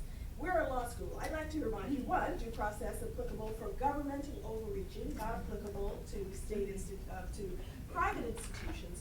But even if we want to apply due process principles, the principles that are applicable are not those that are applicable from the criminal justice system. Those are the highest due process guarantees that we have because the very liberty of an individual is at stake. The college process is an administrative process. The core principles of an administrative process, notice and an opportunity to be heard. What that means is in an administrative process, cornerstone principles in terms of the process, that means you have to know what you're accused of doing. And you have to have an opportunity to challenge the evidence against you. And there are many ways that a school can fulfill those responsibilities. And this is another reason it creates some of the complexity, because every school's process will not look the same as another school's process. There's a range of how schools can do this, consistent with principles of administrative due process. But Title IX is no longer the only law that governs how colleges have to respond to sexual violence. There are two other laws that are particularly important. One, the reauthorization of the Violence Against Women Act. This amends the Clery Act, the federal law telling schools how they must track certain crimes, and increasingly including certain procedures that school must follow. These recent amendments include two very important changes. Schools must provide written notice of rights to complainants and respondents who are going through disciplinary process for sexual violence. And what I think has fundamentally altered the process, students have a right to an advisor of their choice. This advisor can be a family member or it can be an attorney. Now, I spent many years educating attorneys at a law school, this very law school, so I like attorneys. But this structure is not designed for attorneys. And what do I mean by that? Attorneys don't play the same role in this administrative process as they do in other proceedings. The very core of being an effective advocate as an attorney is to represent your client, to speak for your client. Indeed, almost in the context of the criminal justice system, to knock your client to the ground to prevent your client from speaking. That is not the role of an attorney in a college disciplinary process. College disciplinary process, the attorney is to serve as an advisor. The attorney does not speak for the student, but assists the student in speaking for his or herself. Well, that makes perfect sense. Except some of the challenges, particularly for other schools that I talk with, if they have a Title IX coordinator or other administrator who's not an attorney, they have real concerns about how they're going to handle the attorneys who are involved in the process, who are during this transition just figuring out the difference between advising and representing. And of course, the California affirmative consent law. I'll talk more specifically about the requirements for consent, but it includes training and other procedural requirements for the process. So essentially, these are some of the important distinctions of the criminal process and the college process. The core principle, the reason colleges are involved, educational equity as opposed to punishment and deterrence, the different consent models, the different burdens of proof, the ultimate sanction. I don't have a little jail on campus, so the ultimate sanction I can impose is to expel a student or to fire an employee, and as I've talked about, the differing roles of attorneys. So let's talk about how we define sexual misconduct within the context of a college process. And I think it's helpful to start with our common law definition of rape. As you heard this morning, or you probably know, initially rape was restricted to vaginal intercourse. It was gender specific. It of course implied a lack of consent model. But there are two important elements that are really important to the understanding of how this has evolved. Not only did it include a force or a lack of, or a threat of force element, one had to assert that one victimized of bisexual assault had to use utmost physical resistance to demonstrate both a lack of consent and that force was employed. From that, we move to a more modern adaptation of rape, thank you, in many jurisdictions. And again, there's no uniformity since criminal law is a state-based law. But these are the things that's important to see how we evolve in criminal law from the common law definition of rape. Many jurisdictions move from the definition of the term rape to sexual assault. And that choice was to emphasize that this was a crime of assault, of force, rather than an act of sex. That it was expanded to make it gender neutral, and of course included, in addition to the forced lack of consent model, the incapacitation, the theory that you could also engage in rape or sexual assault if in fact the other person was incapacitated. Although although this is not true for all jurisdictions, but in many jurisdictions there was no longer a resistance element, but there was a continued force element. But even within the criminal law, prior to the college's use and thinking about affirmative consent, I'd like us to remember the MTS case. And for some of you who took criminal law, perhaps you had an opportunity to read that. Because in many ways, that case is indicative of one of the first shots at looking at affirmative consent within the criminal law. And in that case, the New Jersey Supreme Court, even though the statutory code required force, held that force could be demonstrated by the force of penetration. There was no extrinsic force other than the force of penetration required. And it also did something by saying consent meant permission. But what's interesting is as controversial as this opinion was at the time, as you kept reading, it became clear that this really wasn't necessarily a revolutionary change, because it's still in assessing consent and permission. It looked at the same facts surrounding the incident that were relevant to a lack of consent model. So, let's move to the college code definition. OCR, as I mentioned, has not been specific about, has not been specific about what is required in terms of defining the physical acts. But these are the trends in college policies and sexual violence. And again, keep in mind, every college can accept those in California. Even prior to the enactment of the California Affirmative Consent Law, the trend had been for colleges first to use sexual assault rather than rape, or other terms to try to distinguish from the criminal code. The other thing that I think is really revolutionary that people sort of miss when they talk about affirmative consent, because in some ways I think it's even more important, college codes have separate categories for force, consent, and incapacitation. And of course, affirmative consent. Let me show you what I mean. I've put here two typical provisions for what a college code will look like. If we contrast that with the criminal law definition of sexual assault that required both lack of consent plus force, we see that in the college codes already what was revolutionary is it says sexual assault occurs without effective consent. In essence, stripping away the required element in every instance for force or threat of force.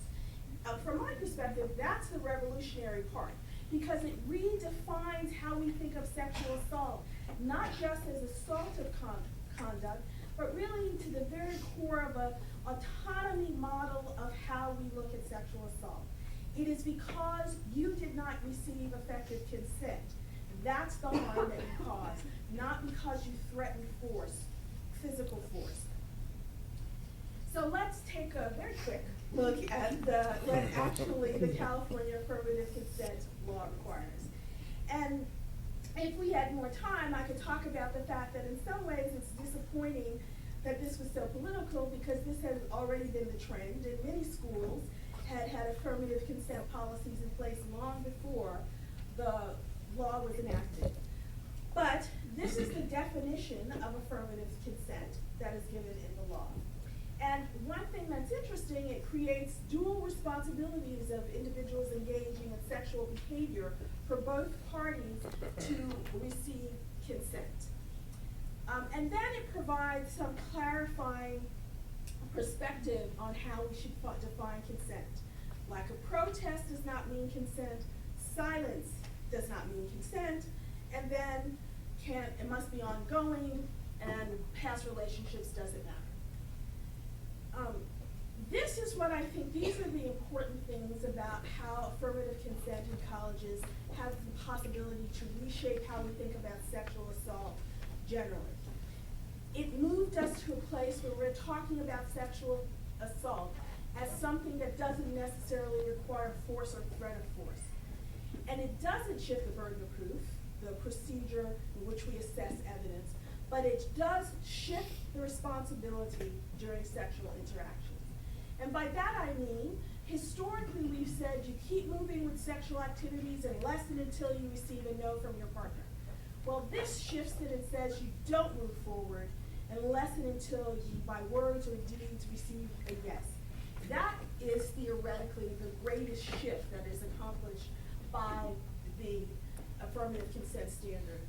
But one of the concerns I have about the discourse on affirmative consent is that it gives it a power it just doesn't have. Affirmative consent might be part of the solution to sexual violence on colleges or even sexual violence in society, but it's not magic. It won't solve all of the issues that occur. Most specifically because at most colleges, it's not the consent cases, it's the incapacitation cases. Most of the cases that we are dealing with, whether or not there is verbal or affirmative consent, is irrelevant. Because the theory for most of the cases that someone was incapacitated and the other student asserts, I was also drunk. That's the core of most of the cases we're looking at. The other questions, which thank goodness we have fabulous panelists who will address it, one of the questions that I've always had is, can policy or law change behavior, particularly sexual behavior? That has been an area that has been most difficult for the law to change. And the other bigger issue this raises when we talk about colleges and sexual assault is what I see as a broader shift in society. No longer are we looking at the criminal justice system to exclusively address these problems like sexual violence. It's not just colleges, it's also the NFL. The fundamental question we're asking is, if prosecution is not enough, what responsibilities do other institutions have to try to end sexual violence? Thank you very much.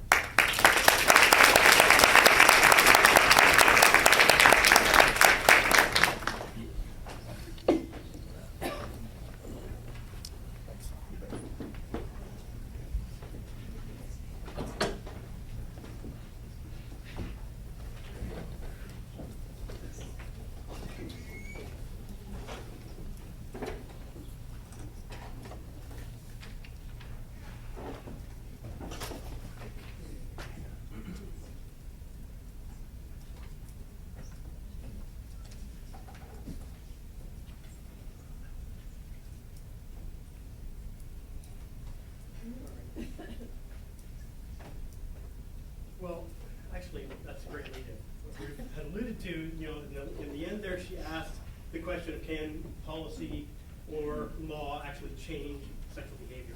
And I've got a little piece of information. I'm not a legal expert at all. I'm a psychologist, I'm a behavioral scientist. I've got a little bit of information on the Canadian context because I am a Canadian, and I'll bring that up at the very end. And then maybe that one might address Ruth's question that she has with respect to affirmative consent here in California. But I want to start by thanking Michael Vito and Vitello, and all the other organizers of the symposium. It's been a very enlightening, very wonderful time. I've enjoyed myself immensely. I'm here, as I said, not as a legal expert, but as a behavioral scientist. I'm going to focus on day-to-day, what day-to-day sexual consent looks like. Not when it's coercive necessarily, although we'll talk a little bit about that, but this is research on normative sexual behavior, how students understand and how students negotiate sexual consent in their own lives, and understanding how young people ask for and obtain consent in their varied relationships certainly has implications for our sexual assault prevention programs and efforts, as well as our laws. So I'm not here to tell you what consent should look like, even though that's the title of actually panel 3. should mean, what it should mean. I'm not here to do that because research can't answer that. Research can only tell you how consent typically is negotiated, and you will take your implications from there. Keep in mind, sexual consent is a form of sexual communication. It's also the key to determining the appropriateness of sexual behavior that is engaged in. So it bridges a lot of different research areas. Sexual communication, sexual coercion, rape, assault, social norms, gender differences, power relationships, and a few more.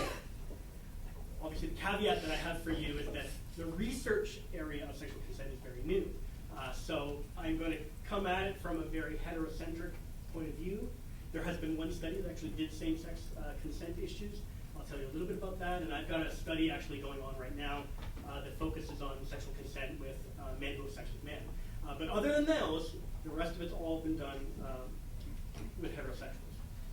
So I'm going to start off, just a quick overview here. I'm going to start with the overall research definition of sexual consent, how researchers define consent, discuss the literature on how students negotiate consent in their daily lives, a number of complicating factors, as we've been talking about throughout the day, and a little bit of the Canadian context if I get to that, as well as the implications of all of this for the affirmative consent here in California. In the research literature then, the predominant definition comes from Charlene Millenhard from the University of Kansas, and she defines sexual consent as the free, verbal, or nonverbal communication of a feeling of willingness to engage in sexual activity. Now, conceptually, Millenhard argues that sexual consent requires a few things. So she started out by saying, well, it requires that you possess all the necessary information in order to make an informed decision. You can't consent to something that you don't know what it is or what it means to engage in that behavior in the culture, the society that you're in. So you need the pertinent information about that act. Second, it must be voluntary. We've talked about that a lot. So therefore, any use of coercion to obtain consent renders it meaningless. Alcohol and drugs fall under this category. Consent is meaningless if the consenting person is incapacitated, incapable of giving their own consent, although there's still a lot of gray area around the issue of how much alcohol is too much, but I'm not going to get into that argument today. And third, consent really can't be obtained from a third person. So there's no, you can't provide consent on somebody else's behalf, which makes sense, right? So conceptually, a lot of that lines up with legal issues. There's still a debate, though, that's been going on in the research literature and in the community at large, I think, on whether consent can be a mental act or a physical act. As a mental act, a cognitive act, it seems pretty troublesome. We're not psychic, so you don't know if someone else has consented if it's just on their own mind. As a behavioral act, well, we've got a couple of options. You can go non-verbally and negotiate consent, or you can do it verbally. Non-verbal actions are fine conveying consent, but they can be ambiguous, and often are. And verbal communication sounds great on paper, theoretically, but as I'll show you through the rest of my talk and the research here, verbalizing before or during sex is really not part of the normative sexual script for older teenagers, for younger adults, and actually for many older adults as well. So, as a researcher, where do we get this information from? That's a little washed out. But self-report data is usually where most of this comes from, and in fact, it's probably the primary source of information on how we acquire information from our university students on their attitudes and behaviors with respect to sexual consent. So we interview students, we conduct focus groups, we develop scales like these ones, or we develop little scenarios and we ask and we manipulate a couple of variables and ask experimentally and see what our students give us back. So a number of researchers, myself included, Dr. Chikowski, on this panel have developed scales to measure consent in a variety of groups. So what does the research tell us about college students?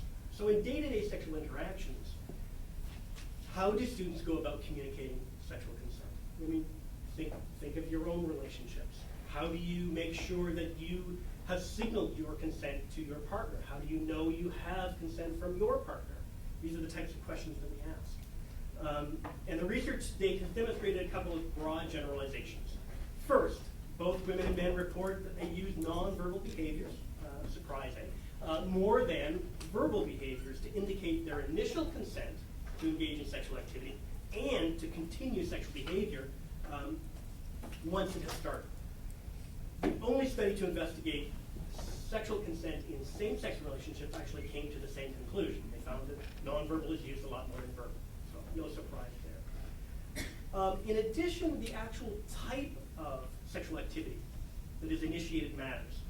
So a couple of studies have noted that when you ask students, the importance of different types of behaviors, they really come down strongly on it's only sexual intercourse that requires that we should have explicit, maybe even sometimes verbal consent to negotiate that.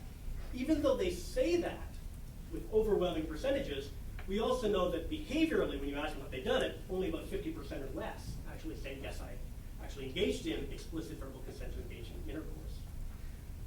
That leaves all the other behaviors that are sexual activity that we call necessarily less intimate behaviors, kissing, making out, genital touching, require less explicit or sometimes from students' perspective, no formal consent to engage in. No formal process there. So the perceived significance of the act actually makes a difference. It actually factors into how explicit students think they need to be when it comes to negotiating consent. So due to this reliance then on ambiguous nonverbal communication to negotiate sexual encounters, some researchers, including myself, have actually concluded that young people have a very strong belief that when it comes to sexual consent, they often assume that they have a yes until they hear otherwise. My own research has also found that the length of the relationship or prior sexual behavior within that relationship actually does influence the perception of how consensual students think they need to be, as well as the perception of ambiguous sexual situations. So when we create those scenarios and we manipulate how long the relationship was between the two actors, or how much sexual behavior they've engaged in prior, we know that students say that that's more consensual if the relationship is longer, or if they've had more sexual behavior post or prior to that event. So precedence, for lack of a better word, matters. And past relationships do matter to how individuals think about how they negotiate consent, or how much they should negotiate consent. This research, I think, suggests that consent is both context and behavior specific. So let's take a look at what some of these nonverbal behaviors, cues, signals are that students are using. When first-year university students are asked to list how they and their partner typically negotiate consent to sexual activities, we get a wide variety of different behavioral responses to that. And this figure gives you a little bit of a sense of kind of how the behaviors could be organized or categorized. So you can have behaviors that fall along a continuum from direct to indirect and from verbal to nonverbal. I've given just a couple of examples in each one of these categories just to give you an illustration. Students obviously report using more indirect methods than direct methods. And more commonly, there's indication that they don't provide any kind of response at all for consenting. So they just simply don't pull away, they don't react, which in and of itself is an act. But they kind of describe that as I'm not responding at all, and that's my consent. So the results in this particular area of research, gathering all of these behavioral cues, indicates that when people actually consent to sex, it's not simply a matter of yes and no. It's actually a pretty complex set of negotiations that require you to pay close attention to your partner, infer meaning from the behaviors that they're exhibiting, and their actions to figure out whether you have consent, because most of us negotiate nonverbally. So here I'm going to start throwing in a number of complications to this research area. So it complicates things when we start talking about gender differences in these interpretations. And researchers have found that a number of gender differences in terms of how students indicate their consent and non-consent, as well as how students interpret their consent and non-consent from their partners. Men are more likely than women to rely on non-verbal cues to communicate and interpret consent and non-consent. And women are more likely than men to rely on verbal cues to communicate and interpret consent from their partners. Gender differences in communicating consent obviously are likely a result of a long-standing traditional sexual script within this culture. And for example, gender stereotypes suggest that men are expected to always want to engage in sexual activity, whereas women are stereotyped to be hesitant and be the gatekeepers of their sexual activity. And as such, both men and women then may think that, for example, a man's consent to sexual activity is always implied. So men may not think that they actually have to vocalize or in any explicit way demonstrate their own consent to their partners. And women may think that they don't need to ask for that consent either to obtain from their male partners. So that situation obviously can be very problematic because women may proceed with sex without actually confirming their male partner's willingness. Conversely, women are often conceptualized as gatekeepers. They may believe that they should be asked for consent. So they have the opportunity to directly either verbally agree or refuse a man's initiation or advance. So let's make it even more complicated. So this idea of miscommunication or ambiguous cues used to negotiate consent. And the added complexity is that women and men actually do not typically interpret the same cues equally. So men and women don't interpret the same cues in the same way. There's a long and very well-established area of research that notes that men tend to hold a more sexualized view of the world than women do. This means that men typically interpret friendly behavior on the part of women in a more sexualized fashion than women initially intended. Women do not tend to do the same thing with men's friendly behavior. So given ambiguous behaviors, males may be more likely to attribute sexual intent to those behaviors. Raises the possibility that men's interpretations of women's nonverbal cues to consent may be inaccurate. There is some good, strong evidence that that is not a cause of sexual assault. And if you want to follow up, I can talk about that. But there is the issue that there may be some inaccuracy in the interpretation of cues. All right. So we can step back from this, all of this complexity, and say, well, maybe we should be very clear about our sexual communication, and therefore this affirmative consent is going to be a big help in this area. Before you do that, though, you should also think about and keep in mind that ambiguous communication actually has its advantages in intimate relationships. There is advantages to ambiguous communication. Studies have actually examined this traditional sexual script that I talked about. Man is oversexed, women is undersexed. And found that women and men actually are equally likely to think about initiating sex on a date. But men actually ultimately end up doing most of the initiating. Why is that? It actually turns out that women engage in pre-initiation behaviors in order to signal their interest to their male partners, and then the male takes the initiative. So women are less likely to overtly initiate sex, not because of a lack of interest at all, but because they don't think it is appropriate for their gender. Sexual double standard? Absolutely. Right? Not fair. Not fair at all. But you have to understand there are repercussions in this, in North America, at least. There are already. Whoa! There are repercussions for young women to go against this, right? To decide to go against this. Women who openly initiate and engage in sex acts are typically labeled very differently and more negatively than men are. So the point here is it actually might not be very realistic to expect women to be direct or especially enthusiastic when it comes to giving their own consent or asking their partner. Okay, I'm going to skip over the issue of ambivalence. You're going to talk about it? Excellent. Excellent. Okay. So I'm going to come to another related topic in this area that has do with consenting to unwanted sexual activity.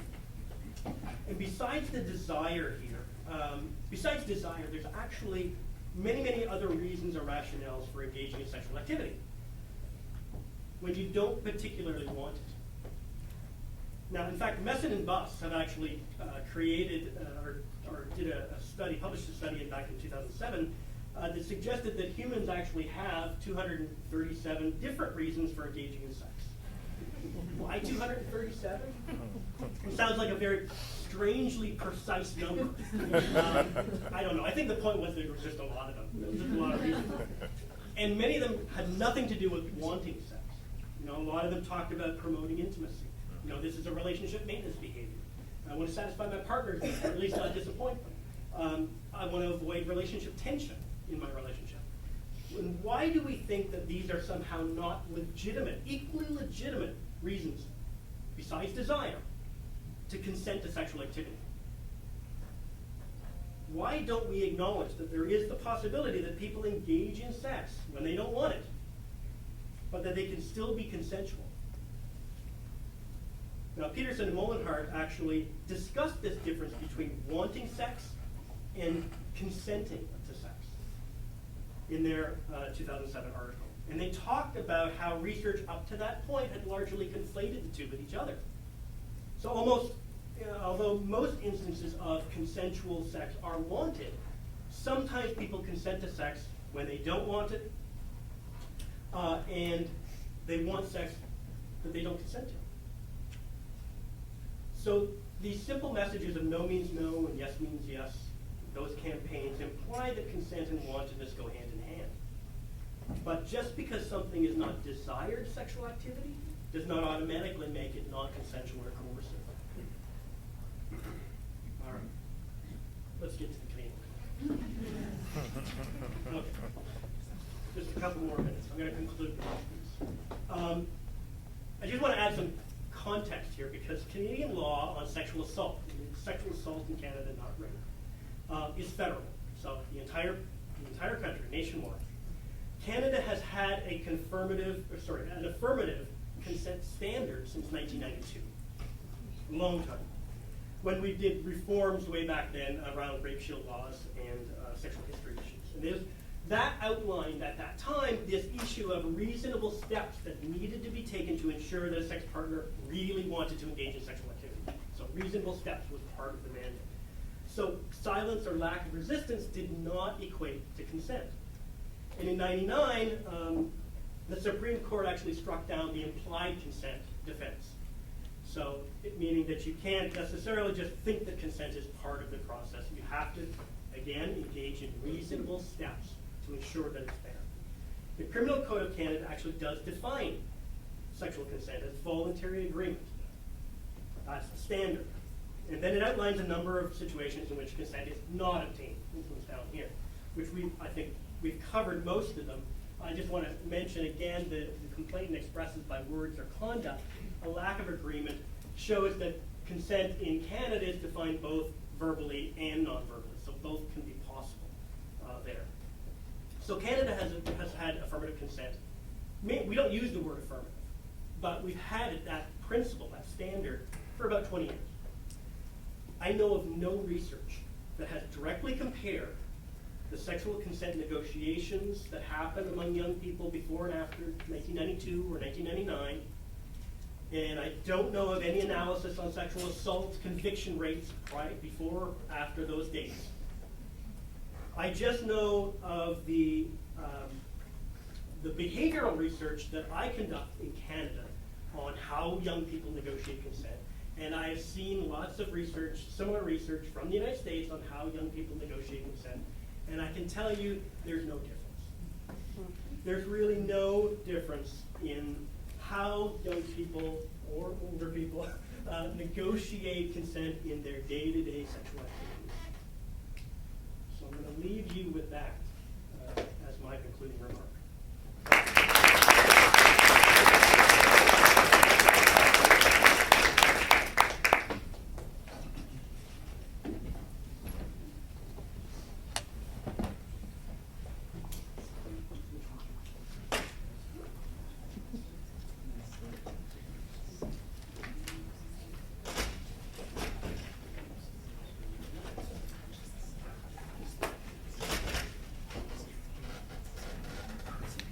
Well, I am really pleased to be on this panel with these great researchers and to be a part of this day. Like Terry, I am not a lawyer and I'm a behavioral researcher. I can tell you that one thing I've taken away from this day, if anything, is that I'm really glad that I'm not a lawyer because it is complicated. So that's perhaps one thing that I know for certain. There might be very little else I know for certain. And I'm going to sort of piggyback on what Terry was talking about in regards to some of the complexity, particularly surrounding college student culture, and how that translates to sexual consent and sexuality more generally. My background is in public health.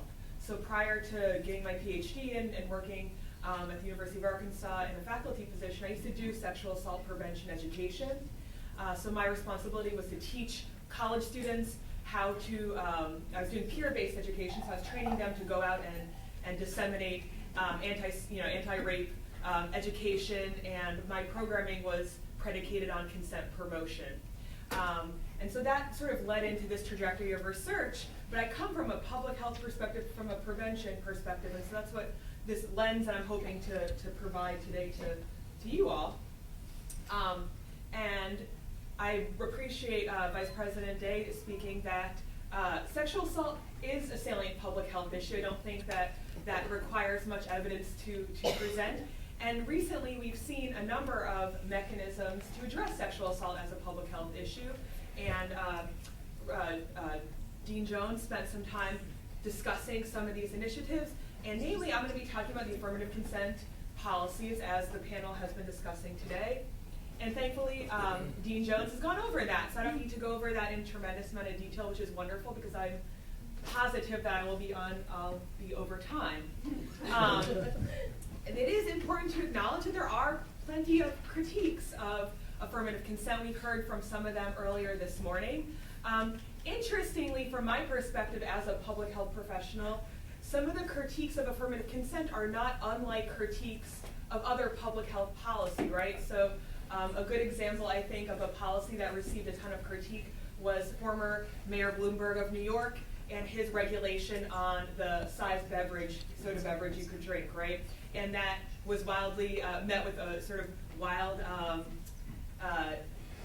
response from people saying that the government shouldn't control the size beverage I drink.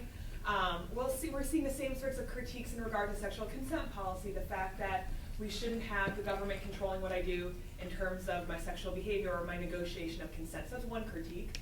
We see some critiques like the one depicted in this cartoon, which perhaps I chose for you all to get a special laugh involving the litigation of some of this consent discussion. The idea that affirmative consent is going to ruin the moment, right? It's not going to be sexy if I've got to now negotiate this consent, so it's going to ruin the moment. Another critique, and Dr. Humphrey sort of alluded to this, was the idea that affirmative consent doesn't align with current college student norms and how we negotiate consent. Now, on the one hand, that's true. He presented a lot of evidence. On the other hand, if we had college student consent negotiation already aligning with this policy, we wouldn't need a policy, right? You wouldn't need it if people were already doing it. So there's a lot of critique of these policies, or of, I think, policy in general. I think it's important to understand where affirmative consent policy might have come from, or in general, consent promotion-based initiatives, where they might have come from. Because essentially, affirmative consent is a form of a consent promotion-based mechanism to prevent sexual assault. Well, it's predicated on the miscommunication theory. The miscommunication theory, which Dr. Humphreys was sort of discussing, is the idea that, and I'm using a gendered lens here, a heteronormative lens, which I think we've sort of accepted and been using all day. I just wanted to provide that caveat, and I meant to provide it earlier. The idea that, as Dr. Humphreys talked about, there might be some gender differences in how people negotiate and communicate consent. That came from some of my research. I found different tactics utilized to communicate as well as interpret consent from college students. The miscommunication theory explicitly states that men don't understand either that they need to obtain consent or they don't understand what obtaining consent looks like. That results in a misunderstanding or a misinterpretation of consent cues, which then results in non-consensual sex, right, or sexual assault. So the idea is that if we have people communicating consent more clearly, we'd alleviate that miscommunication, and thus we see reduction in non-consensual sex and by effect sexual assault. Now there is some research, and we've heard from Dr. Humphreys talking about that, the overinterpretation of women's cues as being interest in sex by men, that men sort of view the world in a more sexual nature than women. That's one sort of area of research that the miscommunication theory sort of built on. Another area of research is the idea of token resistance. So token resistance is a term used to describe situations in which a woman might say no to sex, but really mean yes. So she says no, but she really means yes. And so there's research saying that men interpret women's refusals as token or as token resistance, right? She doesn't mean no when she says no. Well, there's also a lot of research refuting the miscommunication theory. The miscommunication theory has been contested, and there's a myriad of studies that say that actually women do communicate consent clearly, that men can accurately interpret women's consent. There's also research suggesting that women rarely engage in token resistance, and that when a woman says no, she often indeed means no. And then there's also this really interesting research built from the communication discipline looking at conversation analysis. And this research suggests that people, and in particular men, have a refined ability to hear refusals, even those that don't include the word no. And this is, I think, really interesting research. And when I talk about this in my classes, or I'm teaching about this in terms of prevention mechanisms, I usually encourage the audience. I say, okay, go home and leave and think about how you refuse anything in life. We rarely refuse things overtly with a standard no and then walk away. That just is not typically how we refuse things. For example, if someone were to ask me if I want to go to the movies tonight, I'd probably say, oh gosh, I'd love to, but I'm really exhausted from being at this symposium talking about consent and sexual assault all day. So what I just did there was I didn't outright refuse. I instead provided a palliative remark to perhaps soften this blow, like I'd love to, but I can't because I'm exhausted. So I provided this excuse for why I can't do it and not an outright refusal of the invitation. And this is typically how we refuse a lot of things. The same sort of patterns occur in terms of sexuality, and people are very apt at interpreting this. And so this conversation analysis research suggests that it's probably not a miscommunication that's resulting in sexual assault. So if it's not miscommunication, then what other factors are involved? And we've already heard a little bit from Dr. Humphreys talking about some of these complexities. I'm going to talk about them a bit further, looking at sort of this bird's eye view of some of the cultural context of universities.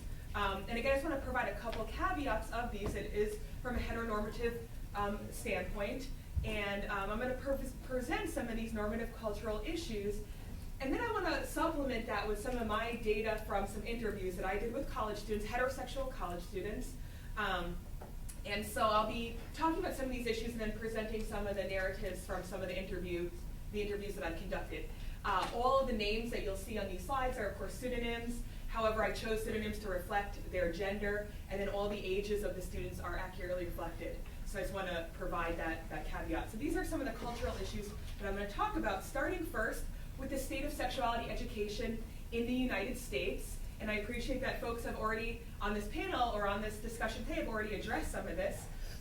Unfortunately, and I say unfortunately as a sex researcher and as a public health researcher, adolescent sexuality is rife with controversy. We as a country are culturally uncomfortable with the idea that adolescents have sex, and that we should be teaching about it. And this is reinforced by the idea that we see various states have mandates. In fact, 22 states, only 22 states and Washington, D.C. mandate that sexuality education be taught. Unfortunately, and a little bit surprisingly, California is not one of the states that mandates sex education. However, I think that it is a good thing that California is one of 13 states that require sex education to be medically accurate. California is also one of 8 states that require sex education to be culturally appropriate and unbiased. And California is also one of 2 states that says that sex education can't promote religion. So I do think that even though California doesn't mandate sex education, they are requiring various facets of sexuality education that I think are a good thing. So to give you a little bit of context for those who might not be familiar, when we approach sex education, there's typically 2 main camps. Comprehensive sexuality education, abstinence-only sex education. Comprehensive sexuality education, as the name sort of leads you to think, covers a range of topics often including things like birth control and how to prevent pregnancy, condom use, maybe discussions on healthy relationships, and perhaps consent negotiation. And it generally also includes a component of abstinence, so the benefits or the choice of remaining abstinent until later in life or until marriage.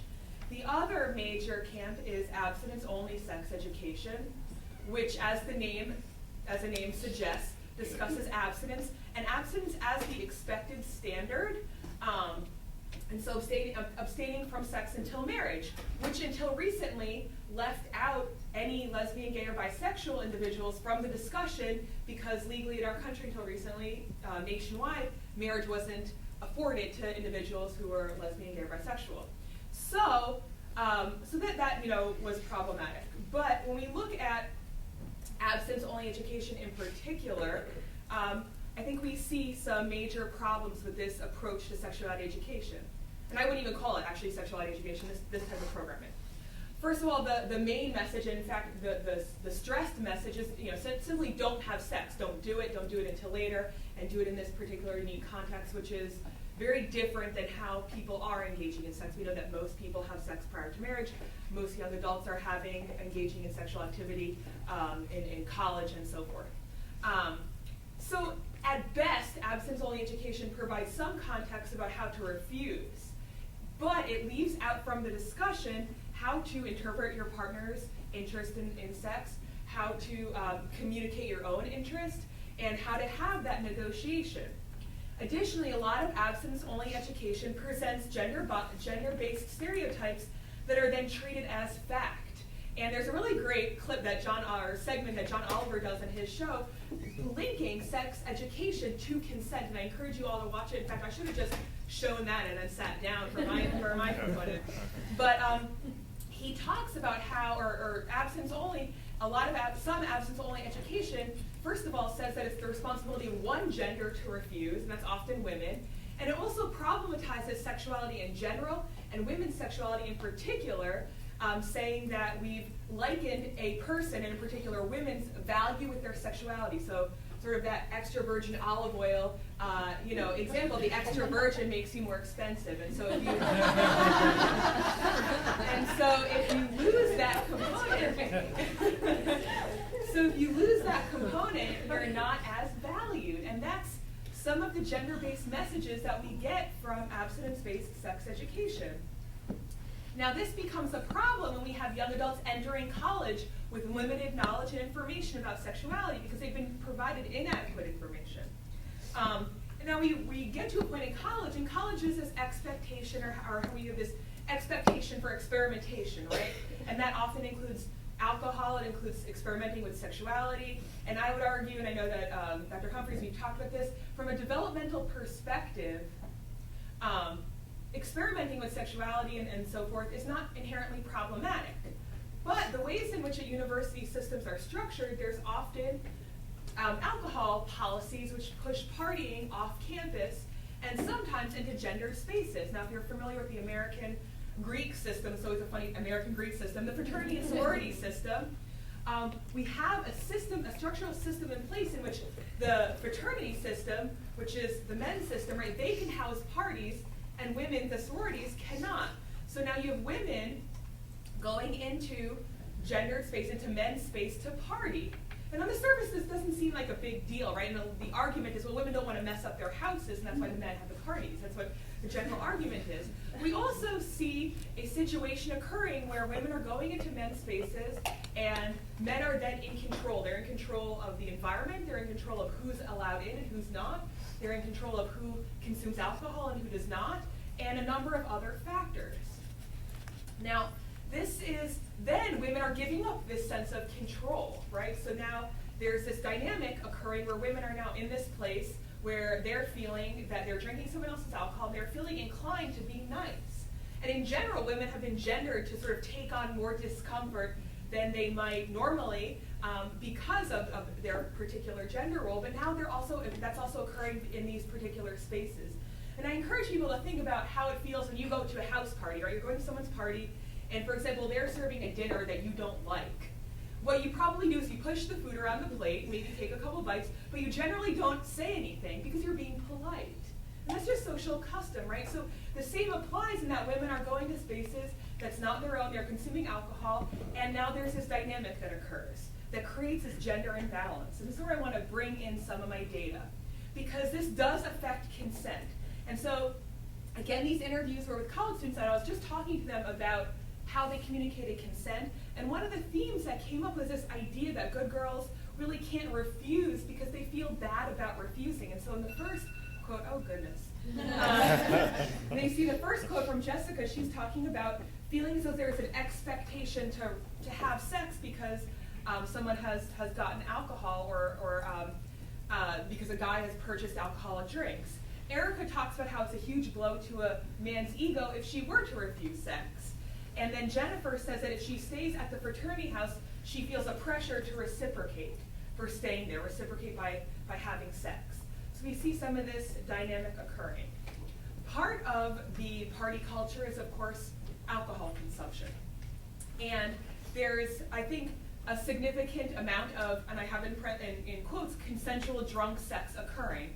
And that's in quotes because I'm not really sure what that means. It is a complicated issue. A colleague of mine and I published a paper earlier this year talking about this relationship between alcohol and consent, which almost feels, and we wrote in the paper, unethical. The idea of talking about consent under the influence of alcohol felt almost unethical because at what point is someone too incapacitated or too drunk to consent to sex? And that's a legal issue that I'm glad that you all have to solve.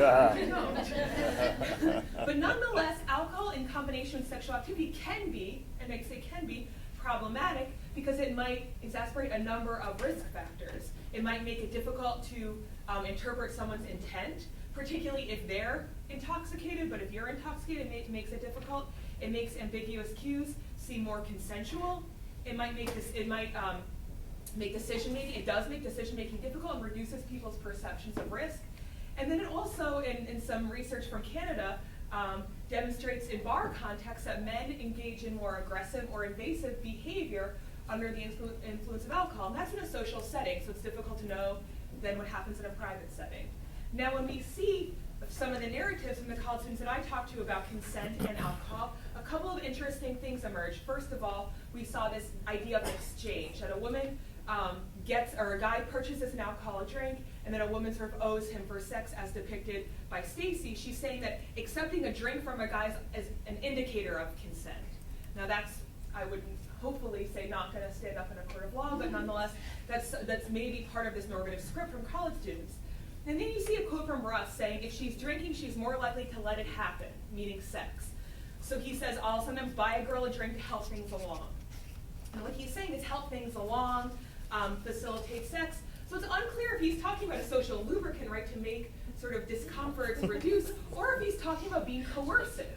Now, there is another dynamic of this, which is some of that gendered issues. And we see this from Sandra, and she's talking about a friend of hers who has sex under the influence of alcohol as an excuse. So Sandra's arguing that her friend, she says, her friend says, I've had sex with such and such, and it's like, I was drunk, and she uses that as an excuse. And sometimes she's not always drunk, but she needs that excuse to have sex because as if there needs to be some reason that women just can't want sex, so they need to have this guise of I was too drunk, and that's why I did end up doing this behavior, or else, according to Sandra, you're just being trampy. So there's this, as Dr. Humphreys mentioned, this sexual double standard that a woman can't necessarily want sex, or else she's afraid of a social repercussion, being a tramp, being a slut, and so forth. Now, all of these things sort of suggest this idea that people have a very clear idea of what they even want to do in regard to sex. And sometimes people are uncertain about whether they want sex or not. And then other times people might feel torn. They might feel ambivalent. They might see some favorable and unfavorable aspects of sexuality. They might be ambivalent about sex in a particular context with a particular person, or be ambivalent about that sex in general. For example, someone might be highly aroused, but then be afraid of the repercussions, like they might get pregnant, or the fact that they might not want to cheat in a monogamous relationship. They're really sexually aroused by a particular person, but that's not their partner, so they don't want to have sex. There might be these ambivalent feelings. And there also might be some gender-specific reasons for why people might feel, in particular why women might feel ambivalent, and this influences consent. Mainly because there is social repercussion for women who might want to have sex and who demonstrate healthy sexual agency. And this is depicted by some of the men in my sample who talk about these ways of conceptualizing women who want to have sex. We can see from Damien, he says that when he's talking about women and who have had a lot of sex during college, he says, you know, after college you want a wife and not someone who's had a lot of sex. It's like a new car. You don't want a lot of mileage on it. Now Joe just says that women who haven't had sex are of a lot higher caliber and a lot nicer. And then Richard is very explicit and says that it's socially acceptable for a man to have sex, but it's not for a woman because she'll be a hoe or a slut. And then Eric alludes to this idea of that token resistance, right? So he starts saying men have to try, they have to initiate, as Dr. Humphrey said, they're the initiators, and a woman has to refuse to appear as though she has standards. Now this is saying because if she didn't refuse, she would be that tramp or that slut. And this becomes even more problematic when we have men demonstrating ideas that they think that they can convince women. Now, men said convince, and I read this in some contexts as coerce. So again, we hear from Eric who's saying that he's had experiences where he's had to convince women to change their mind. He's wondering if they're putting up friction like that token resistance. Damien says if she doesn't seem sure when she says no, she can be convinced, but if she seems confident in her refusal, then you know she's serious. And then Richard again says if her refusal is soft, then he can try again, and if it's still soft, he's got options. So this is hearing, continuing to pursue post-refusal in terms of sexual interactions. Now Mike, I'd argue, probably has the most extreme response in saying that if a woman is providing clear signals that a guy should know, sometimes it becomes a sport for him. So he's again talking about trying to pursue a woman post-refusal as though it were a game and it was a sport to get a woman to acquiesce or to consent or to change her mind or to coerce. And I use all those words because I think it's quite unclear. So to take some of these things and put them together, because I think I'm probably running close on time, there is definitely gendered nature of a number of issues that complicate consent, whether it's sex education, the nature of the party culture and alcohol consumption among college students, and even just how college students conceptualize and think about sex. And I would argue that some of these gendered norms create a cultural imbalance on college campuses that tend to privilege men. To summarize and couch it in other research, men might hear and understand refusals but prefer to wait for an obvious gesture, like those guys in my sample were saying, I can convince her if the refusal's soft. Well, if she's saying no, that should be all that's need to be said. These guys are sort of saying that I can pursue even post-refusal. And then some of my other research says that men don't even provide women the opportunity to say no. Instead, they just go ahead and initiate sex and then sort of say, and if she objects, then I'll sort of apologize. So it's the idea of asking for forgiveness rather than asking for permission. And my co-author Zoe Peterson and I argue in that piece that if the guy knew that, if the guy assumed that he'd have to ask for forgiveness later, maybe on some level he knew that consent wasn't going to be granted, right? So where does this leave affirmative consent? Well, from an activist and sexuality standpoint, affirmative consent is not just about this verbal communication of sex. It also aims to promote a sex-positive perspective on sexuality, this idea that consent is sexy. So if consent is sexy, then non-consensual sex is not sexy, right?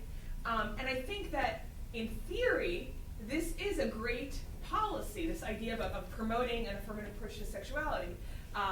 This could be a situation in which we have more people talking about sex. But I also think we need to have an environment in which this is allowed. Unfortunately, I would argue that this is not probably our current state, our social environment on college campuses, because instead it looks more like this. And so, unfortunately, the idea of consent is sexy is not part of current cultural climate at universities. And in this environment, an affirmative consent policy is probably not going to be effective. But I think that what the research shows is that it's not that women aren't saying no and that men aren't hearing them, but perhaps they're choosing not to listen, or they're bombarded by a number of other cultural messages that shape views around sexuality. So to conclude, I have to provide implications on public health, and we need to say, okay, what can we do? Well, unfortunately, I wouldn't say these implications are very clear, nor are they are direct. They're sort of large scale and maybe pie in the sky. But I think that in order to have an effective affirmative consent policy, first what we need is an affirmative approach to sexuality. So we need to break down sociocultural shifts in terms of gendered expectations in regard to sex. Namely, the idea that we provide women more permission and more permissive, women allowed to be more permissive in terms of sexuality. And although I didn't talk about it that much, or in fact at all, we also need to have sociocultural shifts away from rigid, sexually scripted gender roles for men, the expectation of a hegemonic masculine ideal that men always want to have sex and that men are these sexual pursuers, and provide permission for men to refuse sex. I also think that we should be promoting a pleasure ideal that includes affirmative consent. So one study I did actually linked the idea of a consensual experience is more pleasurable. So the idea that seems novel, or it seems sort of silly, but it's in some extent novel that if an event is consensual, it's more likely to be pleasurable for all parties. And I think that's a really important premise. As a sexuality researcher, I want everyone to be having great sex, and so if part of that is consent, I think that's wonderful as well. And I also think we need to be addressing this at multiple levels. I think that affirmative consent policy can be great at the public policy level, and this is a social ecological model, it's a common framework in public health, but I also think at multiple levels we need to be addressing this issue because it impacts multiple issues, or multiple levels. So with that, I am probably completely out of time, and I thank you very much for your time today.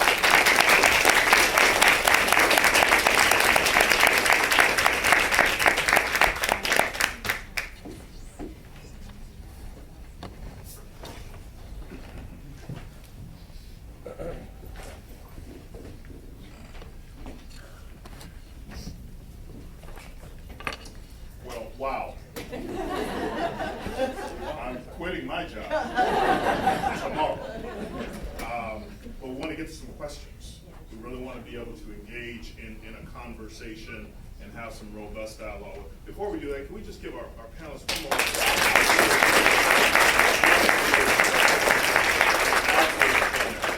start right there in the back. One of the issues I was hoping to hear discussed today is a problem. I'm a lobbyist at the Capitol and represent the college and university police chiefs. And one of the issues that they grapple with a lot is the underreporting of sexual assaults. And what are the strategies that can be put into place to reverse that trend? Well, I'd like to start by challenging the premise, because this is one of the areas in which there is not necessarily a correlation between societal goals and individual goals. One of the things I confront all the time is most of the students who come to me don't want to go to the police and they don't want to go through the disciplinary process. They want the support to move ahead in their own lives, to figure out what's going to help them academically. So the first question I have, and we really haven't explored it appropriately as a society, to what extent do individuals have a responsibility to worry about the risk to the rest of society? Or is the question, to what extent should society foster an environment where the individual doesn't feel their choice is to move on with their education or obtain justice for something that was done to them and could be done to other people by that same person? Well, I think that would be a great choice, but this is another part of the discourse that I think is absent, and no one really wants to say this. There are structural reasons that make reporting difficult. When you make a serious allegation against someone, your credibility will be questioned. That's a part of the structure. It typically will take longer than you like, because that's what process feels like. So a lot of the issues that people have moving forward are structural issues. So that's the beginning of the dialogue. I think there's much that can be done, because the other thing that has accompanied critiques of colleges handling it is sometimes people hope that they can be a replacement for law enforcement. So I think, one, we have to start talking about questioning your credibility is not personal. It's part of the inherent structure when you make a serious allegation. We have to talk about why we have certain things in the criminal justice system. And the other thing we have to talk about is getting students, in the same way that I think in the context of colleges, timeout coordinators, to meet law enforcement, to understand what you do and how the experience would be. But ultimately, these are the conversations we need to have before we can arrive at solutions. Keep it Thank you very much for keep us moving. I wanted to follow up, Ruth, don't go away. So, am I correct that you would not be allowed to have students mediate their disputes, and there's a follow-up question at the answers they can mediate? In the area of sexual assault, no, they No, cannot okay. mediate disputes. Okay, now let me ask you, because there is a follow-up there. Can I jump in? OCR says that you can't. That is Right. correct. And it's really important to understand that that's guidance, and a lot of the colleges just have refused to step up and challenge it. And I understand the reasons why they haven't challenged it, but on an issue like this, you know, we have to remember that that's not carved in stone. It's not the word of God. It's not even yes, the it law. is. It's not the law. As lawyers, I understand the distinction between guidance and law. When OCR comes to your campus, they are the law. They are the law. Let me It's toss true. and then something else. Keep us moving, keep us moving. We got a lot of people want to get to. My follow-up was this, and we got plenty of time. We don't, Okay. they're not gonna throw us out. We can go past 3:40, I swear to you we can. It'd be great if we did. My dinner reservation's not till 6:30, and everybody's here telling me we gotta. But anyway, so here's the thing. Would the kind of restorative justice model, the mediated dispute face-to-face, as I recall, it really worked well in the experimental program in Massachusetts many years ago. Do you think that would work on college campuses if the department could? Well, this is a personal response. For those of you who don't know, I started my career as a prosecutor, so I don't really believe in restorative justice in this context. That's my personal disclosure. And this is one of the questions that we have to grapple with. If we're saying this is sexual assault, you know, I'm not interested in restorative justice. This is my personal position. But, so that's one of the broader questions we have to talk about, because I think when we start talking about restorative justice, we're saying, well, this is a different type of sexual assault. It's not. And this is the other thing that brings to the fore of sexual assault on colleges. This is what sexual assault looks like. As a society, we've been fixated on stranger assault, but that's not the primary way that sexual assault happens in this country, even outside of the gates of colleges. So it's another opportunity to reframe how we see sexual assault. So I know there are some people who are interested in restorative justice. I'm just not one. Another question up here? Is there another? Yes. I feel like the elephant in the room is, how do we define incapacitation? We can talk about consent all day long, but we've already said that so much of what we're dealing with is alcohol or other substances that are affecting a person's ability to know what they're doing, what they're agreeing to, what they're saying no to, and the other person's perception as well. So one of the things I've tried to do is research. I understand what a DUI is. I understand what blood alcohol level is. I understand those types of things. But what does incapacitation mean? And why don't we have either a legal definition or a definition that's easy to apply during an investigation on a college campus? I will say, as an administrator, that's what so many, when I sit in those roundtables, they're having the same question. Ruth, our panelists? The definition that you can employ is fairly straightforward to define. It's whether an individual does not understand the who, what, where, when, why of sexual activity, or they're physically helpless or unconscious. The difficulty you're talking about is the nature of adjudicating cases. The devil is in applying that definition. It is not the definition itself. And part of the devil too is when we look at balancing an investigator's desire to ask all those who, what, where, when, why, and how questions with a trauma-informed forensic interview, then how do you balance those? You're trying to be sensitive to the nature of what trauma may be doing to you neurologically and not trying to re-traumatize, while at the same time needing to ask the type of questions that are chronological. When were you blacked out? When were you back in? When were you this? When were you that? It is so frustrating as an investigator to do both. Well, that's where a better education comes, not just in training, but the broader society. One, for example, and I just want to take it because it's another pet peeve that's difficult in applying these policies. When we talk about trauma-informed, which is a better term because sometimes the law, like the California law, talks about victim-informed. Explain to a respondent how you're going to be fair when you have to explain we have to have a victim-informed process. Well, I know that's trauma-informed, and that would have been very helpful for the California law to actually say trauma-informed. But the other is a better understanding and education about what trauma-informed means. This is the distinction. Someone might not remember that they had 5 drinks. They might not remember the exact number of penetrative acts because of the trauma. But that's different from not remember if they were drinking at all. And so getting people to better understand the distinction between, even within a context of trauma-informed, we always assess credibility. We always gather facts, because that's what an investigation looks like. And we have to frame questions in a way and explain the process that this is not challenging, but this is what we do when we gather facts.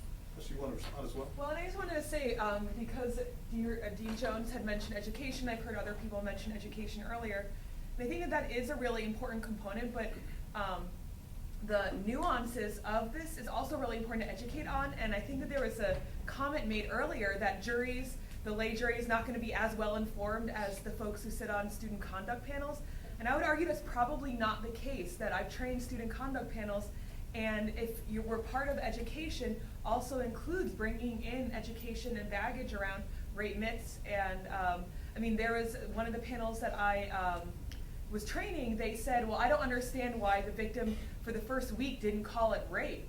And I'm saying, well, that's very common in this discovery of an acknowledging experience as rape is quite common among victims.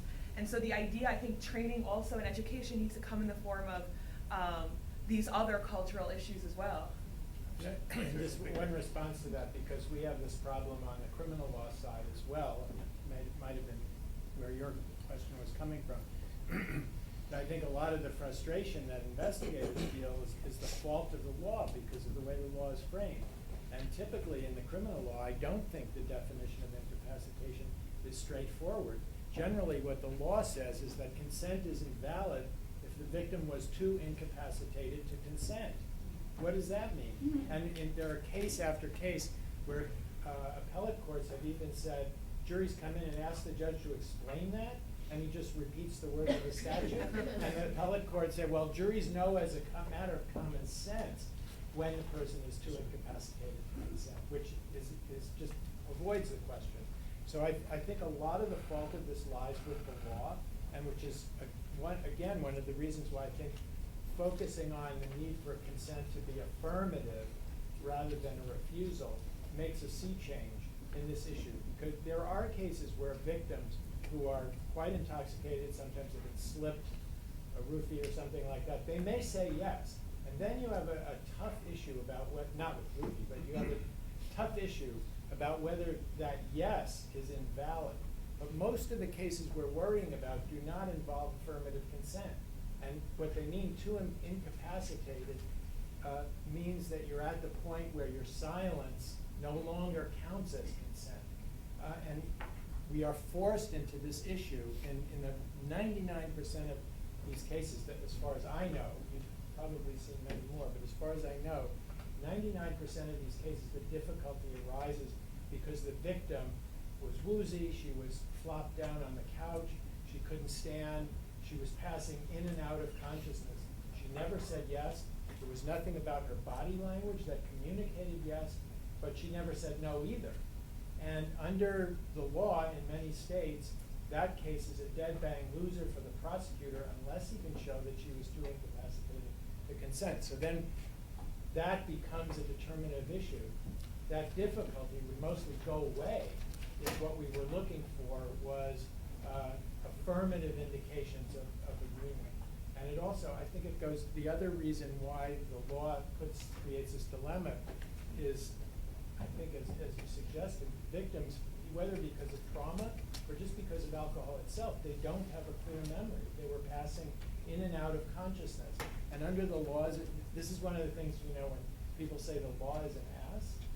Under the law, and this is very straightforward, under the law, it's rape if the penetration occurred during that moment when she had passed out of consciousness, but if it occurred at the moment when she was passing back into consciousness, then it's not rape.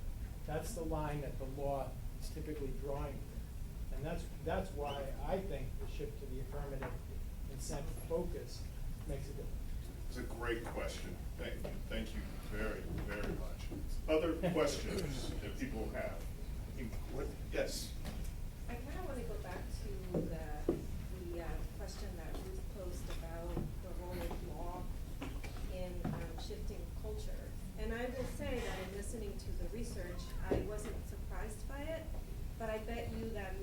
assuming that some of us were responding differently to it, in terms of our sense of moral indignation, in the way that young people relate to each other, and also in placing agency and blame. Who do you blame for these type of behavior? I guess as a parent raising a young boy, fully aware of how criminal justice system affects men of color, right? So I think also of how I'm gonna raise my son, but I think of it in two ways. I actually want my son to be a gentleman and to be sexy in society for being gentle. I want that so much for him. But I also worry about the risk associated with how we define and punish sex. Because I understand that it's acultural, I'm also, as somebody who's very aware of class, understand that we're also creating this notion of being able to educate in a very elite setting, because most people don't go to college. They're not even in the college campus, and even if it's aspirational, we're leaving out so much of society. And at some point, right, so we're starting in college campuses with this aspirational goal. At some point, does it ever transfer out? And I see the transference happening more quickly than we're even able to educate, even across college campuses. So that disconnect bothers me. But I also, I'm not entirely clear that that the disconnect between the aspiration and actual rape, sexual behavior bothers me. But I think that I'm still kind of debating for myself, normatively, how do I feel about, yes means yes, normatively in terms of sexual conduct. I'm still kind of trying to figure that out. Assuming that I think it's the right thing, and that that's where we ought to be moving, I agree that it has to be a lot more expansive than we're thinking about it, but I want to raise the question, do we make a mistake by penalizing or reducing it to a disciplinary proceeding? Are we better off, right, deciding that this is an issue that is not right for regulating through law at the moment, because it's just not, I mean, what's happening is we might as well put all these kids in jail, right? Terry, do you want to start us off here in this conversation? I would just make a quick remark that it so everybody can hear you. really has to be a multi-pronged approach. I mean, we have to deal with the people that we have now, and we have to educate the next generation. I know that in Ontario, they've got a new, because education is actually under the purview of the provinces. Sexual assault is federal. So in Ontario, they have a new sex ed curriculum that came in. And I actually was part of helping develop some of the materials for, specifically the parental materials that helped with any kind of backlash that might come at it. But they're teaching consent at the lower levels.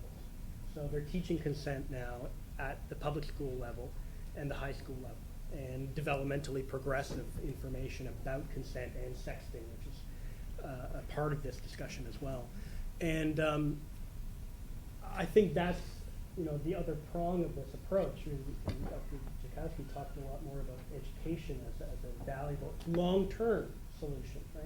You have to start somewhere, but it's a long-term solution that might have beneficial effects down the road, but we have to deal with the people who are engaging in sexual behavior now as well. Kristen, do you want to add anything? Well, yeah, from a public health perspective, and we've seen policy change cultural norms, right? And I think a smoking policy is a good example where I'm from New York originally, and my county was the second to go smoke-free.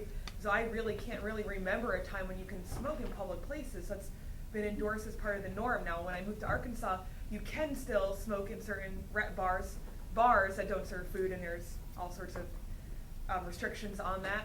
So that hasn't permeated into the cultural norm. So we could, but I'm not sure that the affirmative consent policy is going to be the impetus for that cultural shift. And what I'm hoping it would be a cultural shift toward, if it will be, is a discussion as having more cultural acceptance for just talking about sex. I mean, I think that it's great that there's a panel that you guys are putting on talking about all these issues, and as a sexuality researcher, I spend a lot of time talking about these issues, but it still remains largely taboo, the idea of just talking about sex in 2015 in this country. And to some extent, sex is everywhere and sex is nowhere, because we see it everywhere, but we're not having serious engagement with the issue. So if there is a cultural shift in hearing, and I've heard people say, I'm concerned about my son, and I think that that's a really good perspective, and I think equally between giving women permissive, providing opportunities for women to have permissive sexuality, we also need to support men and boys in this educational approach.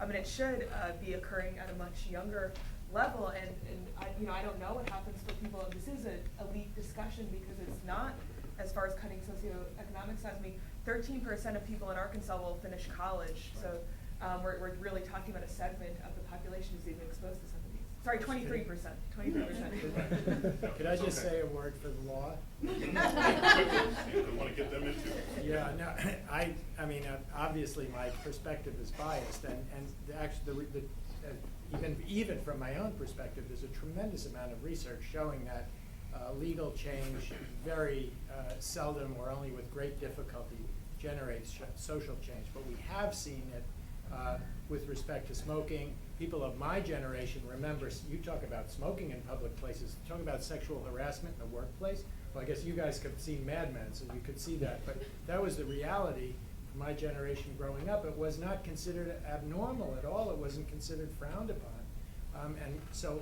there are many areas where the law has been a crucial engine of social change. In this particular area, it's not going to be easy for sure. But I think we have to look at, you've all emphasized education, and I think education is probably the primary mover. But you can't disconnect education from the law, because it's a constant point in education to be able to refer to the law and say, look, this is illegal. And part of the problem, I was fascinated by your research, and I love it. But I would also say that what those men were saying is the law in Arkansas. They're not wrong. And it makes it makes a big difference to say, look, this is elite. When you're teaching, part of what you have to be teaching is by reference to not something you just made up, but where society has given authoritative expression to what its norms are. So I would say education is 98% of it, but it can't happen without the law. Last point, quickly. A lot of the young kids who don't go to college are in the military. The 17, 18-year-olds, if they're not in college, many of them will try to enlist. I'm also a big part of what's on my plate right now, and it's a major push in the military is education. And education is directly linked to the UCMJ. That's how they teach Uniform Code of Military Justice. They teach these recruits, 17 and 18-year-olds, and believe it's the same scene as in college. At least after basic training, after those 9 weeks, they're out there partying all the time. 17, 18-year-olds with raging hormones and all the rest of it. And this intensive teaching is going on now, mandated by Congress, and we're looking at it on my panel. And we hear the same thing, law can't change anything. But all the education is systematically structured with, pointing to the UCMJ and saying, this is the law. Okay, we're going to keep going because I know some of you do have to leave at 20 till. Raquel, I want you to hold on to that race, ethnicity, class piece, because I think I'd like us to come back to that if we can, perhaps after we get there. Yes? I just want to interject something. I don't know that I have the answer to this, but it's an observation that I'm making, and I think it translates into these numbers of how our college students are interacting with one another, and that's that a lot of this reading body language, interpreting someone's intent toward you, reading social cues is becoming very void amongst our young people. And I'm gonna do the taboo of the technology in here, but I have young children, and I see how they interact with one another in a very stifled and, I don't wanna say inappropriate, but ineffective way, based on their ability to get around dealing with one another face to face, eye contact to eye contact. They can humiliate you via text that they would never do in person, because they would have to see your reaction in person and maybe hear what you had to say about it. And so when you take a number of people, and they're all hitting college now, this first generation of really techie kids who interact socially, okay, they're in college, and I see it at Disneyland. I go to Disneyland, I see whole families not having conversations together because they're all texting in line to get on a ride. And so my point to this is that it's not just that you take this person who by all accounts might They might have a very well-to-do household with 2 educated parents who thought they were doing the best by them, who had them in a nice educational institution, and now they're off to college and they've got a lot of opportunities affordable to them in that respect. But on an interpersonal kind of hard knocks, street savvy kind of way, they're completely devoid of any experience and any ability to read social appropriate cues from one another. And I don't know if any of you have observed this, but in recent years, I have employed some people who have very inappropriate social responses to situations in the workforce, to one another, and they misread your social cues. Any slight correction toward them, even as benign or soft as you think you're may being, they interpret as being something terribly harsh. So they're not always good at reading each other. I don't know that just saying no, if they're not exposed, you know, when we were kids, someone grabbed you, you punched them. I mean, you were like, really, get off me. You know, when the boys were practicing the, you know, cop a field thing or try to get one, you just took care of it. And it's kind of like the little kid pets the cat scratches them, they know the cat doesn't like that. These kids aren't exposed to one another on that level, and we're not engaging them early enough on to teach them as parents. We're just throwing them into this atmosphere and expecting the university to teach them, or their teachers to teach them, or society to teach them, and we're not doing that job. We're just pushing them off with an iPad or a computer or a video game, and anyway. So, that's my 5 cents. Thank you. That was about 10 cents. No, thank you for your comment. I certainly will. I want to validate what you said. I've seen the arc of this interpersonal shift in my career, and it is pronounced and it is powerful. And I don't want to get sort of too quippy about that, but I just want to affirm what you said. My point is just that it's larger than just creating more laws to fix it. It's I a would bigger concur, problem. but there may be some both and here, because what I also don't want to say is that, remember I gave you the example that happened in the early 90s when we were in this same conversation before that arc started to happen and as pronounced the way as it is right now. And so is there a both and that we could want to talk about here, want to add to this conversation? Is this a part of this dynamic, and how do we fold it into these questions of education as well as considering policy and law? Well, I just like to remind people that we have to address all of these things. Often there is a poster child presented for what sexual assault in college looks like, but we have to deal with the range. Although it's not typical, there are cases where there's force, and we have to figure out ways to respond to that. There are those who are there, the serial college rapists. We have to figure those out, figure out how to respond to that. The thing about education, which is why this research is so promising and interesting, you can go to most college campuses now and stop any college student and say, hey, what's the standard? Oh, we have an affirmative consent standard. Affirmative consent standard means this. And then ask them about their sexual behavior. And it hasn't gone to the next level that says to them, I've memorized what you want me to say about affirmative consent, but now I've changed the way that I have sex. That's the next level. And that's why the research is so important to help us figure out how to teach them the next level. Well, and I think that, and you've hit it right on the head, because I have one study where I ask people, how do you define consent? And they're defining it a verbal agreement. Yes means yes, those sorts of great things that as an educator, I want the response to be, right? But then when we ask what you did, it then defers back to ambiguous and nonverbal cues.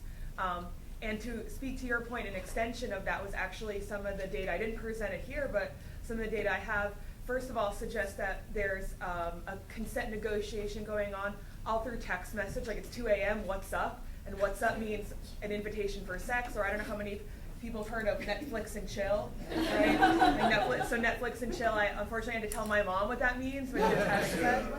Netflix and chill is sort of like code for, like, Netflix and chill means you want to come over and have sex, basically. So if you get a Netflix and chill later, you guys know what that means. We have a whole FAQ we can give you after the session. So anyways, there is this digital communication going on, and even a study I have under review right now that's saying that we can negotiate or interpret consent from someone's Facebook profile. So I can look at what you're posting on Facebook, what you're posting on Twitter, and make an assumption about consent. Now, I argue, and my doctoral student who I did that with, we argue this is just another version of a rape myth, right? She's wearing a short skirt, so she's asking for it. She's posted this picture on Facebook, so she's asking for it. So then there's multiple dimensions of the point you bring up that introduces technology, and then you have apps being created that are saying these consent apps. So if I log into this app and consent, and someone else logs in, then we can have consensual sex, but there might be a long period of time between Netflix and chill, between it's 2 a.m., what's up, between logging into this app and when we actually engage in behavior, and a number of other factors that might influence. So, I mean, it does muddy these things, and you know, I think this is the dimension of that education must address and that we must address sort of culturally and socially. Out of respect for folks' time, we're going to continue, but I want to give that opening for people who want to tip out. I know that some people have scheduled themselves relative to this, but we're going to continue this conversation. Other questions? Other questions for our extraordinary panelists? Is that a question? Did you have a question? No, I was waiting to. Oh, fair enough. Other questions for our panelists? Well, now we're going to hang out for a little bit, and I want to give people an opportunity to meet a group of rocks. So can I just ask you to give our panelists one more round of applause?